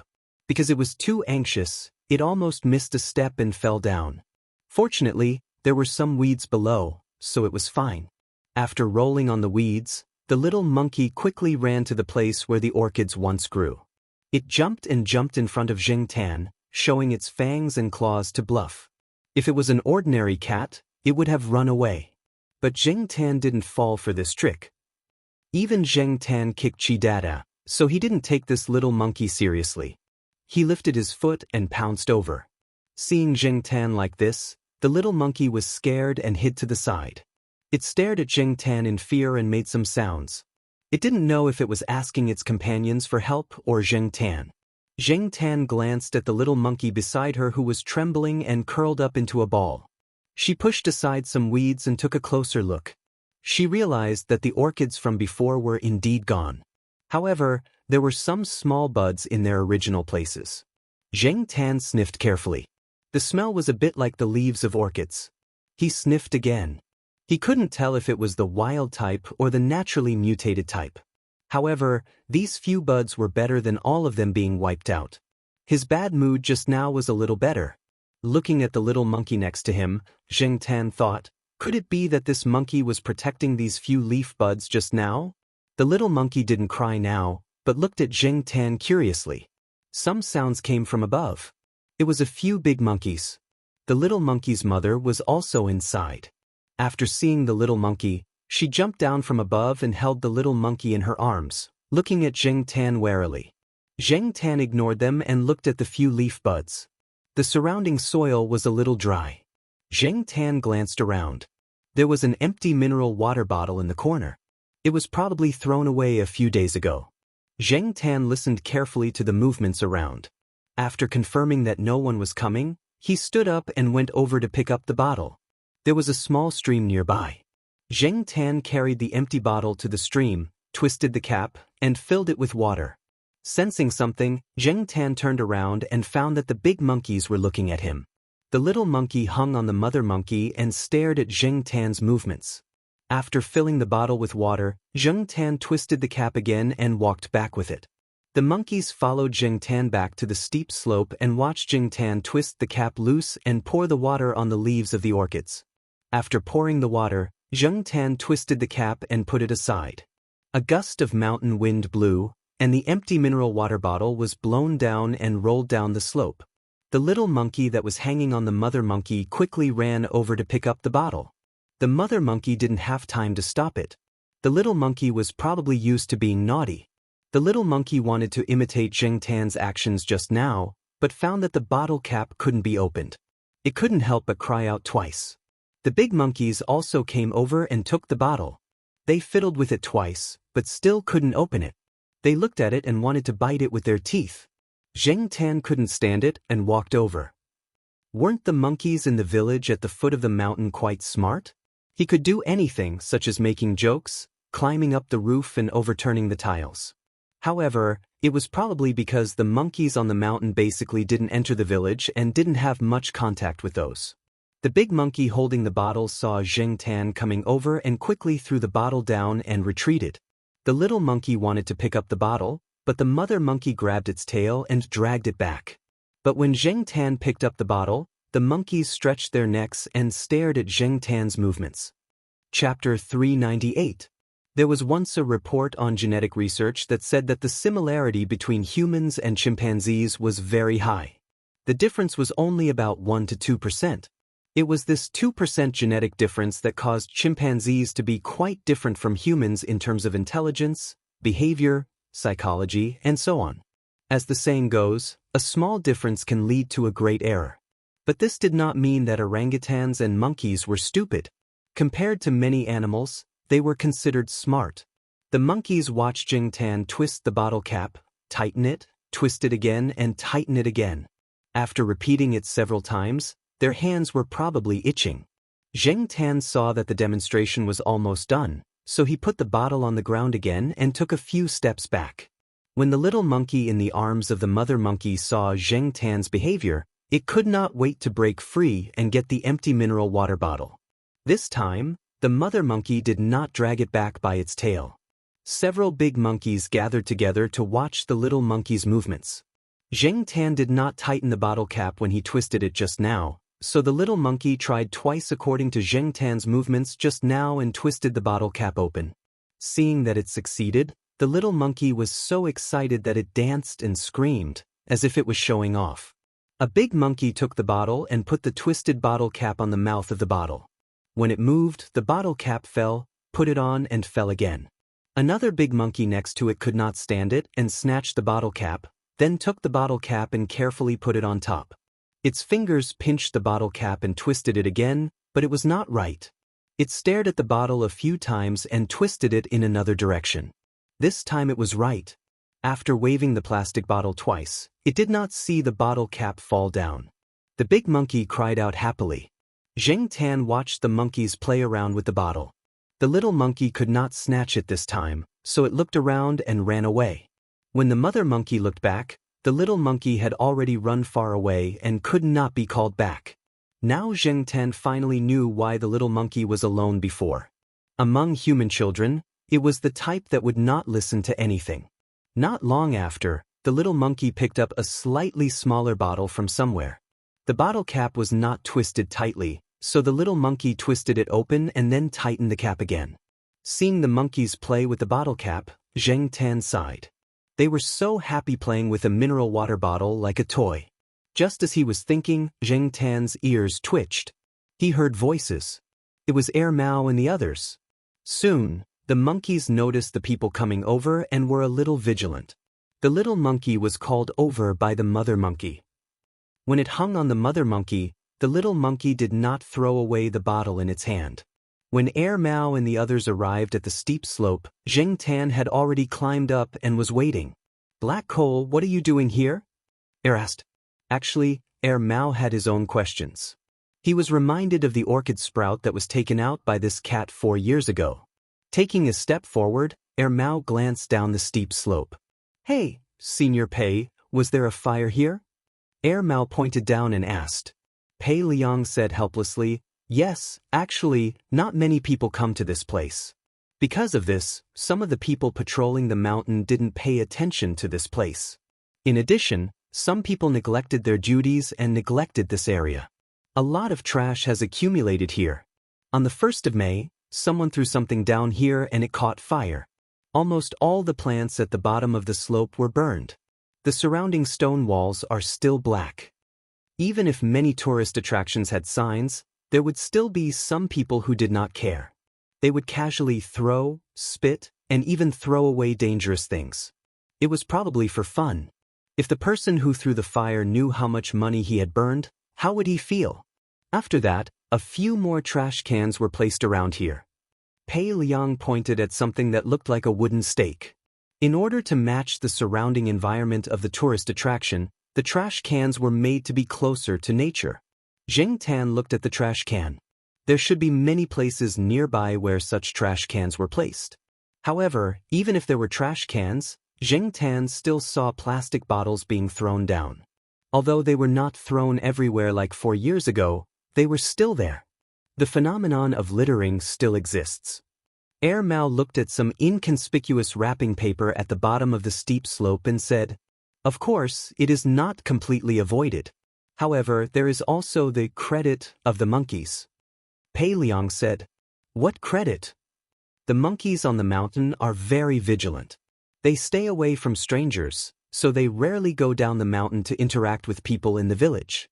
However, at the same time, they are very curious.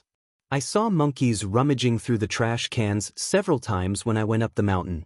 It is impossible for the cleaners to keep an eye on the trash cans all the time. There are hundreds of trash cans in such a large area. How can it be possible to clean them all at once? Even if there are many cleaners, they cannot always keep an eye on the trash cans. Heh, those monkeys have such a hobby? Yuan, my good daughter, let's not learn from those bad monkeys," Mao said to Yuan. It was not good to stay on the mountain for too long with the children. The children did not have that much energy, so they only stayed on the mountain for half a day. In the afternoon, they went down the mountain and returned to the village. The next day, Mao and Celestine did not go up the mountain. Instead, they took the 2 children to visit the stalls.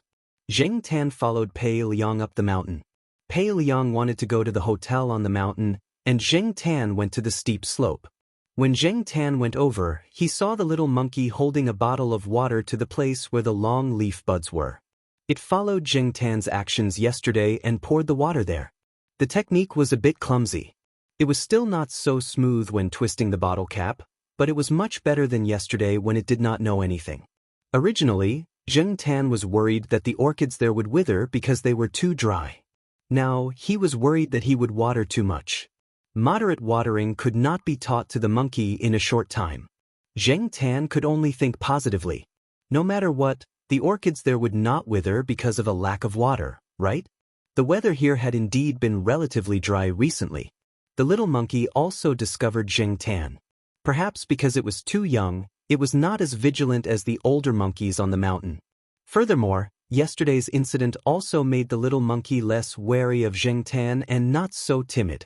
After climbing up the steep slope, the little monkey waved the empty drink bottle in its hand at Zheng Tan. Was it asking for credit? Regardless of whether it was or not, Zheng Tan walked over. Seeing that the little monkey did not dodge, He raised a hand and patted the monkey's head gently. Good child. However, it was not good to always sneak out alone. This was still a minor among the monkeys. Could it be that monkeys also had a rebellious period? After watering it, the little monkey had nothing to do. It was still holding the small drink bottle in its hand. Xianxia saw that it was too difficult for it to walk and climb trees like this, so he pulled some vines to tie the bottle and put it around the little monkey's neck. The little monkey was very curious about this. It took the collar off and put it on again. It even shook it and made a few "gg" sounds to express its happiness and joy. Xianxia planned to walk around in the mountains. After staying in the city for a long time, he suddenly felt comfortable in nature. Although the greenery in Tsinghua University was very good, it was still a plain area after all. It was also within the city circle. It was different from the natural environment in the mountainous areas. As he walked slowly, he thought about things. Of course, he also diverted some attention to pay attention to the surrounding movements. Wandering in the mountains, he would be at a disadvantage if he did not pay more attention. Sensing the abnormality behind him, Xianxia turned around and looked back. It was fine if the little monkey with the plastic bottle around its neck was following him, but there were other monkeys following him. There were the two older monkeys from yesterday, and there were also some that Xianxia had never seen before. They did not seem to have any intention of declaring war. They were just following him, probably to join in the fun. When they saw their companions following them, they also followed. Xianxia walked and saw that the monkeys were still following him. He originally planned to run quickly to get rid of the monkeys behind him, but after seeing a trash can, Xianxia changed his mind. A monkey flipping through the trash can might not be looking for food. Pei Liang had said that whether it was the monkeys who liked to go down the mountain or the monkeys who always stayed on the mountain, they did not lack food. The people here were very good to them. Therefore, Xianxia was more inclined to believe that the monkey flipping through the trash can was just having fun. As it flipped through the trash can, some food boxes and packaging bags were lifted out. Xianxia stood up, walked over, picked up a packaging bag, and threw it into the trash can. Then he squatted at the side and looked at the monkeys. At first, the monkeys nearby did not react. After about half a minute, the little monkey with the drink bottle walked over, picked up a ball of paper that had fallen beside the trash can, and threw it into the trash can. Then, it looked at Xianxia tentatively. Xianxia thought for a moment, then went over and gently patted the little monkey's head. The little monkey chirped happily for a while, then threw another wrapping paper in and continued to look at Xianxia. Xianxia was too lazy to move this time. But Xianxia did not move. Seeing this, the little monkey moved a step towards Xianxia.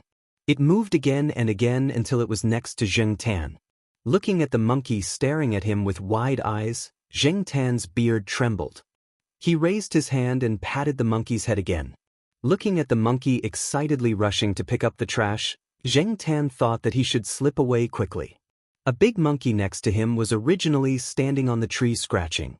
When it saw the little monkey's behavior, it probably thought that it would be more fun. It climbed down the tree, picked up things, and threw them into the trash can. When there was one, there was a second and a third. The monkeys around who were watching the fun also followed suit. When the little monkey looked back, it found that Xianxia had already run away.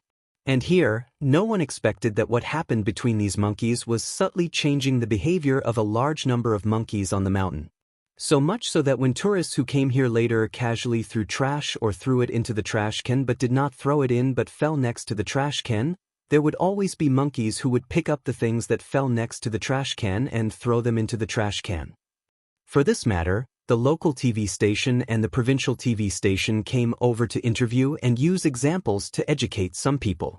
Throwing trash into the trash can is something that even monkeys know. Don't you understand? However, when outsiders praised the monkeys here for their high average quality, most people in the village laughed but did not say anything. They thought in their hearts, that's because you didn't see the performance of those monkeys before. That's simply a negative example.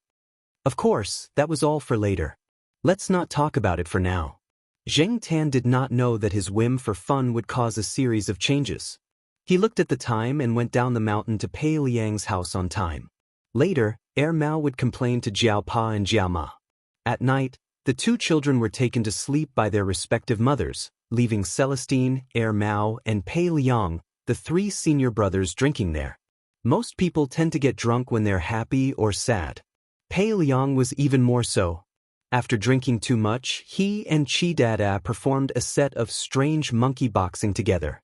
Then, one man and one monkey held the Jingu Bang and pretended to be Great Sage Sunday. They even quarreled over who was better at acting. Yes, Pei Liang and Chi Dada, one man and one monkey, spoke different languages, but they quarreled fiercely. Mao looked at the man and monkey whose faces were red from quarreling and rolled on the ground laughing. Celestine was slightly sober and took a few photos. Pei Liang's eldest son could not stand it and closed the door. He did not want people outside to see his father's embarrassing appearance. Chapter 399. There were always some monkeys who did not like to go down the mountain. During the few days that Zheng Tan stayed at Pei Liang's house, the monkeys he met on the mountain had never gone down the mountain.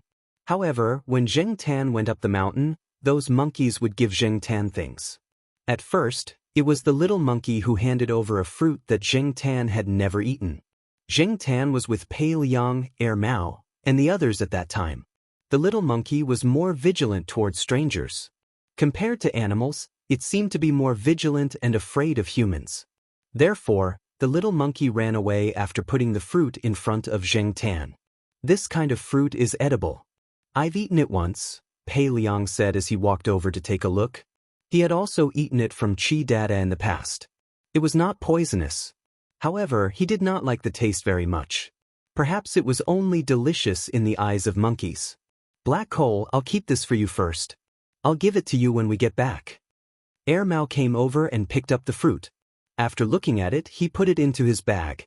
Then, he said to Pei Liang, "Why did that little monkey like to hang an empty drink bottle around its neck? Do the monkeys here in the mountains have such a hobby?" Pei Liang shook his head. "I don't know." Pei Liang had never seen it on the mountain before. Whether it was on the mountain or at the foot of the mountain, the monkeys were very curious about many things and were very eager to learn. However, he had never seen a monkey with an empty plastic bottle around its neck before. Mao and Pei Liang had seen this little monkey with a plastic bottle when they went to look for Zheng Tan last time. However, Pei Liang thought that some tourist had hung the bottle for the monkey on a whim.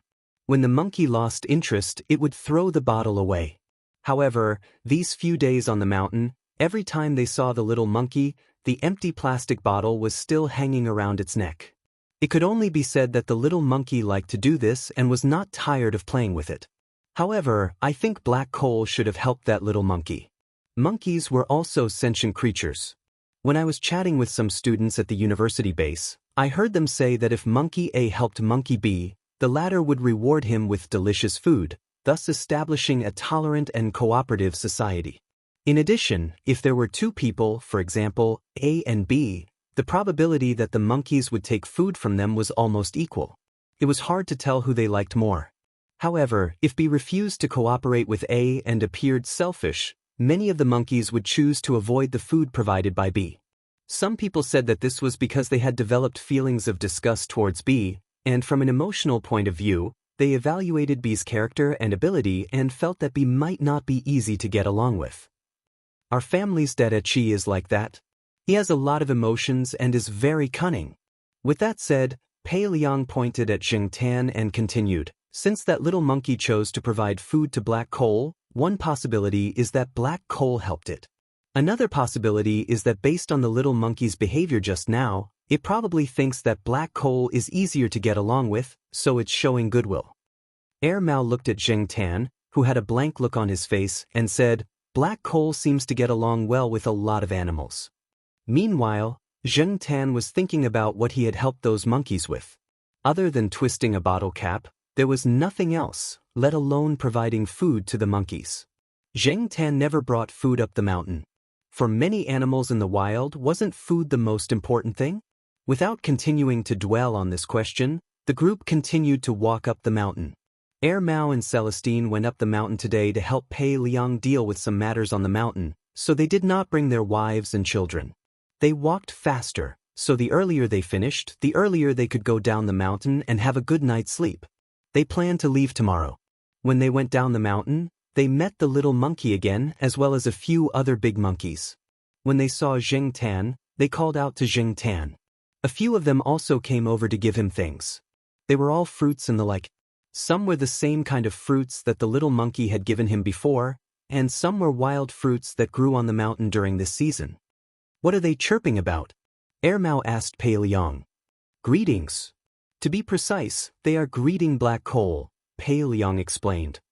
Black Coal's animal affinity is really good. After a pause, Mao smiled and shouted at Jing Tan, Black Coal, these monkeys are so nice to you. Why don't you stay here to guard the fort? Jing Tan ignored Mao. He gathered the fruits together and waited for Mao to collect them. There were a few fruits that he had not eaten before. He would go back and try them later. Mao also helped Jing Tan take a few photos with the monkeys. One of the monkeys was probably used to taking photos with tourists and was familiar with the camera. When it saw Mao taking photos, it went over to Jing Tan, posed, and flirted with him. Then, it hugged Jing Tan's neck as if they were brothers. Jing Tan kicked the monkey away. By the way, Senior Pei, what did you bring the last time you went to Master's place? Mao asked. It's nothing. Just some homebrewed wine, some local snacks, and some photos. I can't bring too many things. Besides, Master doesn't lack anything. He won't like ordinary things. Pei Liang said. Then what should I do? Continue to give him tables? Mao asked. You're the one who gave the most tables out of all the seniors and juniors. His habit of slamming the tables is all because of you. Wei Ling grumbled. It's changed now. After all, he's getting old. How can he split the table every time? If he couldn't split it, he would feel embarrassed, so he stopped slamming it. Mao, you should give him something else. If you really give him tables, you'll be scolded again. This time, it's different. In the past, you were alone. It didn't matter if you were beaten or scolded. But this time, you have your wife and children. Do you want to be scolded in front of them? Pei Liang said. Unlike Celestine and Mao, Pei Liang took Chi Dada to Master's place several times before. Once, Chi Dada was filming a TV show nearby. This time, Mao and Celestine were both there. He had nothing to do, so he went with them. This time, Chi Dada had to recuperate at home. Pei Liang's wife had to stay at home to take care of the elderly, children, and monkeys. Pei Liang's eldest son and daughter were busy with their studies. In addition, Pei Liang had taken them to Master's place several times. This time, Pei Liang didn't plan to take them. Pei Liang's youngest son, Pei Jie, was only about 10 years old. He was naughty now. He played with the children and monkeys in the village all day long. When Pei Liang wasn't at home, Pei Jie was like a little devil. He didn't listen to anyone except Pei Liang. Knowing that his father would take him out to play, Pei Jie immediately took a big travel bag and started packing. Because he was too young, he went out with Pei Liang much less than his brothers and sisters. So, when Pei Liang said that he would take him out, Pei Jie was so happy that he howled at the monkeys on the roof for nearly half an hour. He only stopped when Pei Liang pulled him down. What made Pei Jie the happiest was that going out meant that he didn't have to go to school. That was a good thing. On the day of departure, Chi Dada stood at the door with tears in his eyes. He looked like he had been abandoned. If not for being pulled, he would have jumped into the car. Pei Jie dragged the bag into the car. When he passed by the door, he raised his hand and patted the back of Chi Dada's head. Just stay at home and recuperate. Say goodbye to Grandpa, Grandma, Uncle, Auntie, Brother, Sister, and Chi Dada. Mao said to Hearing this, stuck his head out of the back window and called out to them while waving his hand. Wei Xiaopeng also stuck his head out of the front car to say goodbye. Zheng Tan, who was munching on a fruit, poked her head out of the window beside the passenger seat. With a hook of her hand, she threw the fruit she had just eaten at Chi Dada. Then she ignored Chi Dada, who was screaming in anger. As the car drove off, Zheng Tan looked at the mountains that were getting further and further away. He wondered when he would be able to come again. The last time he came was 4 years ago. Would it be another 4 years before he could come again? Or even longer? Or maybe he would never come again. As for the pitiful orchid on the mountain, he could only place his hopes on the little monkey. After the car left the village and entered a road with not many people, Mao put on his Bluetooth headset and called his master. "Master, your beloved disciple is coming to see you," Mao affectionately shouted. The other side of the phone paused for a moment before slowly replying, "Who is it?" "It's me, Senior Brother Pei and Senior Brother Wei. Did you bring the kid?" "Yes, I brought him. What about your wife?" "I also brought her. She's sitting in the back." Senior Brother Wei and I came as a family of 3. Senior Brother Pei brought Pei Jia. "What about the cat?" "I brought black coal. I'll leave the black rice with my mom for now." "Oh, that's good." After the other side said these words, Mao heard the beeping sound of the phone being hung up. Mao took off his headset and said to Celestine and Pei Liang through the walkie-talkie, "We're being resented again." "It's not the first time," Celestine said through the walkie-talkie. "Oh right, how old is Dashan now? 17? 18? I remember that it's been a few years." "He's almost 20 years old. When I was still a young boy, he was there. But at that time, he was probably still underage. He looked about the same size as an ordinary cat. I really treated him as an ordinary cat. Who knew that he would grow so big? Even a blind person would know that he wasn't an ordinary cat," Mao recalled and said. "When I went there in the first half of this year, I saw him holding a rabbit in his mouth. That didn't look like a 20-year-old cat at all." Pei Liang shared what he had seen this year. "It's good that he's healthy. Otherwise, Master would be lonely again." Celestine clicked his tongue. "Didn't you say that you're going to find him a partner?" Mao was very interested in this. "Yes, Master asked someone to help him find a few. They were all chased away after a while." Mao and the other 2 were chatting. Zheng Tan perked up his ears and listened. For a long time, Zheng Tan was very curious about the Master's cat that Celestine and the others talked about. However, Celestine and Mao didn't want to talk about that cat. Chapter 400. Mao's master lived in a small town in the southwest. When the 3 cars arrived at the small town, it was already in the afternoon. The road here was well built, and there were large fields on both sides of the road. The mountain was not too high, and some houses could be seen from the foot of the mountain to the top. Mao's master lived on the mountainside near the edge of the small town. "I haven't been here for a few years, and I found that there are quite a lot of changes here. At least the road has widened."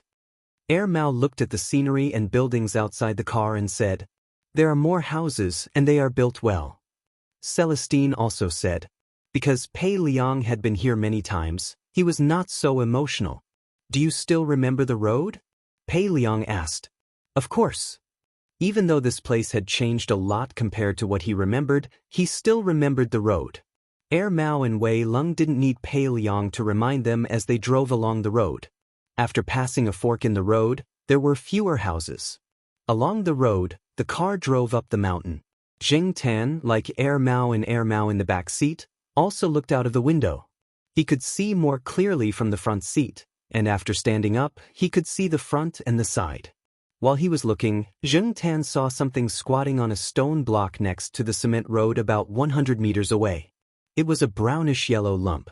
As the car drove, the stone block gradually approached, and Mao, who was driving, opened the window and excitedly shouted in that direction. "Gidge! Look here, look here." The lump squatting on the stone block moved, stood up and looked at the car. It shook its long black ears, yawned, jumped off the stone block, and ran after the car. Just as Zheng Tan was wondering who this so-called Gidge was, Celestine's voice came from the walkie-talkie in the car behind. "Dashan is still waiting here." "Dashan?" Zheng Tan poked his head out of the car and carefully looked at the big cat running outside the car again. *CK. Zheng Tan's alpaca began to wave its paws again in his heart. "Is this a *King cat? Is it? No, that's not right. Caracals are also part of the cat subfamily. Are they cats?" Zheng Tan had always thought that the mountain that Mao and the others were talking about was a super cat like Huzi's mother. He did not expect it to be such a huge, ferocious cat. To Mao and the rest, weren't caracals, lynx, wild cats, and house cats all cats? Even though it was different from ordinary house cats, it still looked like a cat. For the sake of convenience, They always called it a cat when they were outside. Air Mao slowed down the car. Since they were not far from their destination, there was no need to rush. The car slowed down to match Big Mountain's speed. After all, Big Mountain was not young anymore. Even if he could run, jump, and catch rabbits, he could not ignore the fact that he was 20 years old. Yuan, that's your Uncle Dashin. Originally, Air Mao Gang had wanted Yuan Air to call him Big Brother Shan, but when he thought about Dashan's age, he changed it to Uncle. If it was calculated according to the age of a cat, it would probably have to call him Grandpa. Why is he called Big Mountain and Gidge? Does he have two names like Hey Bro and Black Charcoal? Yuan Air was puzzled. In fact, Air Mao was the only one here who called Big Mountain Gidge. Air Mao patiently explained the reason to Yuan Air. At first, Air Mao called Big Mountain like the others. Later on, when Air Mao saw the two strands of hair on Big Mountain's ears being blown down by the wind, he suddenly remembered a character's head in a Qing dynasty drama that the villagers often watched. Hence, after that, Air Mao often jokingly called Big Mountain Gidge, regardless of gender. Soon, a big courtyard appeared in front of them. At the entrance of the courtyard, an old man stood there waiting. It was the old man that Zheng Tan had met once before, the master that Air Mao and the others called Master. After Big Mountain ran home, he squatted beside the old man with his eyes half open. He looked a little cold, but those who were familiar with him knew that this was just his appearance. Just like the old man standing at the entrance of the courtyard, who looked calm on the surface, but was actually very happy on the inside, his appearance was not the same. After seeing the children get out of the car, the old man could not stand still and hurried over. The big cat, who was walking with the old man, glanced at Air Mao and the others, and its gaze finally fell on Zheng Tan. Zheng Tan's heart suddenly tightened. This big cat's gaze made Zheng Tan feel a sense of pressure. There was no malice, but Zheng Tan felt very nervous. Gidge, come hug me. When Air Mao left because of Big Mountain, he always felt that cats were full of tricks, difficult to please, and neurotic. After raising Black Rice, his view gradually changed. No matter how many times Big Mountain had teased them, after not seeing him for a few years, Air Mao still missed him. Big Mountain stood there with a cold look on his face when Air Mao hugged him. He did not move, nor did he struggle, nor did he seem to reject Air Mao's hug. Celestine and Pei Liang also had feelings for this big cat, but they would not hug it like Air Mao did. Celestine had been scratched in the past, and he was afraid that if he went over to hug it now, he would be scratched and lose face in front of his wife and children. As for Pei Liang, although he did not bring Big Brother Qi, he still had the smell of a monkey on him. Big Mountain would dislike him, so he would not go over to tease him. I want a hug too. Air Mao ran over while holding her fluffy skirt. Under Air Mao's guidance, she hugged Big Mountain's neck slightly and was quickly brought away by Air Mao. Fatty Wei also felt itchy and ran over with a round face. Celestine wanted to stop him, but the old master said, "It's okay, Big Mountain will not hurt children." Celestine, who was about to take a step forward, could only stop, but he reminded his son to just hug it a little. Little Fatty Wei answered and went over to hug Big Mountain with open arms. Probably because it was his first time coming into contact with such a big cat, little Fatty Wei was very happy and forgot about his father's words of, "Just a little hug is enough." He even tightened his arms and rubbed his face against Big Mountain's. In Fatty Wei's impression, cats should be friendly like Black Rice and Brother Hay from Air Mao's family. Air Mao hugged Air Mao and took a step back without anyone noticing. Celestine wanted to go over and bring his son back, but he was blocked by a walking stick. He could only feel anxious in his heart. The old man had a faint smile on his face as he looked over there. Luckily, Fatty Wei did not continue hugging. He let go of his arms, turned around, and said to Celestine, "Dad, let's take a picture." Air Mao hugged Air Mao and took a step back. Celestine did not move, but his wife moved first. She took out a camera, and it was clear that she was very interested in Big Mountain's special big cat. "Come," Fatty Wei smiled. 3, 2, 1. Fatty Wei cracked a smile and felt a chill in his lower body. Before he could retract his smile, the sound of the camera clicking could be heard. Zheng Tan, that big cat, under everyone's gaze, pulled off Fatty Wei's pants right before the picture was taken. Air Mao had already covered Air Mao's eyes. The old man's smile deepened. "Ha, Celestine, this has to do with you." Pei Liang could not help but laugh. Cough. Celestine swept a threatening glance at Pei Liang, stopping him from continuing. He went over to help Fatty Wei pull up his pants. When they were here in the past, because they could not understand the cat's temperament, they would always suffer some losses and make a fool of themselves. However, this cat had their master as its backer. Even if their master was not at home, it would be hard to find it when it wanted to hide. They really could not do anything to it. Celestine had been scratched before, his pants pulled off, and his shoes taken away to store bird eggs. Pei Liang had also been teased before. Small insects had been put in his cup, and grasshoppers had been stuffed into his bed. Because of his profession, Senior Brother Walnut was especially sensitive to his own gaze. Every time Senior Brother Walnut came to visit the old man, Big Mountain would squat outside his window and do nothing but stare inside. Senior Brother Walnut could not sleep peacefully for the entire night. Even pulling the curtains was of no use. He was still drenched in cold sweat and had nightmares. Whenever he closed his eyes, he would feel a pair of beastly eyes with a strange smile in the darkness. There were too many things like this, so many that Celestine and the others did not want to recall them. The old man did not have any children, but with this cat, it could be compared to a few naughty children. However, the naughty children were only naughty for a few years, but this cat had been tormenting them for 20 years. If everything went well, it would continue tormenting them in the future. Not only did it love to torment them, it had also developed a strange temperament just like the old man. Originally, in the eyes of Air Mao and the others, many felines had strange temperaments. If they learned from the old man, it would be even stranger. Don't be fooled by its decent appearance and arrogant attitude. In the blink of an eye, it would be naughty in the next moment. Although the others were curious, Pei Liang did not say anything. Who didn't have embarrassing things here? If he exposed Celestine, Celestine would also expose him. Why bother? He was already a father. It was fine to talk about it in private, but not in front of adults and children. Air Mao said to Air Yuan, "Your Uncle Big Mountain does not like to be hugged by others. He is different from Black Rice. Do you remember?" Air Yuan nodded seriously. Zheng Tan looked at Fatty Wei's red face and then looked at Air Mao and the others' complicated expressions. He seemed to have understood something. While they were talking in the yard, a person walked in. "Oh, guests." The person was in his 50s.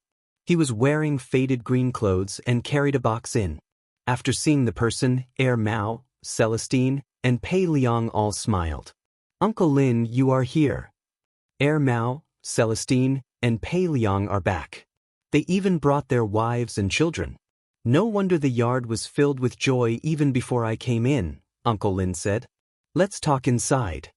The old man stepped into the house first and greeted the others. They first moved the things out of the car and cleaned up the room. They let Uncle Lin chat with the old man in the hall. While they were cleaning up, Gong Qin asked Air Mao about Uncle Lin's identity. He is a healthcare worker." "Oh, this is one of the healthcare workers of Master Big Mountain?" Gong Qin said. "No, he is not one of Master Big Mountain's healthcare workers." Big Mountain? Gong Qin wasn't the only one who was surprised. Even Zheng Tan, who was eavesdropping on a nearby stool, was shocked. A cat actually had a healthcare worker. "The year I left here, he started to help Big Mountain with acupuncture," Air Mao said calmly. "Acupuncture? Do you think Big Mountain has a special body? That is because of Uncle Lin's help." Chapter 401. Uncle Lin is a famous veterinarian here. I heard that he's been a veterinarian for generations. He's just not that famous outside, but his skills are still very good. He often comes over to give Big Mountain massages and acupuncture. If Big Mountain is sick and needs to take medicine, he'll specially prescribe medicine for Big Mountain. After all, Big Mountain is different from the ordinary cats here. Also, Uncle Lin often comes over to accompany Master, play chess, and chat with him, Air Mao said. Gong Qin was very interested in veterinarians. However, she had been exposed to Western medicine in the past. She had never thought that acupuncture could be used on animals. When is Uncle Lin going to give Big Mountain acupuncture? Can I watch from the side? Gong Qin asked. Sure, that's not a problem. We used to watch him give Big Mountain acupuncture. Other than Master, Uncle Lin is the second person who can make Big Mountain behave. However, Uncle Lin usually comes over in the morning. He's probably here to chat with Master and give Big Mountain a massage. Massage. Gong Qin threw the things in her hands aside and went to learn. Mao tidied up the rest of the things and complained to Yuan, whenever your mother hears about this, she'll be in a daze. Look at her now, she's so energetic. As he spoke, Mao's gaze fell on Jing Tan, who was squatting at the side with his head lowered. No one knew what he was thinking. He said, Black Coal, let Uncle Lin bandage you too. It's all thanks to Uncle Lin that Dashan was able to stay healthy until now. You're getting old. You were hospitalized at the end of last year and scared your cat parents. Let Uncle Lin take a look at you. If there's any illness, it'll be treated as soon as possible. We can all guarantee Uncle Lin's skills. I've seen a family's cat go into shock before. Other methods were useless. It was Uncle Lin who went over to give him a massage. Jing Tan didn't doubt Mao's words. Although Mao was sometimes unreliable, it wouldn't make up stories like this. Moreover, Big Mountain's condition was probably due to Uncle Lin's help. Should he ask Uncle Lin to give him a massage? Even though she was just a cat, Jing Tan still cherished her cat life. After the room was tidied up, Mao brought Yuan out. Jing Tan followed. Mao and Wei Ling's rooms were all on the second floor. There were quite a few rooms here. Mao was currently staying in the room that he had stayed in before. When they entered, Jing Tan even noticed that there was a small bed that had just been made. It was even padded with a thick layer of cotton so that it wouldn't bump into anything. Therefore, although the old man looked indifferent on the surface, he had already prepared a lot of things and was very meticulous. When Jing Tan followed Mao downstairs, Uncle Lin was massaging Dashan in the hall on the first floor. As he massaged, he explained some massage techniques and acupuncture to Gong Qin. Gong Qin listened attentively. Our country's animal acupuncture originated in the primitive society and developed in the slave society. It formed a unique academic system in the feudal society. Starting from the northern and southern dynasties, it spread across the country. As for the acupuncture prescription you mentioned just now, the acupuncture points are usually made up of the Jun, Qin, Zhua, and Shi.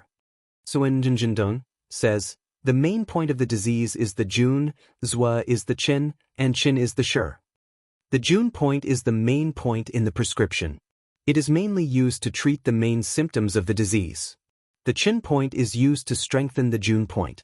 The Zhua point is used to assist the main point in treating some secondary symptoms.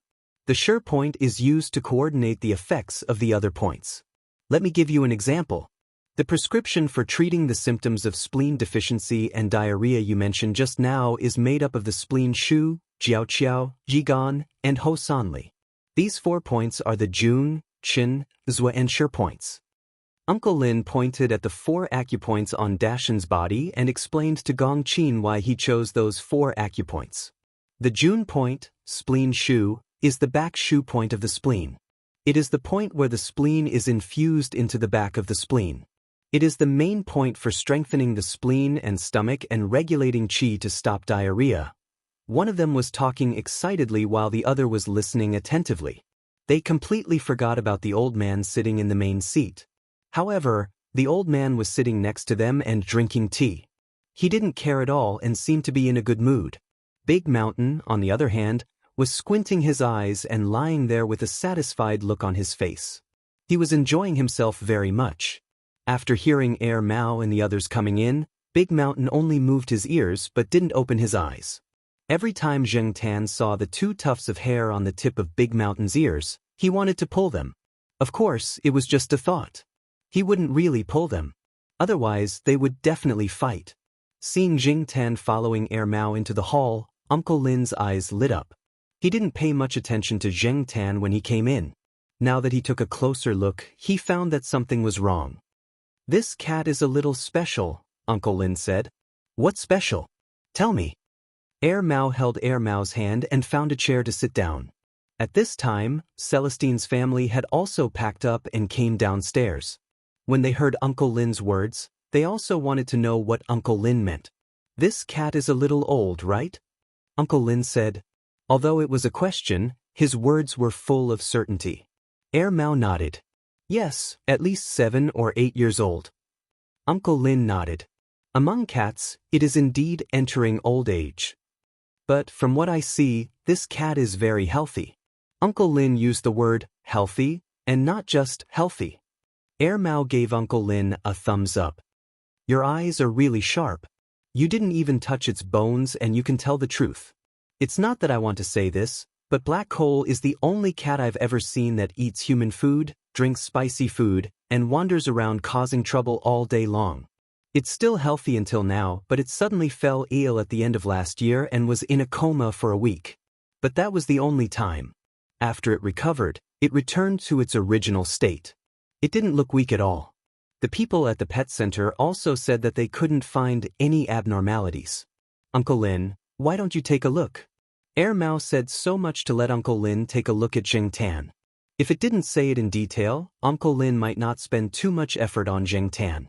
Now that it piqued Uncle Lin's interest, it could make Uncle Lin spend more effort. Even if he couldn't find any problems now, Uncle Lin would study it carefully afterward.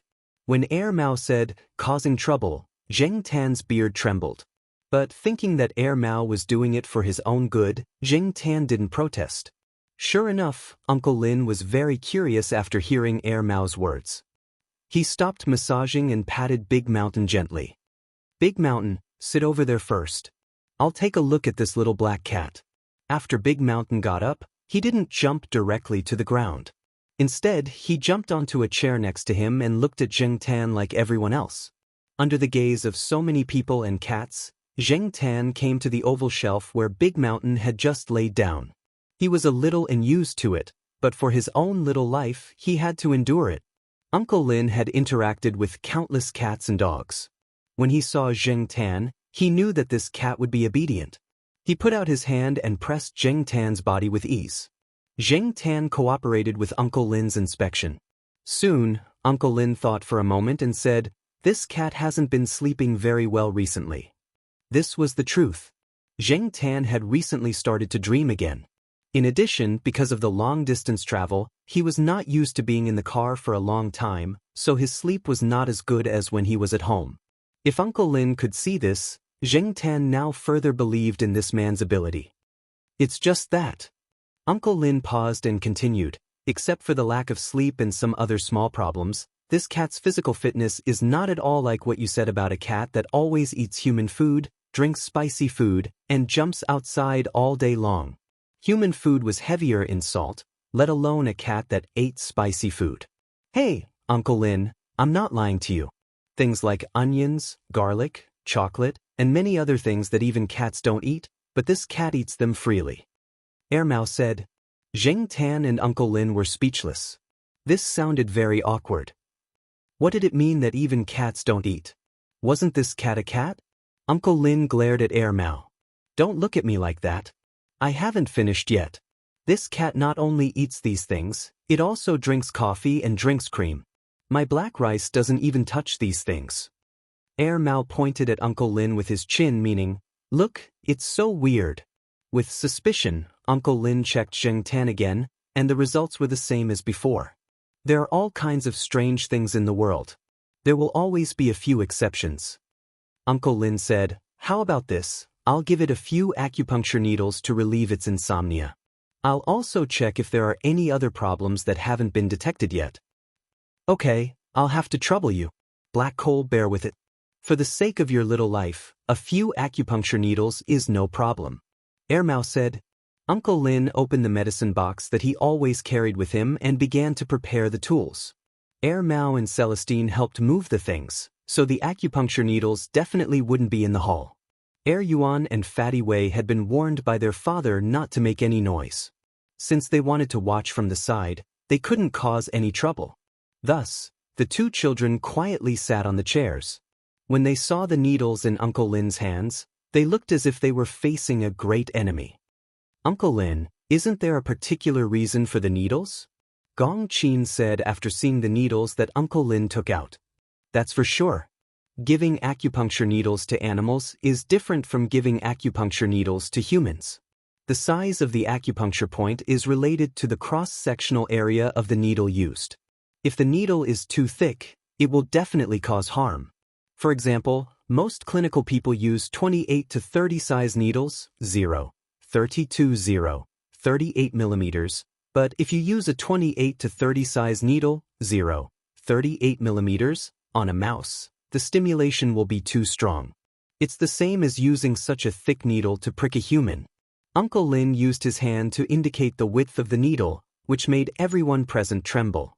On the other hand, the skin of animals is thicker than that of humans. If the needle is too thin, it will be very difficult to insert the needle. Thus, after considering a few factors, I usually use a 36 size needle, 2 millimeters, for mice, but a 28 size needle is also fine for cats. While speaking, Uncle Lin had already finished the preparation work. Xianxia was still nervous about being injected with needles. He didn't like being injected with needles in the first place, but now, just like what Mao said, if it was for his life, what harm would it do? At first, he was nervous, but when the needles were really injected, Xianxia didn't feel anything special, so he gradually relaxed. While Uncle Lin was injecting Xianxia with needles, Mao had already taken out his phone to take a picture. After taking the picture, he sent it to the Jiao family and his wife. He definitely had to tell them that he was giving acupuncture to a cat. At the same time, in a laboratory of the Institute of Biological Sciences of Tsinghua University, Jiao Pa had a postgraduate student who needed to take samples today. The workload was heavy, and there weren't enough people to help. He happened to have time, so he wore a lab coat and went to help. When Mao sent the picture, Jiao Pa's phone vibrated. At this time, Jiao Pa happened to be almost done with his work. He took off one of his gloves and reached into his pocket to take out his phone. In his other hand, he was holding a gun, a kind of micropipette device commonly used in laboratories, commonly known as a gun. When he saw the picture of the cat with many small needles in its body, Jiao Pa directly threw the gun in his hand with a click. The few students of Jiao Pa next to him glanced at each other. Their boss usually paid attention to the regulations of the laboratory. The used gun head would be directly thrown into the box that was specially used to store the discarded gun heads. But now, Professor Jiao actually threw the gun head out. What on earth did Professor Jiao see that made him so excited? On the other hand, Jiao Ma, who was in the corridor being dragged by a few students to practice their oral English, also received the picture. Therefore, the few students heard their usually gentle English teacher suddenly exclaim in shock, "Oh, what? Cat?" Chapter 402. As Mao had expected, as soon as the photos were sent, a call came in. Father Jiao and Mother Jiao took turns. Mao explained for a long time and took several photos to send. Only then did the other side feel a little relieved. Mao could understand. No one would be able to calm down when their precious cat was pricked with needles all over its body. Also, when Mao took the photos, he adjusted the lighting so that the needles on Xianxia's body would be more obvious. That way, the Jiao Pa and Jiao Ma would be more shocked.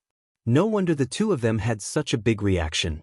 Mao called the Jiao family and explained that Xianxia, who was pricked with needles, was actually fine.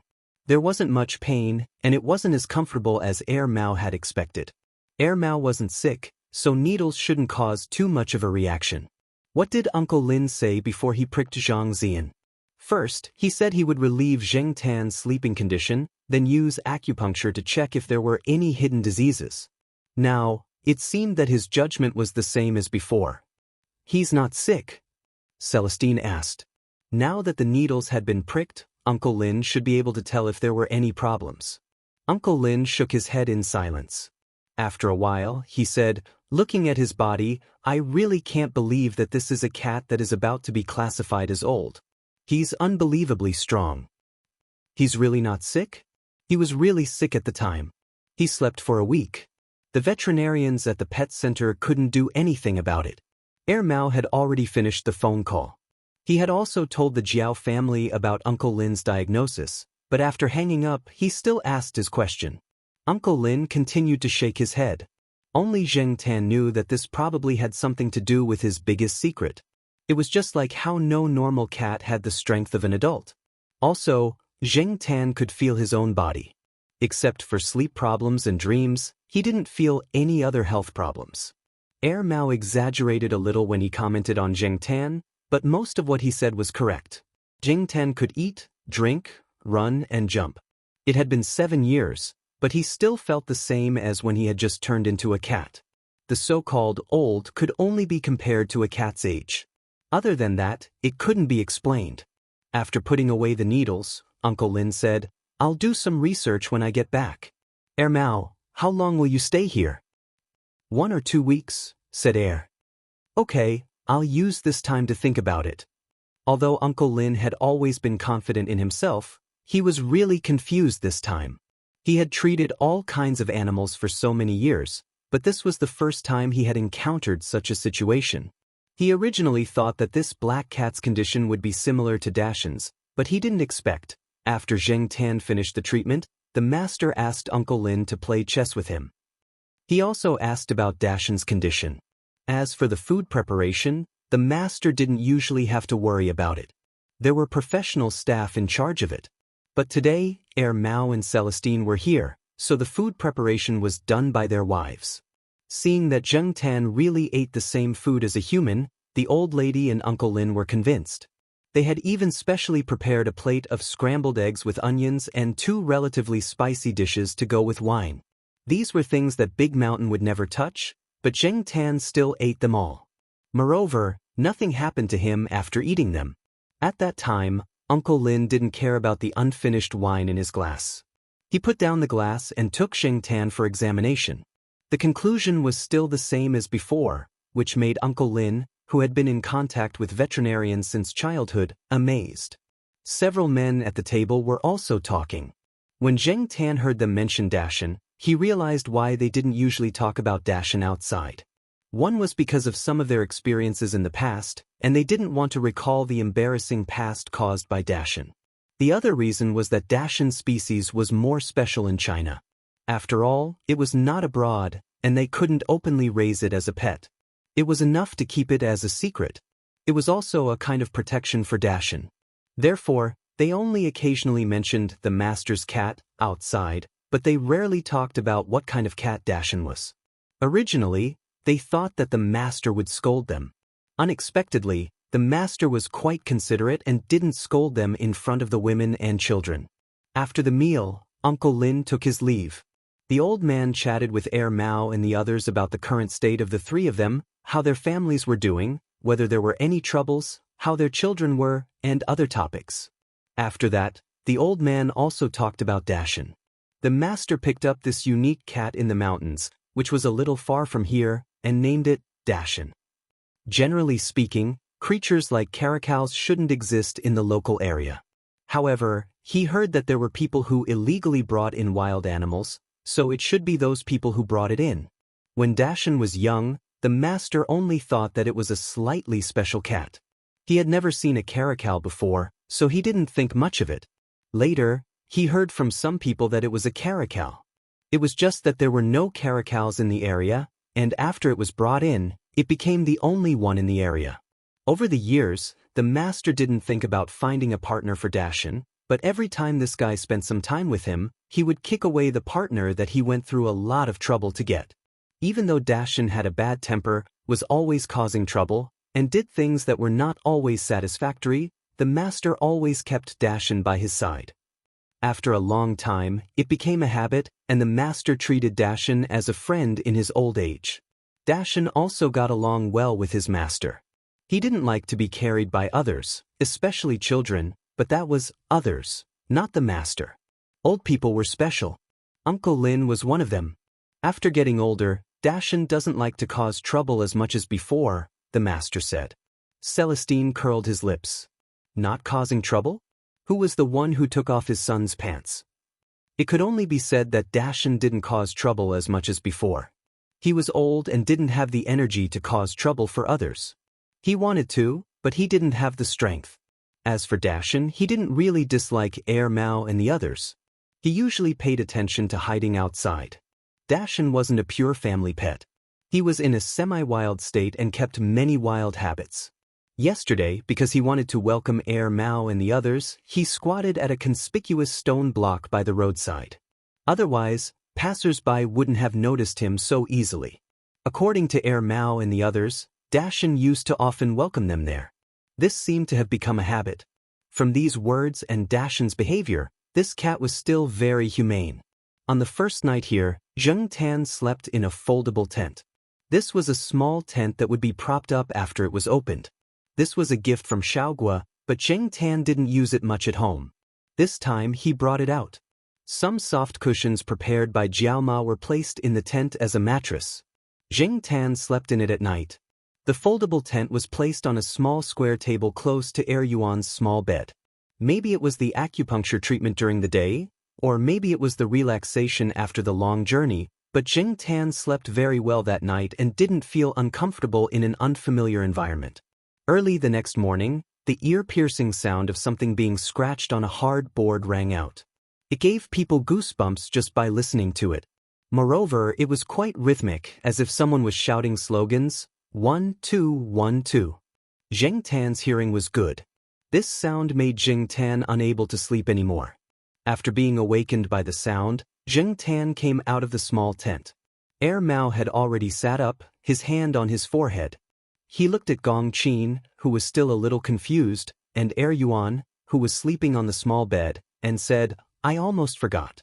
Dashan's alarm clock rings on time every day." Zheng Tan climbed out of the window, jumped onto the railing on the second floor, and looked down. In the yard, Dashan was scratching a hard board. The sound was made by it. At this moment, Dashan's two front paws were rhythmically scratching the board that was leaning against the wall. Looking at the board, there were already countless scratches. It was conceivable that this situation didn't just happen today.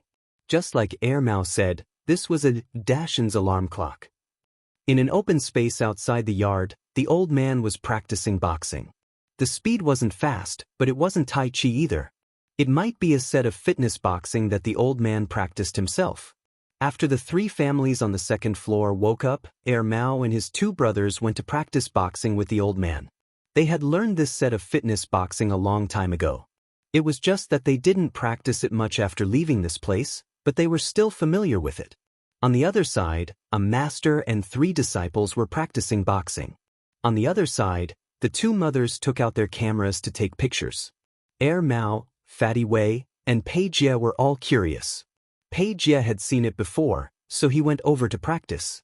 The other two just thought it was fun and went over to join in the fun. What was more interesting was that after waking up the three families, Dashan also came over to the old man's side. While the others were practicing boxing, Dashan was rolling. The rhythm of his rolling was quite similar to the rhythm of these people's boxing.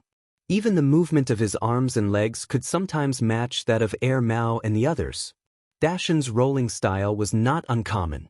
Even the place where Dashan was rolling should be the place where Dashan usually stayed. There were no traces of grass there.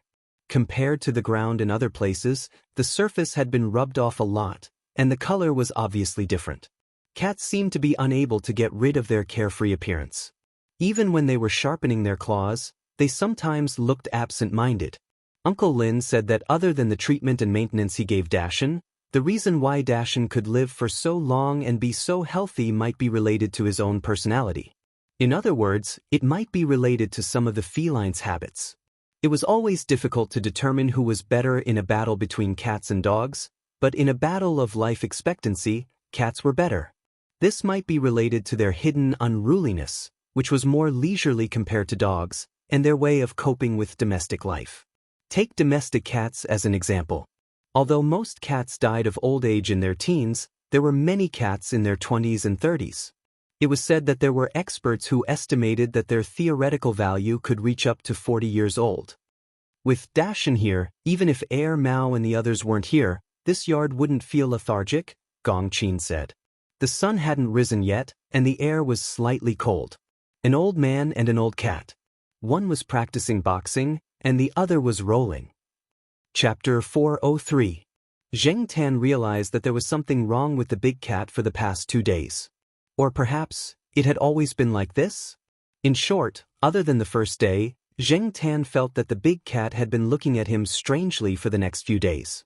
Every time Zheng Tan turned around to look at it, the big cat didn't choose to look away. It just looked at him and wasn't afraid of looking at him face to face.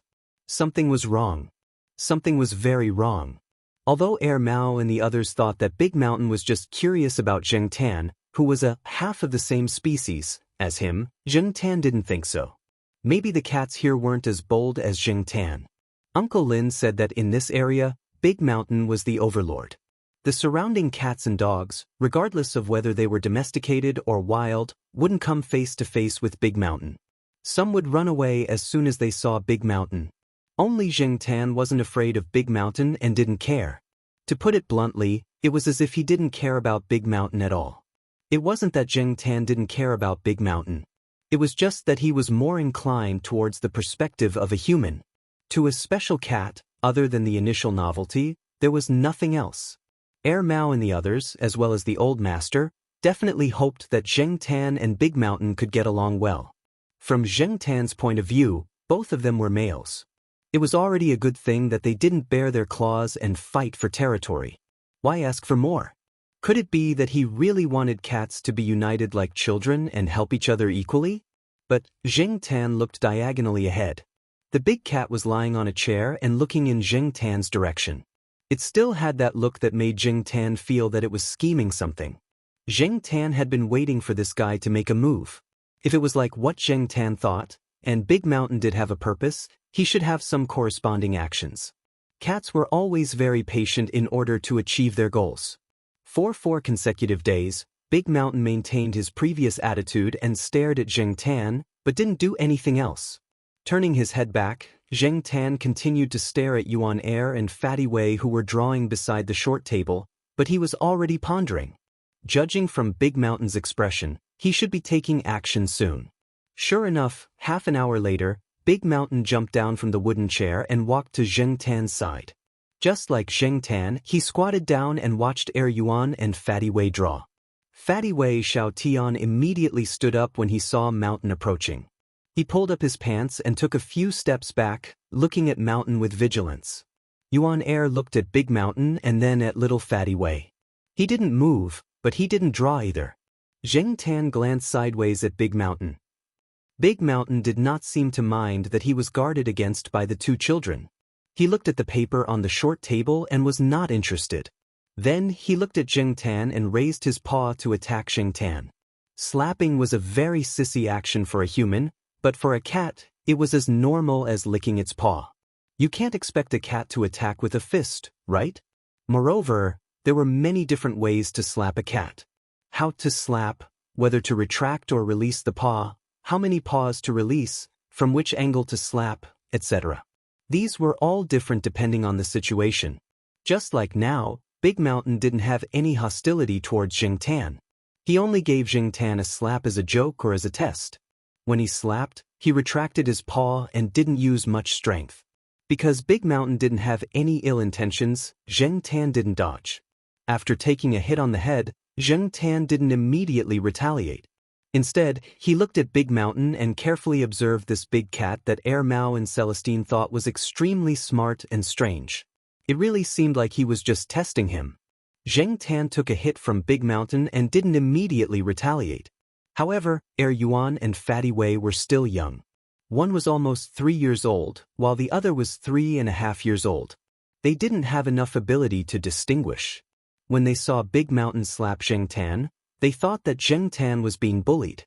Wei Xiaopeng remembered that his father had told him that if Dashan and Zheng Tan were to fight, he should inform his father. Thus, Wei Xiaopeng pulled up his pants and ran out of the courtyard, shouting as he ran, "Daddy, Daddy! Uncle Shan and Brother He are fighting!" Yuan, who was sitting in the same place, took a drawing pen and hit Big Mountain after seeing Zheng Tan take a hit. To Yuan, Brother He was naturally closer to him than Uncle Shan. Since Brother He was being bullied, it was naturally Uncle Shan's fault, so he had to protect him even more. His posture wasn't bad, but it was a pity that Yuan's arms were short, so he didn't use much strength when hitting Big Mountain. Zheng Tan was immediately moved. Yuan was such a good child. After Big Mountain took a hit from Yuan, the 2 tufts of hair on his ears trembled. He looked at Yuan, then raised a paw and placed it on the sketchbook on the table, pushing it to the side. The sketchbook was flipped to the ground. This time, Jing Tan slapped Big Mountain. Air Yuan helped him vent his anger, so he definitely had to help Air Yuan return the favor. He didn't use much strength and didn't open his paw. The strength of the slap was about the same as when Big Mountain swung at him. Air Yuan was pouting because her sketchbook was flipped, but when she saw Jing Tan help her slap Big Mountain, she immediately stopped pouting. Outside the courtyard, the people who were startled by Fatty Wei's words had also rushed over. Seeing the situation in the courtyard, Air Mao and Celestine immediately relaxed. It seemed like there wasn't much of a fight, so it should be Fatty Wei's misunderstanding. Air Yuan had already picked up the sketchbook. Seeing Air Mao come over, he ran over to complain. "Father, Uncle Shan is bad." After listening to Air Yuan explain the situation, although Air Yuan's ability to express himself was limited, they could still roughly guess what had happened. "Air Yuan, be good. Your Uncle Shan and Brother Black were just playing around," Air Mao explained. "Really?" Air Yuan was curious. "Of course it's true. You see, Uncle Shan and Brother Black aren't angry, right? This is how cats express their friendliness." Air Mao said. "Jing Tan. Friendly my ass." In the afternoon, the three children were brought into the house to sleep. Air Mao and the others strolled around, revisiting old places to search for memories of the past. They also went to visit a few families that they hadn't visited yesterday. These were the people they had met when they lived here. When they heard that Air Mao and Celestine had returned, many of them brought food and drinks over. Air Mao and the others naturally had to express their feelings. Expressing their relationship was mutual, and it wasn't something that could be maintained by just one party. Moreover, the old man still had to live here for a long time. Maintaining his relationship with the others was also a help to the old man. Although the other villagers might not be able to help the old man much, they could at least take care of him, so that he wouldn't be too lonely. In the yard, Jing Tan lay on a chair in the shade and slept. Compared to the inside of the house, he preferred the outdoor environment that was closer to nature. It was probably because he had the body of a cat, so he had some of the habits of a cat. A cat would spend most of its time sleeping every day. Of course, this kind of sleep wasn't the kind that would cause death. Most of the time, it would just lie there quietly with its eyes closed, as if it didn't want to communicate with the outside world and didn't want to be disturbed. However, its ears were perked up, and it was always paying attention to the movements around it. His ears twitched, and Jing Tan opened his eyes to look. What was near him was still Big Mountain. Usually, at this time, Big Mountain would hide in a leafy tree around the yard to sleep. It was hard to find him if one wasn't careful. Otherwise, Jing Tan wouldn't be resting in the yard. Now, the big cat that was supposed to be on the tree outside the yard was in front of Jing Tan. This time, Big Mountain didn't move his paws. After looking at Jing Tan, he walked towards the door of the yard. After taking 2 steps, he looked back at Jing Tan and called out softly. Was he asking him to follow him? Jing Tan was puzzled. Curious about Big Mountain's purpose, Jing Tan had nothing to do now. After stretching, he jumped off the chair. Seeing that Jing Tan was following him, Big Mountain continued to walk out. Jing Tan followed Big Mountain out of the yard and walked further and further away. Looking back at the yard that was almost out of sight, Jing Tan paused and looked towards Big Mountain. Big Mountain noticed that Jing Tan wasn't following him, so he stopped and waited. He seemed to be unhappy with Jing Tan's sudden stop. What was this guy trying to do? Jing Tan thought. After hesitating for a while, Jing Tan continued to follow. Air Mao could find Jing Tan's location based on the cat tag. Even if Jing Tan was left behind by Big Mountain and got lost in the wild, there was no need to worry. Jing Tan, on the other hand, wanted to explore further, so she continued to follow Dashin. Big Mountain led Jing Tan away from the familiar hill that wasn't too high. They left the village and entered the wild forest. There were no roads here. In the beginning, there were traces of human activity, but as they went further, there were fewer traces of human activity. Instead, there were traces of small animals. Jing Tan followed Big Mountain and looked around vigilantly. Big Mountain was very experienced in surviving in the wild. His steps seemed light, but he was always paying attention to his surroundings. Jing Tan learned a lot, but he didn't do much. He just followed, unlike Big Mountain, who would occasionally play with rabbits and dig out bird nests. Looking at Big Mountain, Zheng Tan understood why so many ecologists and ornithologists didn't like cats. In some places where cats didn't exist, one more cat would be a big threat, not to mention a slightly bigger one. As natural hunters, cats wouldn't stop exercising just because they weren't hungry. After eating and drinking, they would play with their prey. They wouldn't care about the ecosystem, the food chain, or the invasion of species. They would act according to their own temperament. Big Mountain ate a small bird that Zheng Tan couldn't name. He played with it and dropped 2 eggs. When it was about time, he caught a rabbit on his way back. Big Mountain's experience in surviving in the wild and his understanding of this area allowed him to always find prey and kill it easily. Zheng Tan followed Big Mountain and walked around outside and back again. He started to think. Zheng Tan didn't know much about Big Mountain's behavior when he went out. He only knew that Big Mountain would go out into the wild once or twice a week. The old man didn't mean to keep Big Mountain at home, and Big Mountain could always come back on time. The old man was used to it and wasn't worried anymore. This big cat was very smart. He had been with the old man for 20 years, and the old man had taught Big Mountain like a child for 20 years. He would always learn something. Compared to other cats, Big Mountain was smarter. This had been proven by Mao and the others. Zheng Tan also felt it. And because of this, Zheng Tan was curious about what Big Mountain wanted to do. Zheng Tan felt that this afternoon's trip was also a test by Big Mountain. He didn't think that Big Mountain was simply taking him for a walk in the wild. Chapter 404. When Zheng Tan followed Big Mountain into the distance, Mao's phone began to beep. Because of the special device on Zheng Tan's cat tag, as long as Zheng Tan was a certain distance away, Mao's phone would sound the alarm. Therefore, Mao knew that Zheng Tan was going out, but Master Deshan said that it would be fine with Big Mountain around, so Mao did not move. Mao and Celestine were only relieved when Big Mountain and Zheng Tan returned in the afternoon.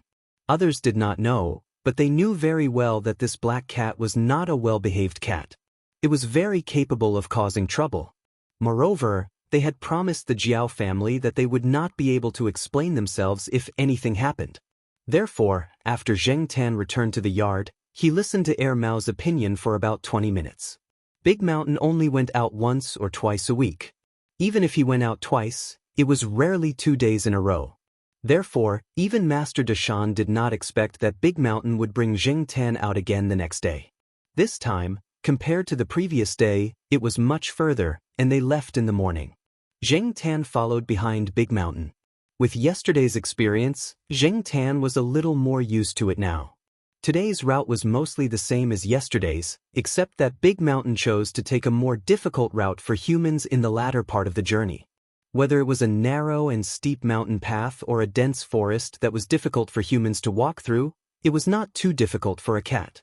What Zheng Tan needed to do was to be vigilant of the possible dangers that might exist around it. Zheng Tan would not put all his hopes on Big Mountain. Even though Big Mountain was an experienced wild predator, he might not be able to detect all the potential threats around him. Therefore, Zheng Tan still had to be vigilant of his surroundings. Zheng Tan had once followed the Jiao family to the wild for an internship. When he found the red mouse, Zheng Tan had survived in the wild for a period of time. After a few years, he felt as if his nerves were stretched taut again. This was the life of the wild. There was no mercy, only survival. The slightest negligence could lead to fatal consequences. Zheng Tan's nerves were tense as he followed Dashan. He knew that there was danger here, but he wanted to know what Dashan's motive was. Without knowing, Zheng Tan felt that something was hanging in his heart. Although it was already late October, if they were in Chuhua City, there would definitely be obvious signs of autumn.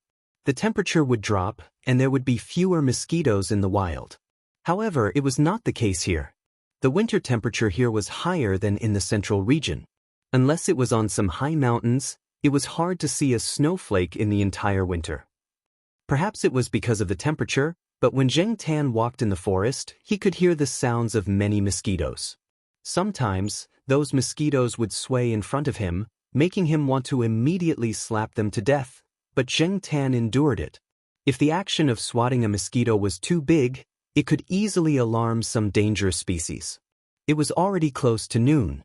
Dacian caught a bird to eat, and Zheng Tan only found a few fruits to eat. Unless it was absolutely necessary, Zheng Tan really did not want to touch raw food in the wild. When Dacian saw Zheng Tan eating the fruit, he was quite curious. He went over and sniffed it, then walked away in disgust and continued to eat his meat. After eating something, he was not so hungry anymore. Zheng Tan squatted on a branch to rest. There was no one in this area.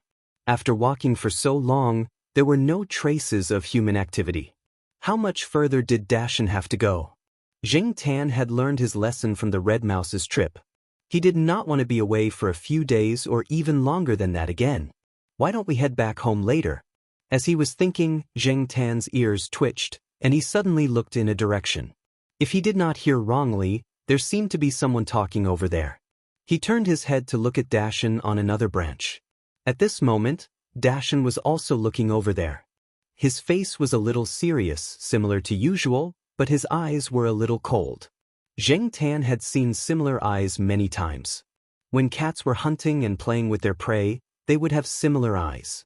However, compared to those cats that were hunting with interest, Dacian's eyes were more cold, like a real cold killer produced by nature. It made Zheng Tan's heart turn cold. Could it be that Dacian's target was the people over there? Looking at Dacian's expression, he probably knew that there were people over there. In a place so far away from the villages and towns, where almost all the environment was wild, there were actually people living there. Previously, Zheng Tan thought that there would not be any human activity in such a place. Hearing the movement over there, Dacian moved. His movements were very light, but very fast. He quietly approached the place. Zheng Tan followed behind, and from the sounds he heard, he could tell what might be happening over there.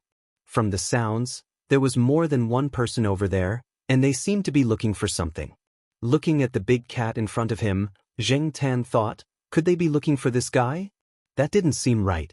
Dacian usually stayed in the yard. Even if he came here, he did not come often. He did not come here yesterday either. These people were probably looking for something that had just been lost. But what were these people doing? Dacian did not get too close. When there was still a certain distance between them, he stopped and hid in a big tree. The dense branches covered his figure.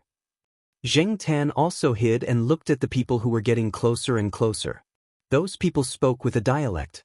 Zheng Tan did not quite understand, but from their movements, he knew that they were looking for something. Moreover, Zheng Tan felt that these people had the smell of blood on them. These people were very dangerous and belonged to the type that should be avoided. That was Zheng Tan's intuition. There were 3 people on the other side, and they looked to be in their 30s. They were probably active outside, and their skin was dark. They spoke softly, and their eyes swept over the surrounding bushes and grass from time to time. Zheng Tan hid behind the bushes. As the 3 people got closer and closer, Zheng Tan became nervous and his breathing became careful. Fortunately, when they were about 10 meters away, they probably felt that there were too many bushes here and did not find any suspicious tracks, so they changed direction and left. When they were far away, Zheng Tan took a deep breath. Dacian jumped down from the tree. The branches made a rustling sound as he moved. Fortunately, those people were far away and could not hear it. After jumping down, Dacian looked in the direction that the 3 people left.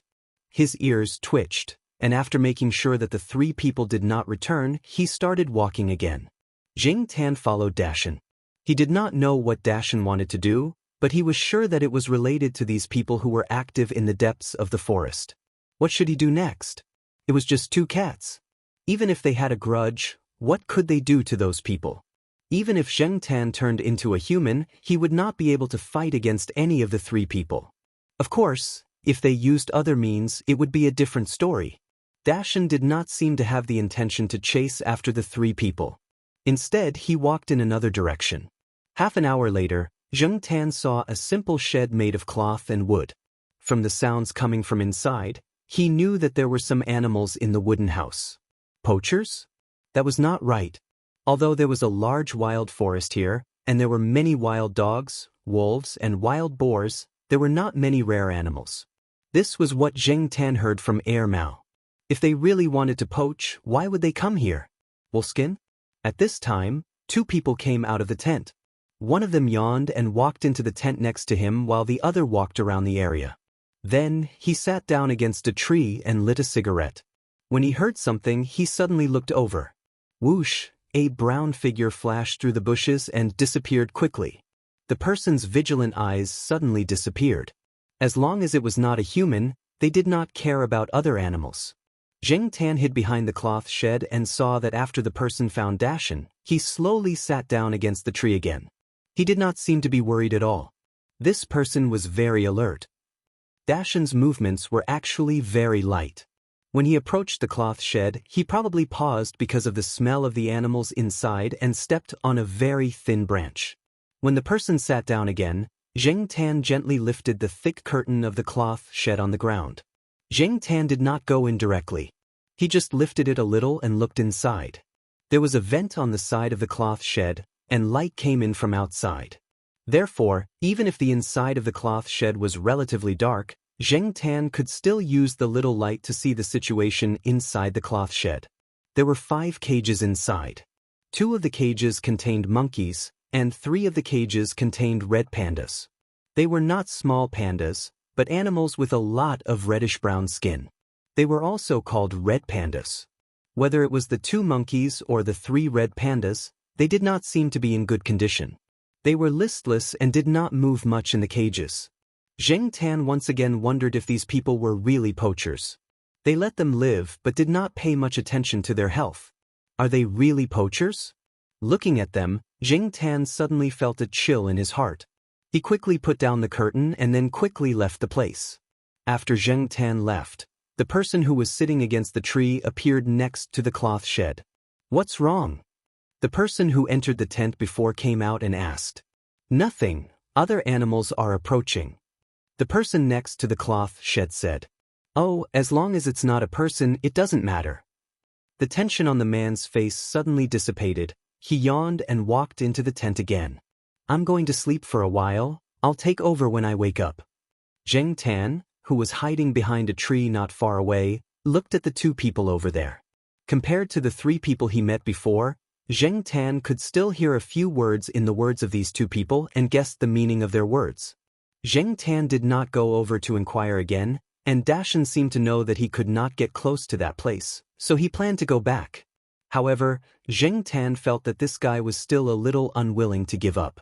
Even if he was unwilling, there was nothing he could do. Zheng Tan did not want to provoke those people. As he walked back, Zheng Tan was also thinking about the 2 people just now, as well as the monkeys and red pandas in the cages in the cloth shed. He only paid attention to whether there was any danger around him, but he did not pay attention to his feet. Suddenly, he felt that he stepped on something. Zheng Tan paused and looked down.